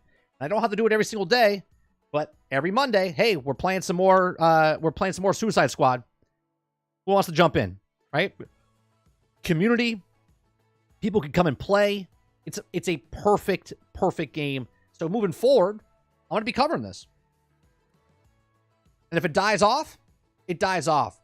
I'll still be playing it. Joker skill tree content for May. Yeah. When is... No, it begins March. Season 1's in March. What?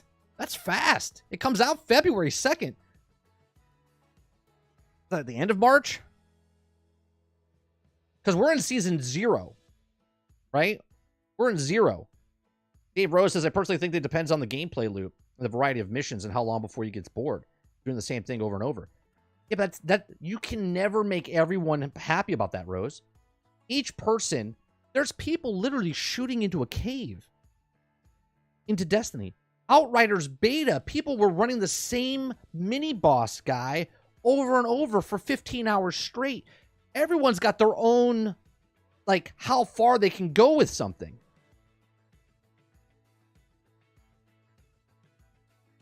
You don't have to play this game 24/7.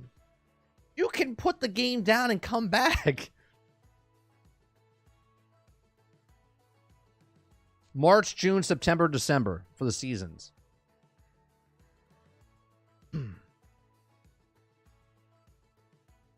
I mean, that's a good content loop right there. If it's fun, Salty, people just do it. Tell that to the Pal World character that hasn't logged off the server in 2 days. Right? But that's what I'm saying. People are going to do their own thing, man. This is what I'm going to do, 30. If I get bored, I have another games to play, though, through. Exactly. That's exactly right. You don't have to. There'll be the dailies. There'll be the weeklies. There'll be the constant stuff that's for you if you want to partake in that, right? If you want to go play the PvP competitive leaderboards, go play it. If you want to go grind for gear, go play it. If you want to do the mission loot and stuff, or level up another character, go do it. Do seasons expire? They said no. They said that during the live stream. They said every stuff that comes in does not expire. So, based on that knowledge, the upside down triangle is what's happening here. Because now when you come in as a new player, season 1, season 2, season 3, season 4, nothing goes away. And I play the regular game. I got the boss fights in that. They add new boss fights as they go. They add new areas to do. They have new weapons to do. It just keeps going. It just keeps going. It gets more and more for you to do. Now, the loop as far as once I kill Superman in the story, endgame, waiting for the next season to start, can I go back and kill Superman again? Does he drop a certain type of weapon? Is there a chance that he drops a certain type of weapon? Is there a chance that Flash drops a certain type of weapon or gear? If there is, then that's the loop. That's the Borderlands loop of going back, trying to get that gun, get that piece of gear, get the mod. There's going to be so much content to do once it comes to Game Pass. So much. So much.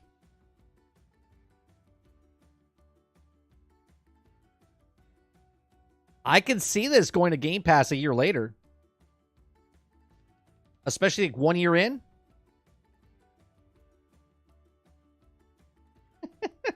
I can see it. It's not off the table. We saw the document. $250 million they wanted.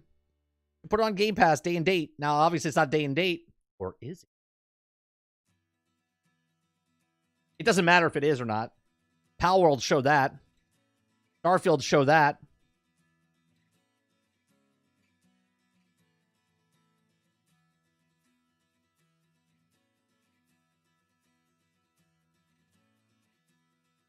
Good stuff, man. I'm excited. I'm excited. I'm excited for the game. I'm excited what they showed. The new areas looked fantastic. Right? The new areas looked fantastic. The Joker looked fantastic.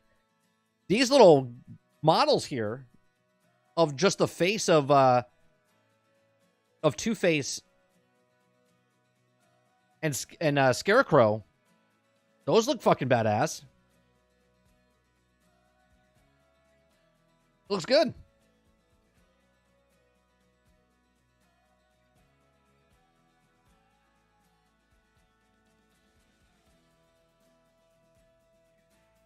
If it's not Elden Ring, it's Game Pass game.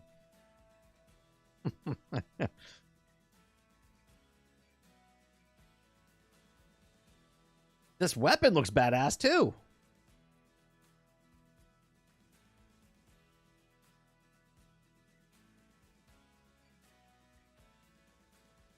I think people don't want it to do good because they would like another game to take place. Right? They don't want their DC game to be tainted like this. I don't know. The PlayStation has exclusive skins? Yeah, they just paid more money.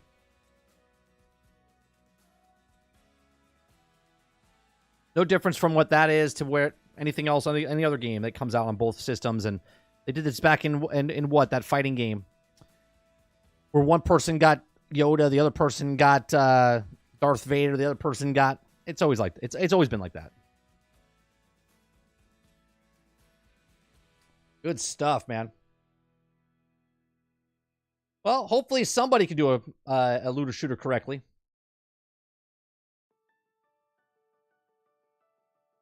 You can go up infinite.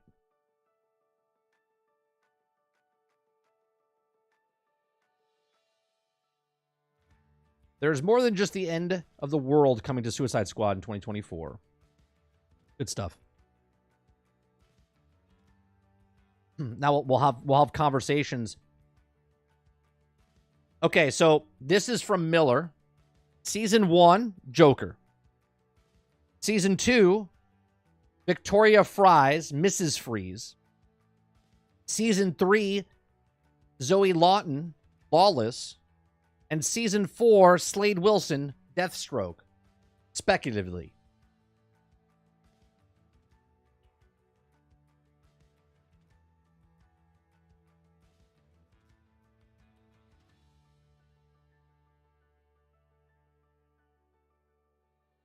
Joker looks good, man.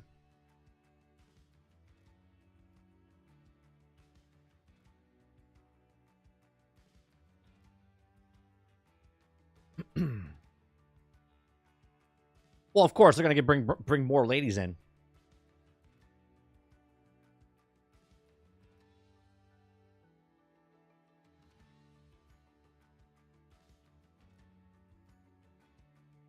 But stand in line. Stand in line because you know the crowd's going to come out and go, oh, they're bringing more ladies in. You know what that means.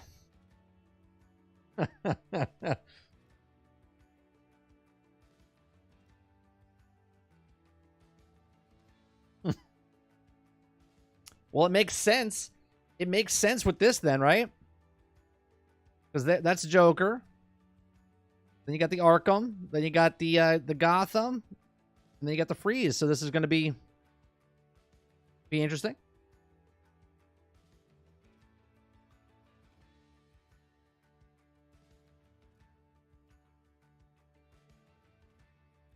Oh, in Miller's tweet?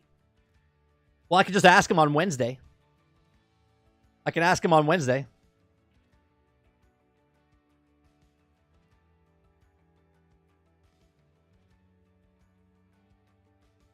Oh, the statue. I mean, it looks like Superman, but it could be Steel. Who was season 3?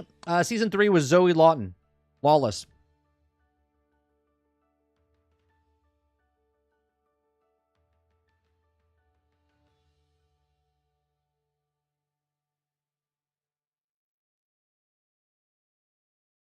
I'm excited. If you're a looter guy and you like looters and you like DC, this is a smash hit, I think, for those people. Now, is this going to get everyone to come from Destiny or from Division? No.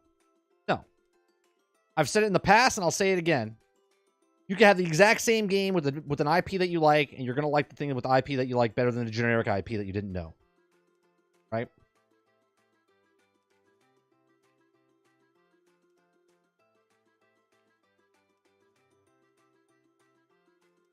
That's what it says in his thing. It says lawless. Here.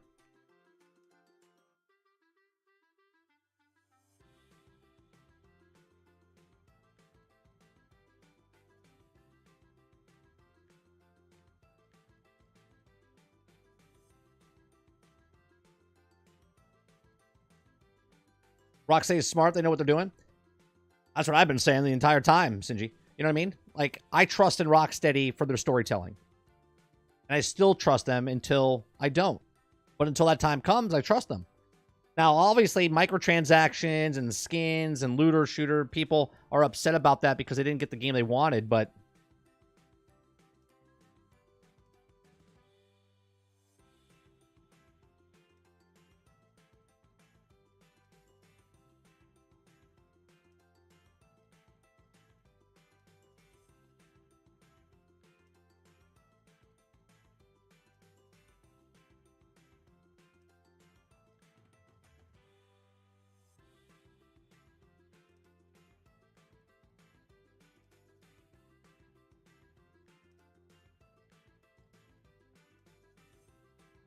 pretty cool.